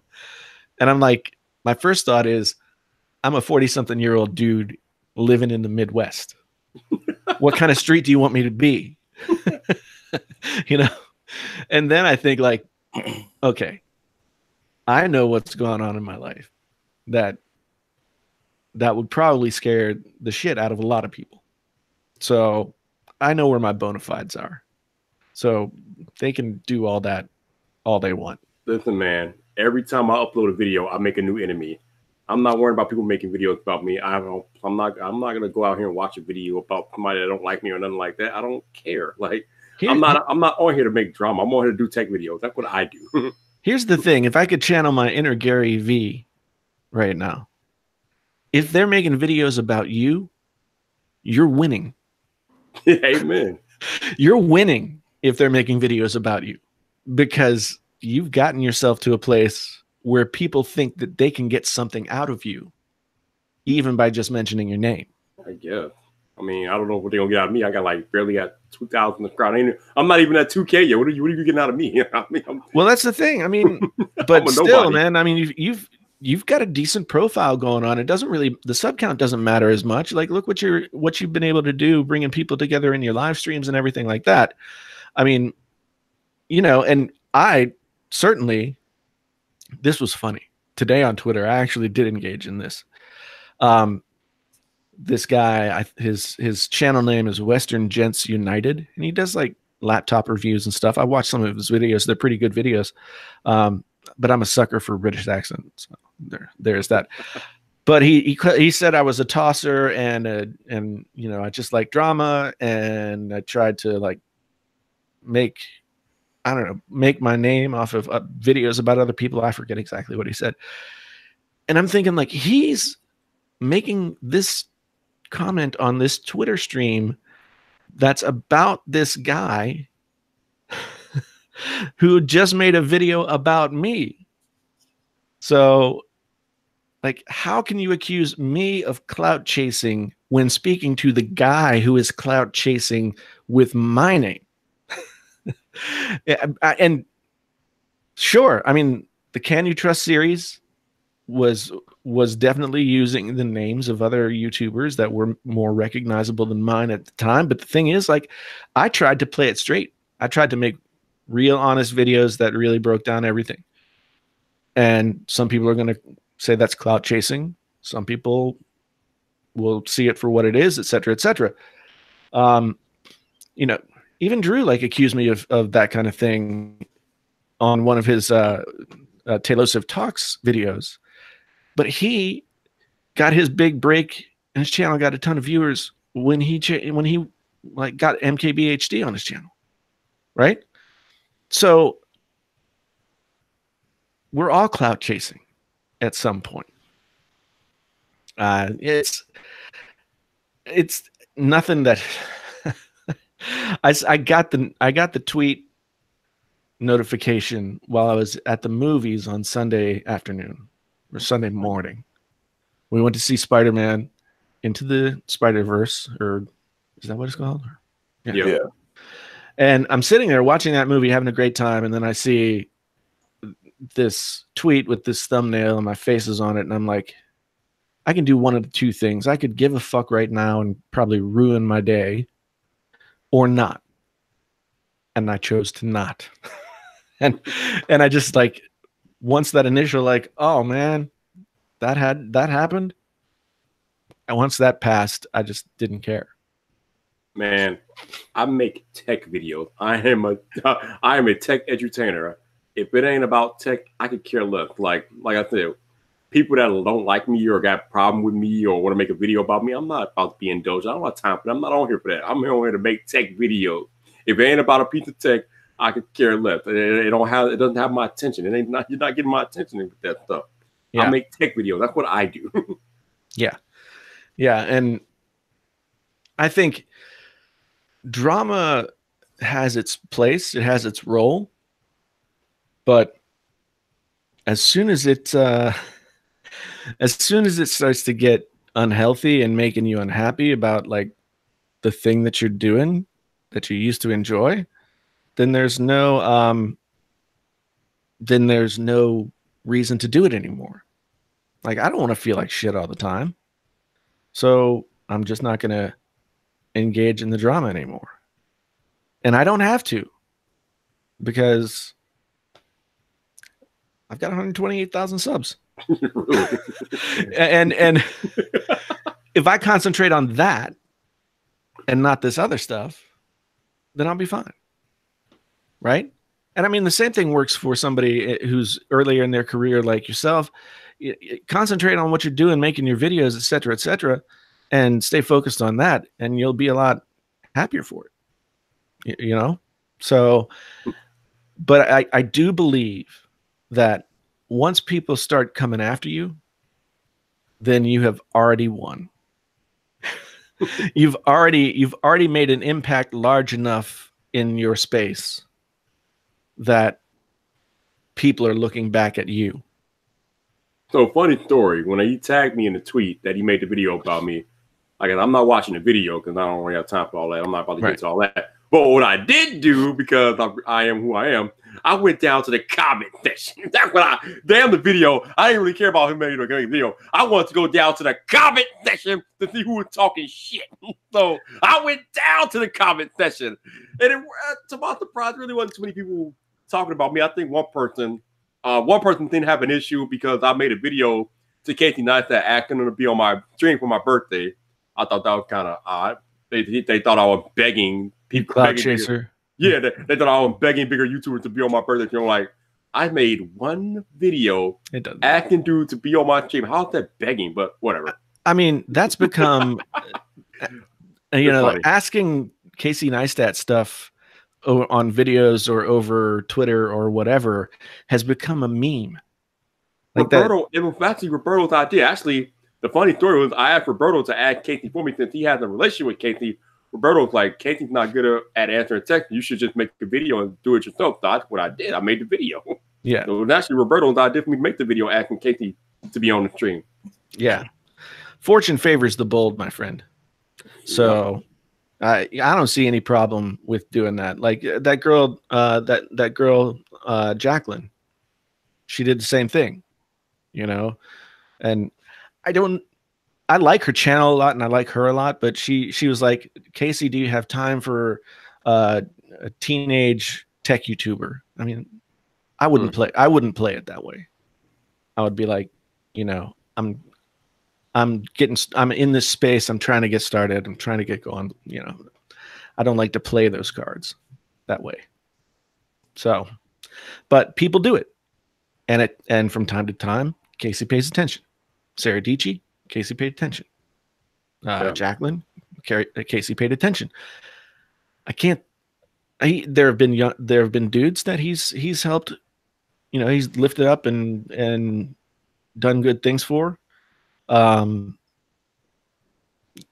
It's a thing that people do now, and he's responsive to it for, not 100% of the time, but he does respond to it. So why not do it? If people are giving you shit for trying something to bring yourself forward, to make a shot at moving forward on your YouTube game, then they're not playing. They're not playing the YouTube game. They're sitting back and they're just being like, oh, it's easy for me to take shots from the bench. We all have different agendas on YouTube. Like my agenda on YouTube is to grow it into a business. Ideally, I would like to be in a position where Andrew Irvington, when he gets different brand deals, he gets to work on different tech projects with brand things like that.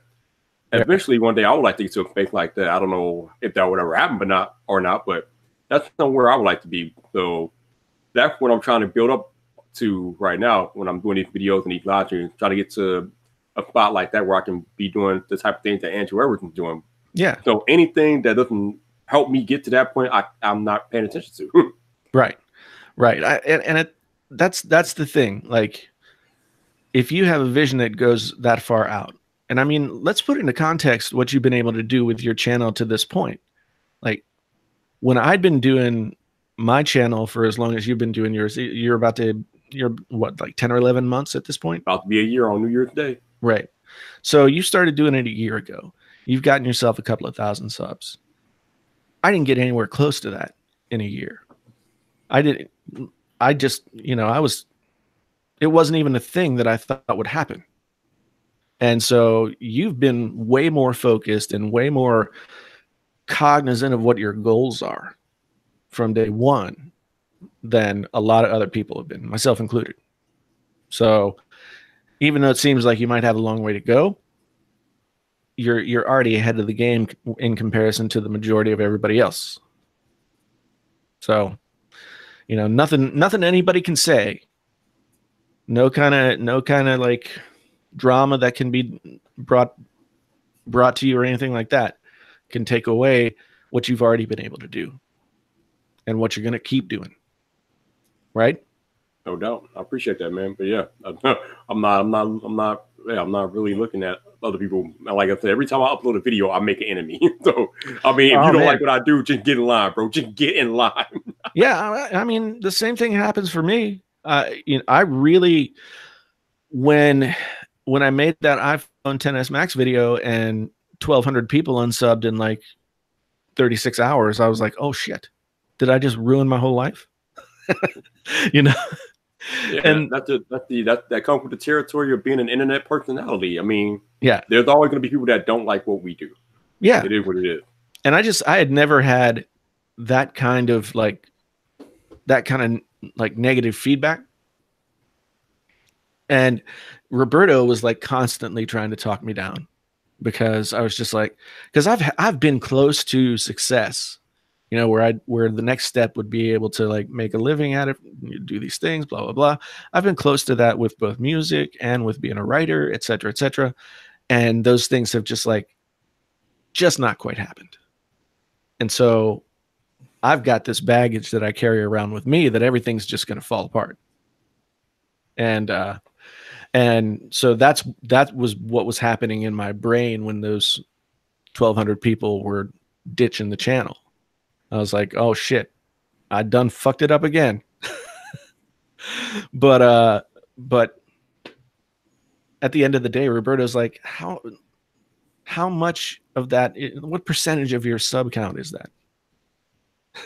Not a lot. Not a lot. No. Not a lot. And I just it took me a long time to get my brain to that place to understand what you just said, which is like, if you're going to be out here and you make any kind of impact and you get any kind of videos going on and people are watching them, then there's going to be good and there's going to be bad. Yep. People are going to haters going to hate, as they say. Pretty much. And like my brain hadn't caught up to where I was in terms of like sub count. I was still thinking like, probably still like somebody with 30 or 40,000 subs, as opposed to somebody who just crossed over 120. You know, and Roberto helped me sort of like catch up and get my shit together, so that I wasn't losing my mind. Yeah, Roberto, he's pretty good about that stuff. He is pretty good at that stuff. Good. Yeah. But yeah, I mean, I think if somebody's making a video about you, you're winning. Straight up. Yep. So. Yeah, that's all I have to say about it. I have nothing to say. That's all I have to say about it. I got nothing. It doesn't align with what I'm trying to do on YouTube, so I got nothing about it. Yeah, exactly. There's stuff I could say on it, but I'm more so in the middle of everything, because one of the things I love and hate about myself is the amount of empathy that I have. Like, I can see so many different points of views, and I can understand so many different people, but at the same time, I don't like to talk for people. So my looking on the outside in of everything is there's a serious lack of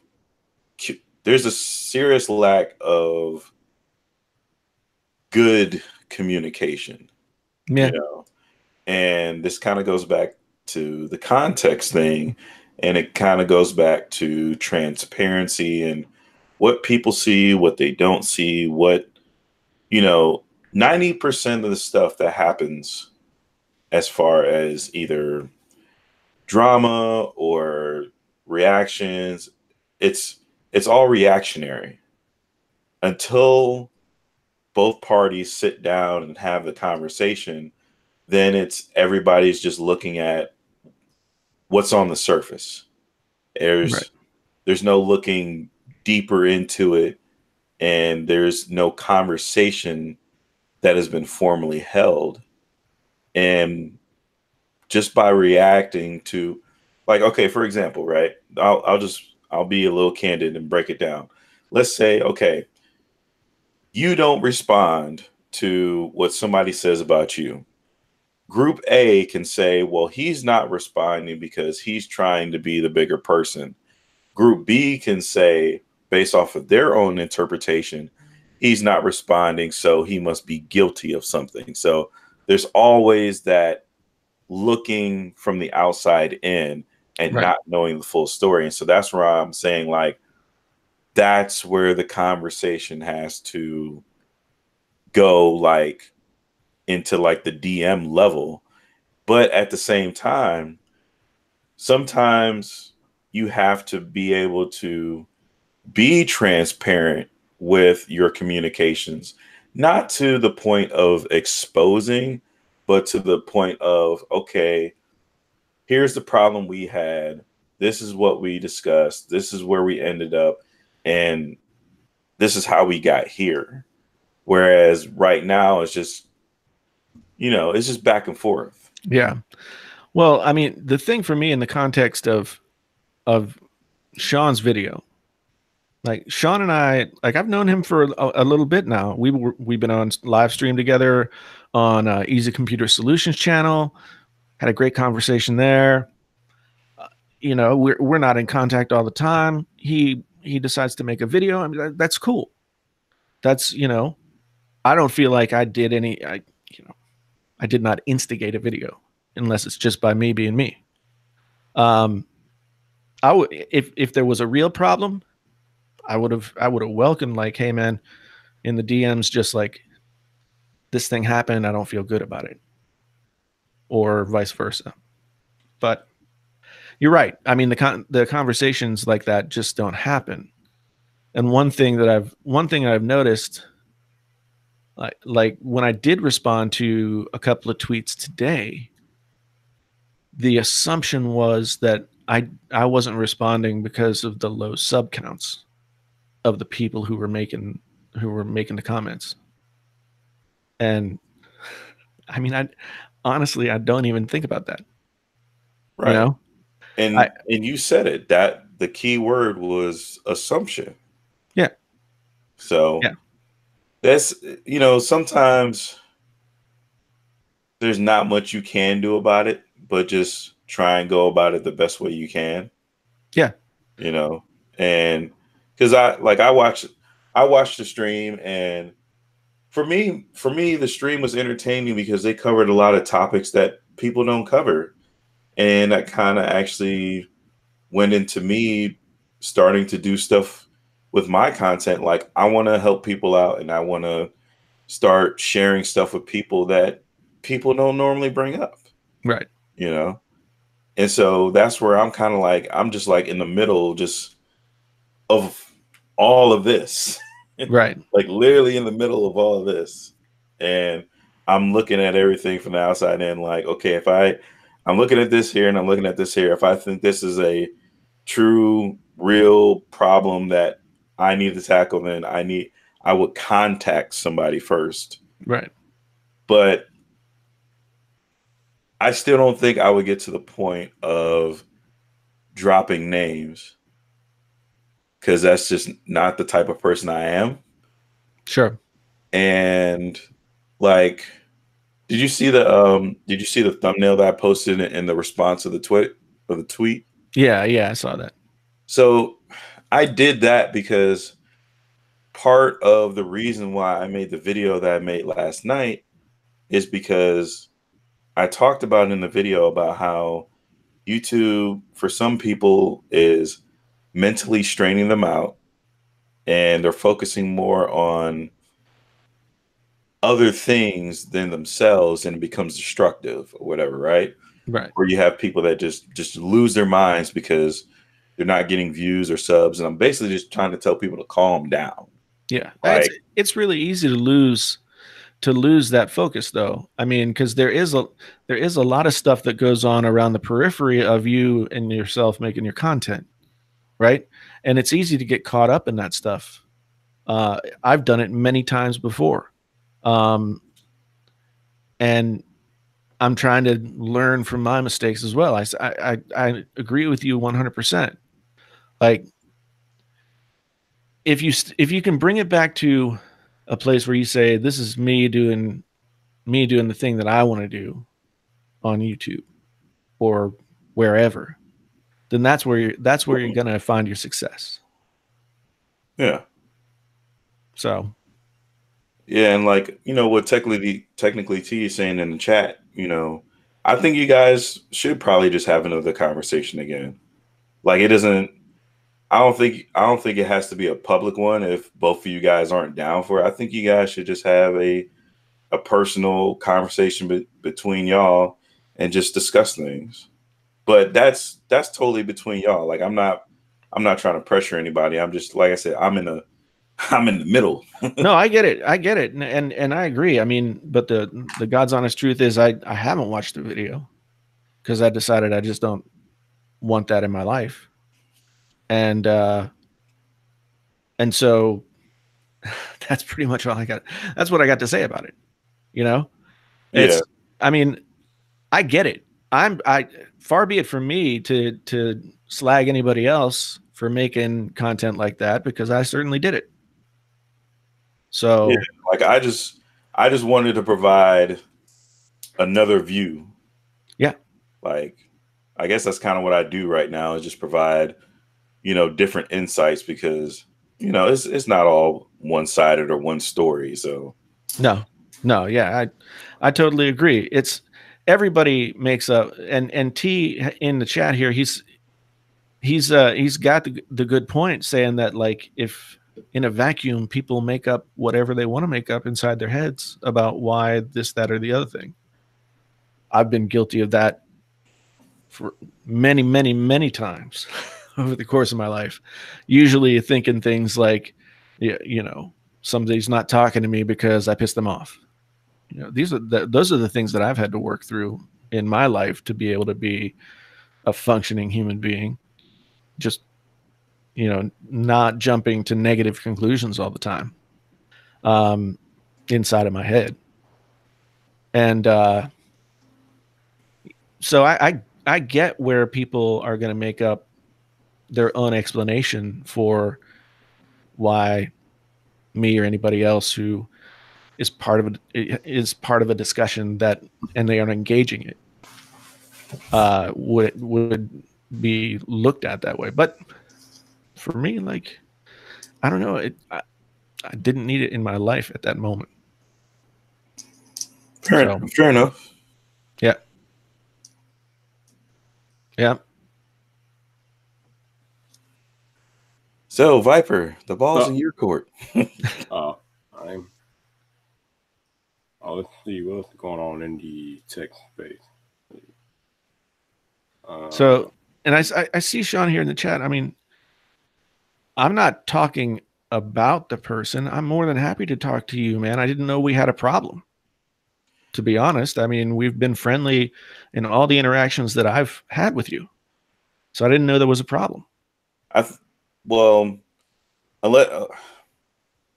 unless you watch the video, then you have to watch the video to kind of know more about it. But basically, it's addressing the painfully honest text series of "Can you trust?" Sure, that's the series that I don't really do anymore. What's that? The series I don't really do anymore. Well, yeah, I'm just saying, like, not jumping all the way into it because it's not my thing, but that's you. Like I said, you would have to watch the video, and then you would have to have your own, response or critiques to it. Yeah. Like I could explain it to you. But even that would be a disservice because then I'm spreading someone else's message and I could be saying that the wrong way. No, I get it.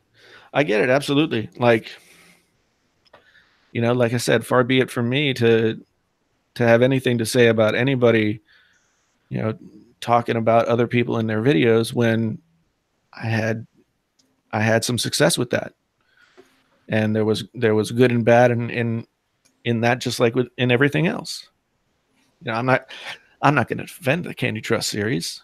There's nothing to defend. I was honest with that. I feel like I made it what I wanted it to be.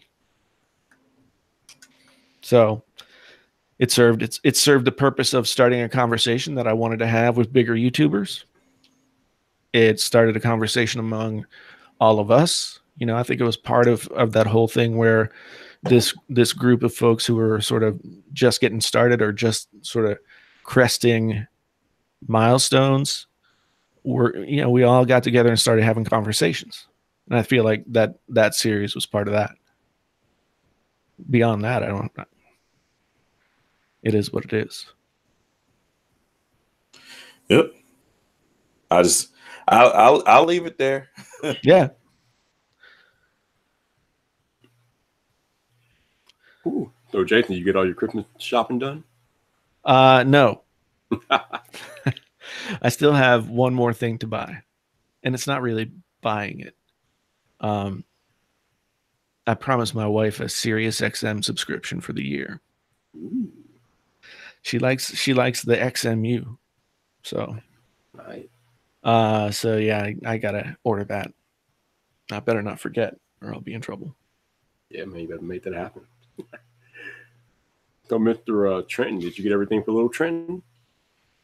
Yeah, pretty much. Man, I want to say 99% of the stuff that we were going to get him, we already got him. It's just a matter of wrapping it and keeping it hidden long enough to where he doesn't find it.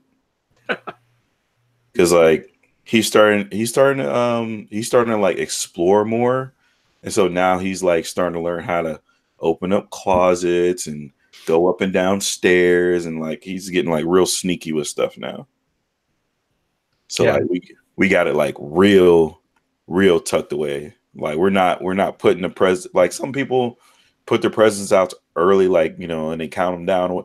Like, no, like at the stroke of midnight, that's when I'm putting it out there. While I ain't taking no chances. You're gonna eat the cookies, and you're gonna bring out those presents.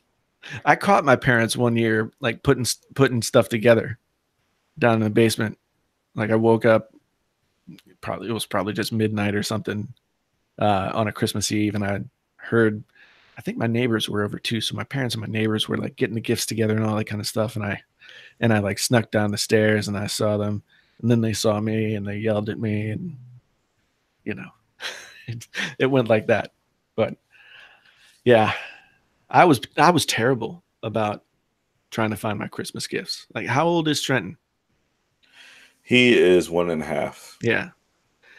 Yeah. I think that was probably for me, like from that age on, I was like, I'm going to find the presents. I'm going to find them. Because I just can't know that they're there and not look for them. So that, I think that lasted until I was in my 20s. So now I buy all the stuff for myself, and so there's nothing fun for anybody to buy me. I told my wife not to get me anything this year. So you told your wife not to get you anything, really? Yeah. She did get me something though. I'm about to say, now you know that's not going to happen, dude. Come on now. Yeah, but you know, this is probably one of the first years where I would be totally okay if it didn't. Like there's not anything that I want. Seriously, what do you get the tech reviewer to get everything or get a lot of things? Yeah, I mean, there's nothing that I could have her get me a record or something. I don't know. Like vinyl. Yeah, I know. I do want that new Beatles White Album remix box set. I do want that. But yeah, I mean, I'll probably get that for myself sometime soon. I wanted to get her an iPhone. I really did. Because my daughter and I both have iPhones, so we can do all the fun, like iMessage stuff, and I can respond to texts that my daughter sends me on my computer, and you know, just the little things that make having an iPhone having iPhones in the family fun. And I was like, I want to get you an iPhone. I want to get you an iPhone. And she was like, oh, okay. And I could tell she just wasn't into it. And I was like, do you really want me to get you an iPhone? You don't want me to get you an iPhone. She's like, well, not really, but if you get me one, I'll use it. See, me and Willis got the same problem. It's so hard. I make it so hard on my girlfriend. I don't mean to do it, but it's like when I was growing up, there were so many times where I wanted something and somebody was literally told me straight to my face, go get a job and get it. Like, right. Go work for it and get it. Right. And I had finally got to the point to where I would work overtime and do whatever I needed to do to go get and buy whatever I wanted. So it's like when certain, birthday come up or Christmas or something like a special occasion come up, people would be like, damn, what do I get him? Because he wanted this, but like a week ago, he just bought it. Right. And I get stuck in that trap all the time. Like, I'm like, I really want another light, right? Like, I got this light right here. Watch the video that Dapper Dot put out about the light. Boom, bam, Amazon went ahead and got it. And, conversation comes up. Hey, were you still looking for a light? Oh, I already bought one. Oh. Yeah. So Simply Beth asked, what phone does my wife have right now? She has a Pixel 2 XL that I gave her last year, or maybe just earlier this year. I went to the Verizon store to try and get the buy one get one free thing that they got going on right now, and I have 7 lines on my Verizon account, and in order to get the buy one get one, you have to start a new line. And I was talking to the guy. I was just like, well, I really want to get my wife an iPhone. And you got to buy one, get one free. So, that would be cool too. And he could not wrap his head around why I wanted another phone. He's like, well, your wife's phone isn't due for an upgrade yet. I'm like, yeah, I know. And he was like, so you would have to pay off what she owes. I'm like, yeah, I know. And he was just like I could tell his brain was exploding. He's like, what this guy's not speaking English. Like, what is going on here? He wants phones. And he already has 7 lines. And I decided just not to engage. I was like, okay, okay, man. Yeah, thanks for the information. I'll stop back by later on, etc., etc. But then she talked me out of getting her the iPhone. So I got her an iPad. There you go. Well, see, one thing that she had my old iPad Air 2, and she used that to read. Yeah, that's basically what it is, Genosis. It's a free phone, and I'm just paying off what would remain. So my wife had an iPad Air 2 that she used to read. She reads, every night. And then she washed it and put it through the dryer. Damn. How you put an iPad, and it was in an OtterBox Defender case. So this thing was not like, just a light piece of metal that got mixed up in the wash. It was hefty. And and so it came out of the dryer. It went through the dryer too, and it was bent into like almost a U shape. It was just like this, and it didn't work anymore, of course. So she was like, "Well, just get me one of the Amazon tablets." I was like, "Okay," they got one that's like $50, so we got her that, and the truth came out as we were going through this iPhone thing. Like, she's like, "Well, the Amazon thing is okay, but it's kind of slow, and it kind of blah, blah, it doesn't really work too well sometimes." And I'm like, "Oh, okay." She's like, "But iPads are expensive." I'm like, "Well, the iPad Pros are expensive, but if most of what you're going to use it for is reading, then Best Buy's got the iPad 9.7 on sale for $260. So that's what I got her. And so that was a good. She put that in the washer and dryer. Was she watching Jerry Rig everything? Oh no, it was. I mean, Jerry Rig everything was definitely a thing at the time. She doesn't watch YouTube videos. I don't even think she watches my YouTube videos, to tell you the truth.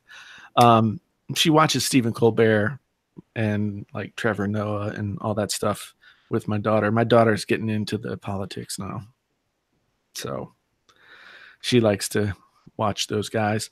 But yeah, it was right after we moved into our new place, so I have no idea like how she got it into the washing machine. I mean, obviously what she did was she was reading, she was doing some laundry, she threw it in there to carry it with her, and then it got covered up by other laundry.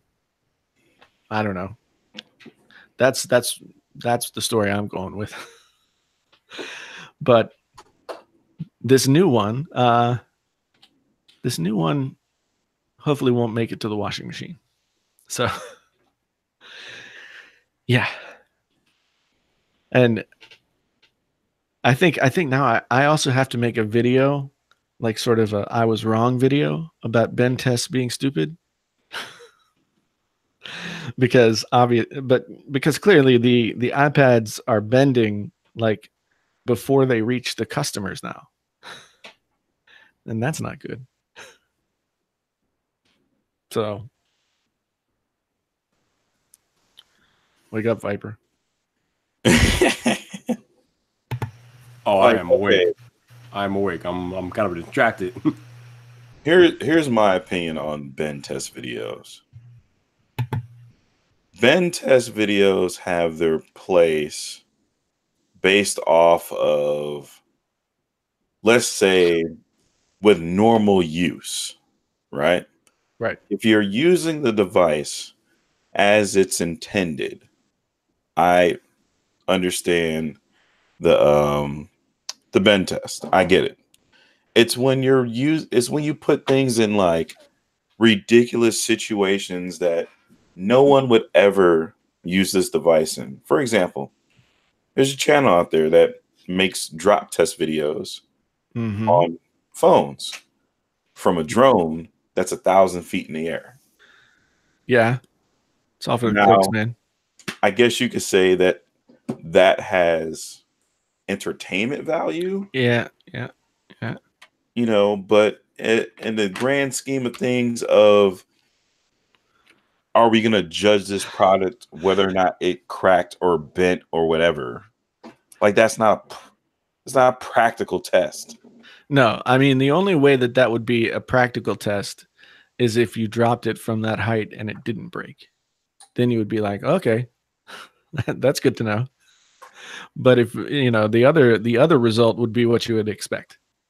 And that's kind of the same thing about the iPad video that I was talking. You know, if you take something that's however many millimeters thin, and it's got a lot of like flat mass to it, and then you bend it, I mean, it's clearly going to bend.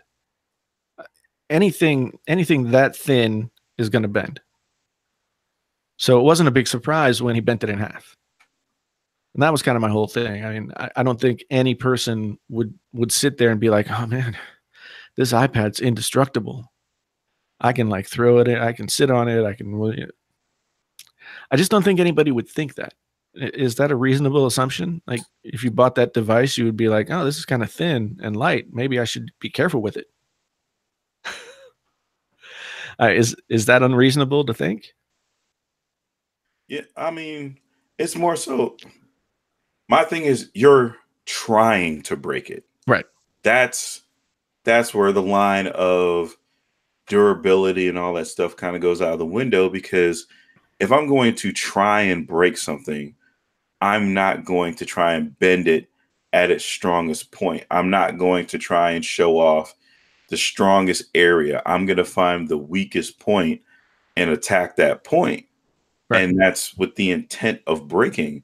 But if you freaking went to Verizon like I did, and you just bought something with your own money that you worked really hard for, and you're going to use it, then 9 times out of 10, you're going to take all of the precautions to try and make sure that you don't break it, mess up the device.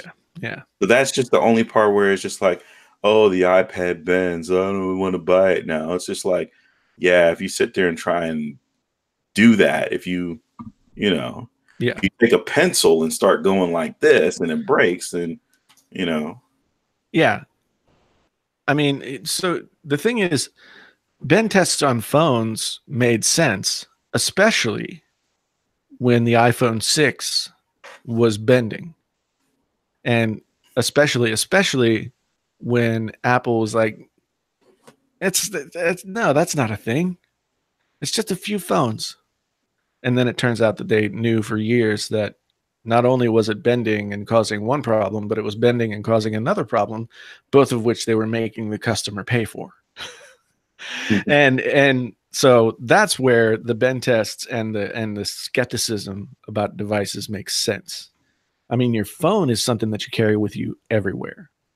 So it makes sense that you would want to know if the glass is going to break, or if there's potential for the phone to bend. But I think phones are engineered to this point now where not many of them are gonna bend like the iPhone 6 did. Right? Right.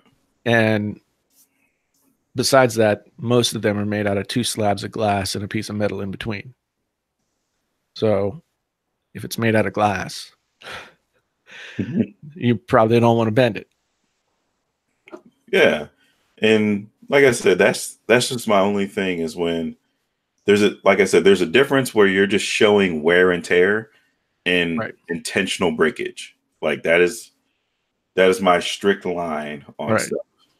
Yeah, when it comes to the intentional breakage point, it's no longer a practical test. It's no longer like providing a service to the viewer. It's entertainment. Right? Yeah. And there are plenty of people who are entertained by those things. I mean, Zach gets a ton of views on his channel, and I'm not going to say that there's anything bad about that. I mean, certainly he makes good videos and people enjoy watching him. The other guy that you were speaking of, he makes his videos and people are entertained. But I don't think anybody's looking at those videos these days and saying, okay, that's really good information. Like if I didn't know that, I might have gotten myself into a bad situation. You know, more people are familiar with the Mohs scale of hardness now. You know, everybody knows that it scratches at a 6 with deeper grooves at a 7. Right. Now that, like, I'm not hating on the channel. It's more so like what people take and run with. Right. You know, it's like, because I've seen it before. Like I go to work and I talk with people and they're usually like less technically inclined. They're like, you know, hey, do they actually bend? And I'm like, well, that's kind of a loaded question. Yeah, I mean, some of them flex, some of them bend, but it depends on what you're doing, you know. But there's been issues before. But if you take it and do this, then, you know. Yeah, I think it's safe to say if you try to bend a phone, you'll probably be successful. Right. But for most phones in 2018, everyday wear and tear is likely not going to bend your phone. I think that's sort of a safe assumption at this point. Like there's no way that this iPhone XR is going to break. It might flex a little bit or anything like that, but I mean, Apple went from 6,000 series aluminum to 7,000 series aluminum, and then they put a lot of reinforcement in here where there wasn't that before. So where this is 5 generations away from what the iPhone 6 was, and the design is pretty much perfected, so that it's as sturdy as it's going to be. You can be assured that by the time they make 5 or 6 iterations of a design, they'll have ironed out pretty much all of the major issues. Right. And yeah, I can't think of the last phone that really seemed like a danger to bend. I remember like the Next Bit Robin. The Note 7. The Note 7. Yeah. That also, I think the catching on fire caught more headlines. Well, but yeah. The reason why it was dangerous to bend is because if you bent the phone and the battery bent as well, and if there was any sort of crack in the battery to where that lithium ion got exposed to oxygen, it would create an instant fire. Right. Yeah. So that's where there was a real danger with people trying to bend it. Yeah, because I think Zach did a video of that, right? I think that was the video that helped him take off on his channel, was bending the Note 7 and it catching on fire. Well, what he did was he actually removed the battery. Okay. Because I think he did it in his garage, and he like laid down, you know, like some parchment paper or whatnot, and he took a metal tool and he punctured the battery because he wanted to see what would happen if you puncture the battery, because most batteries are rated now to where if you puncture them and what's inside gets exposed to oxygen, it's not supposed to create a fire. Right. Which that battery did. Right. Yeah. That was part of the issue where, you know, no phones on planes. Yeah. Yeah.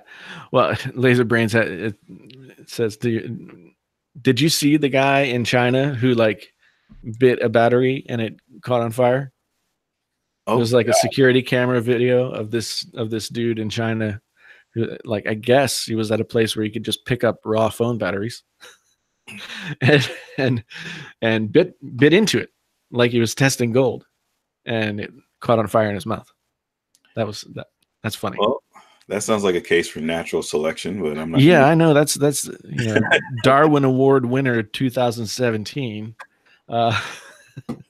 Yeah, if you think it's gonna be good for you to bite on that battery, then yeah, maybe you need to be weeded out of the gene pool.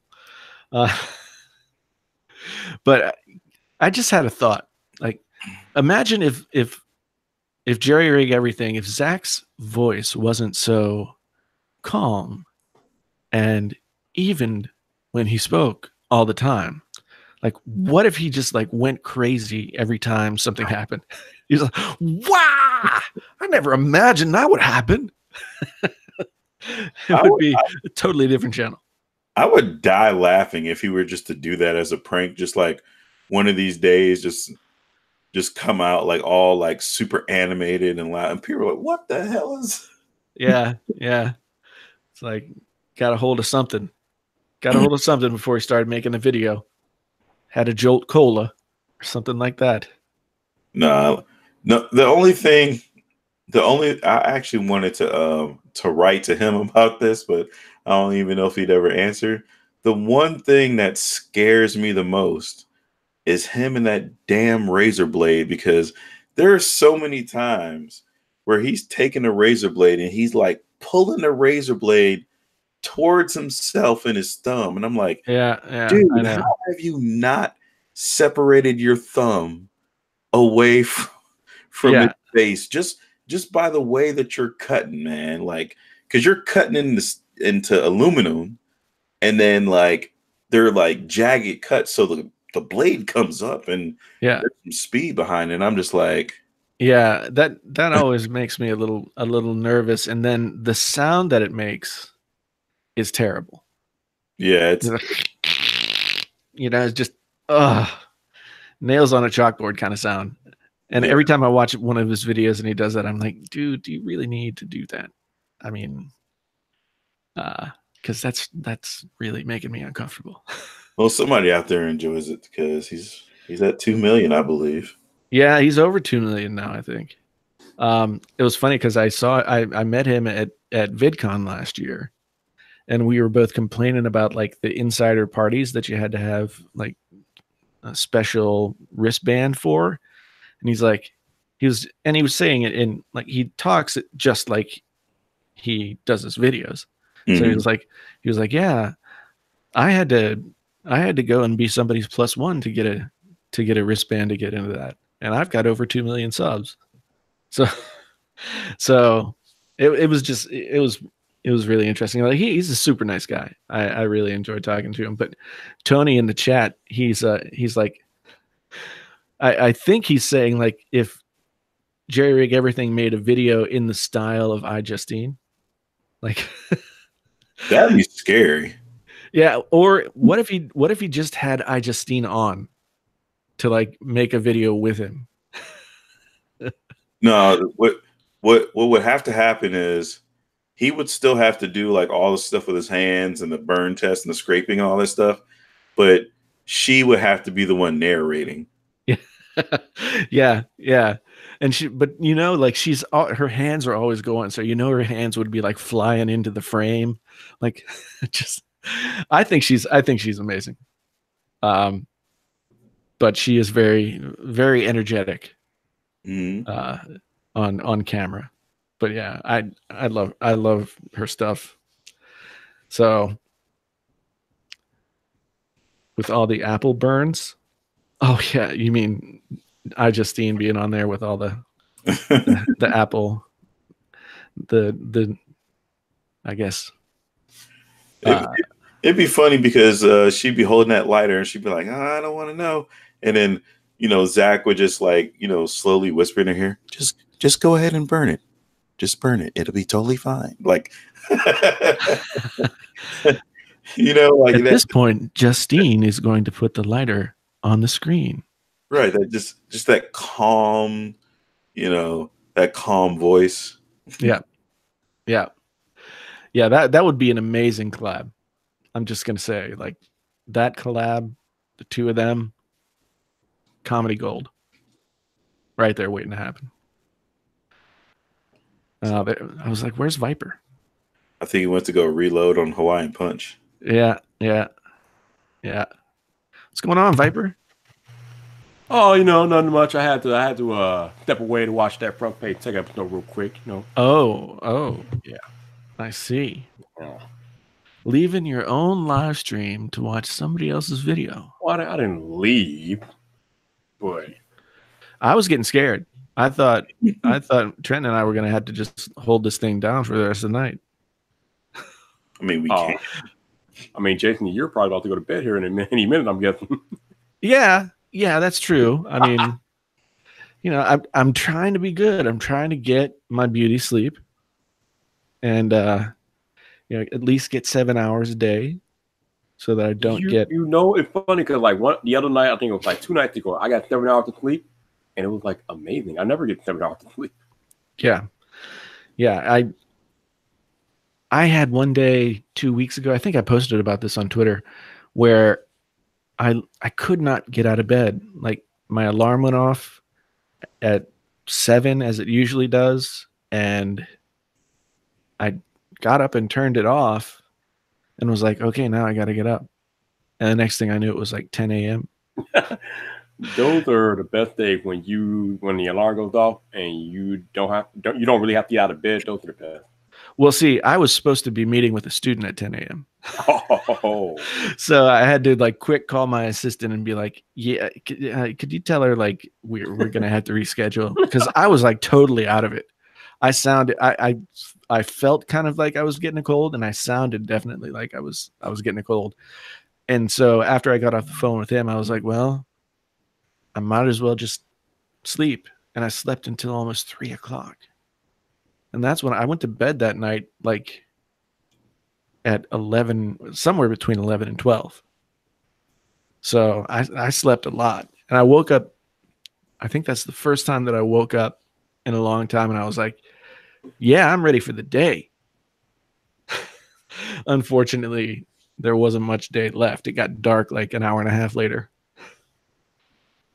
I am so excited that for the next like 10 days, I don't have to get out of bed for nothing. It's great. You gotta stay on that hustle, man. Well, yeah, I mean, but I don't have to get up earlier for nothing like that. I'm like off work.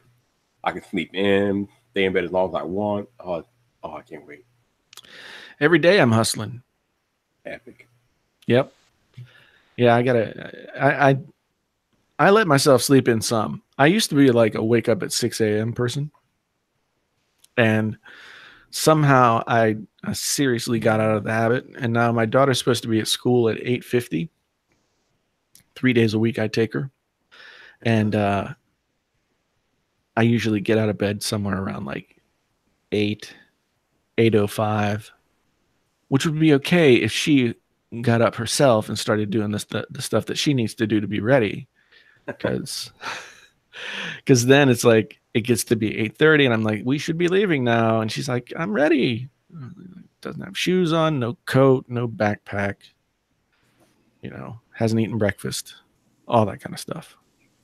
Anyway, once I start telling stories about my family, it must be time for me to go to bed.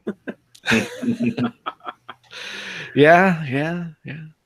Hey, you guys got anything really big planned for the holiday? Nope. I will be doing a live stream on Christmas Eve night. About it. We're doing the home thing, which is nice. We don't travel. All of our family, like my wife's family and my family, live at least 12 hours away by car.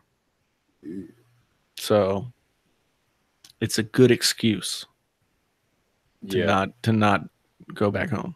Yeah, I am not doing anything. I'm staying home and relaxing. I'm not going anywhere or nothing like that. I'm good. I'm not gonna go to the gym or anything. No, the gym is at my job, and yeah. Then I need a gym at my job. I'm probably gonna be chasing my son around this entire house.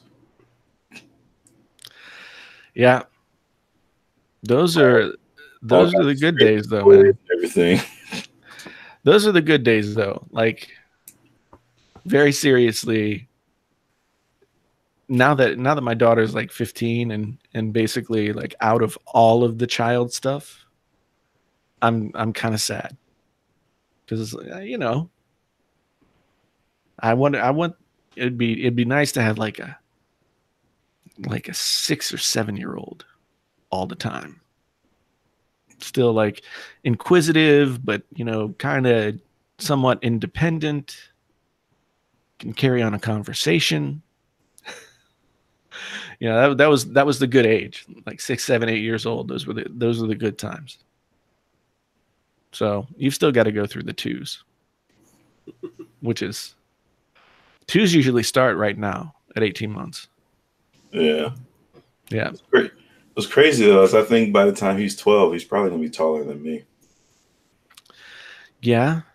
Because I'm like 5'10", maybe 5'11" in shoes or whatever.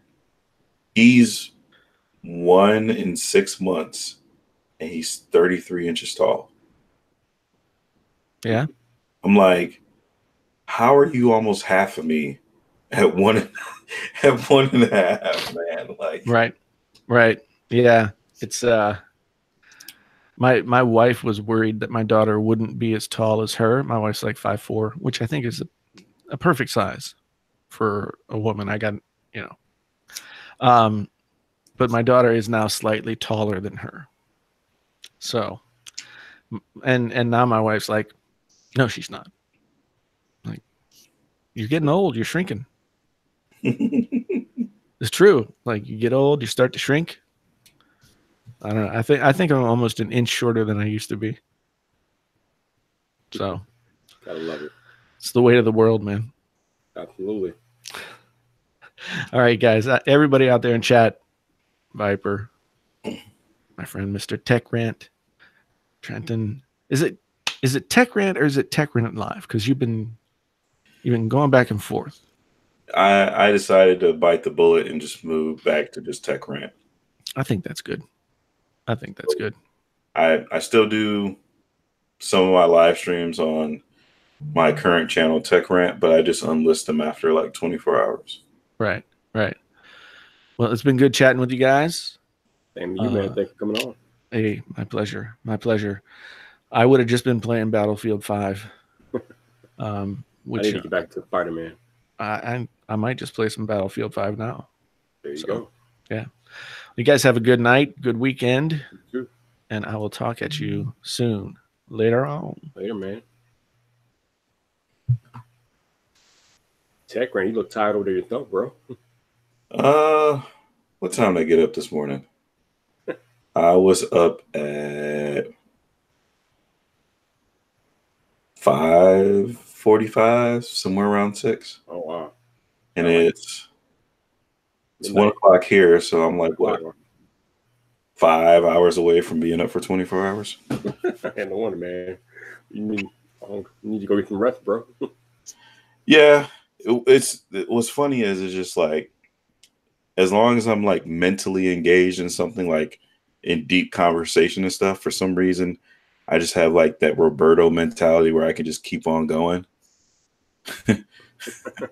Like, I will literally be sitting here like, yeah, man, fuck this algorithm, but I need to figure it out. Too funny. Well, yeah, pretty much it.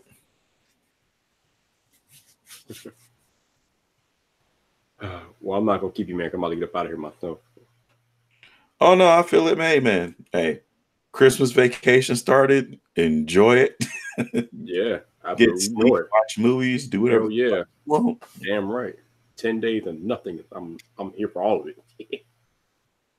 I just gotta. Tomorrow, I'm probably gonna finish shooting like this lens comparison video because it's just been shitty weather in Cleveland, and I didn't want to take a whole bunch of bad pictures. And everybody's like, "Oh man, it doesn't work." I'm like, so I'm probably gonna wait till the sun comes out, but otherwise, I'm chilling, man.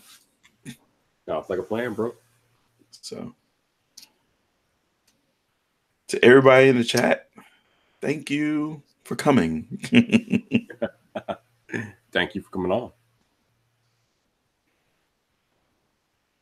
I still got to go back and read half of this stuff because I was trying to keep up, but I couldn't. Yeah, it happens. But go ahead and close it out, man.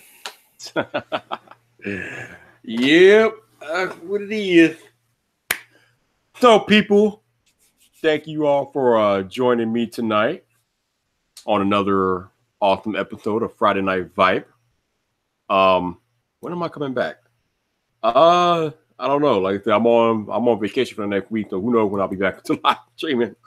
Christmas Eve, man. Oh yeah. When is Christmas Eve? Is that Monday or wait, Monday? Sunday? Christmas Eve is Monday. Oh wait, today's the 20. No, Christmas Eve is. Oh yeah, Monday, right? Oh, right. Today is Saturday. Right. That's right. I got my days, but I forgot we crossed midnight. You're about to come back on New Year's Eve. No, I forgot. I'm still thinking today Friday, but today's Saturday because it's after midnight. So yeah, right, Monday. So yeah, I will be back Monday night for a Christmas Eve live stream. Might get a double dose of me because I don't know. I gotta do episode 2 of Behind the YouTube, so I'm gonna do that at some point this weekend. That might be on Monday or before Monday, but that'll be coming once I figure out what to discuss. But yeah. Definitely having a live stream on Christmas Eve, so come back on Monday night for that. That should be good. Oh yeah.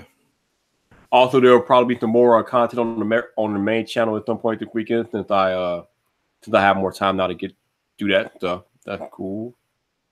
And yeah, man, appreciate you all hanging out as always. Like I said earlier in the evening, thank you for making this an awesome community. Thank you for making me want to come back and rock with y'all because y'all are awesome. Y'all awesome AF. And on that note, for my man Tech Rant, this your boy Viper, the man about tech. You know where to find me, so come back for more.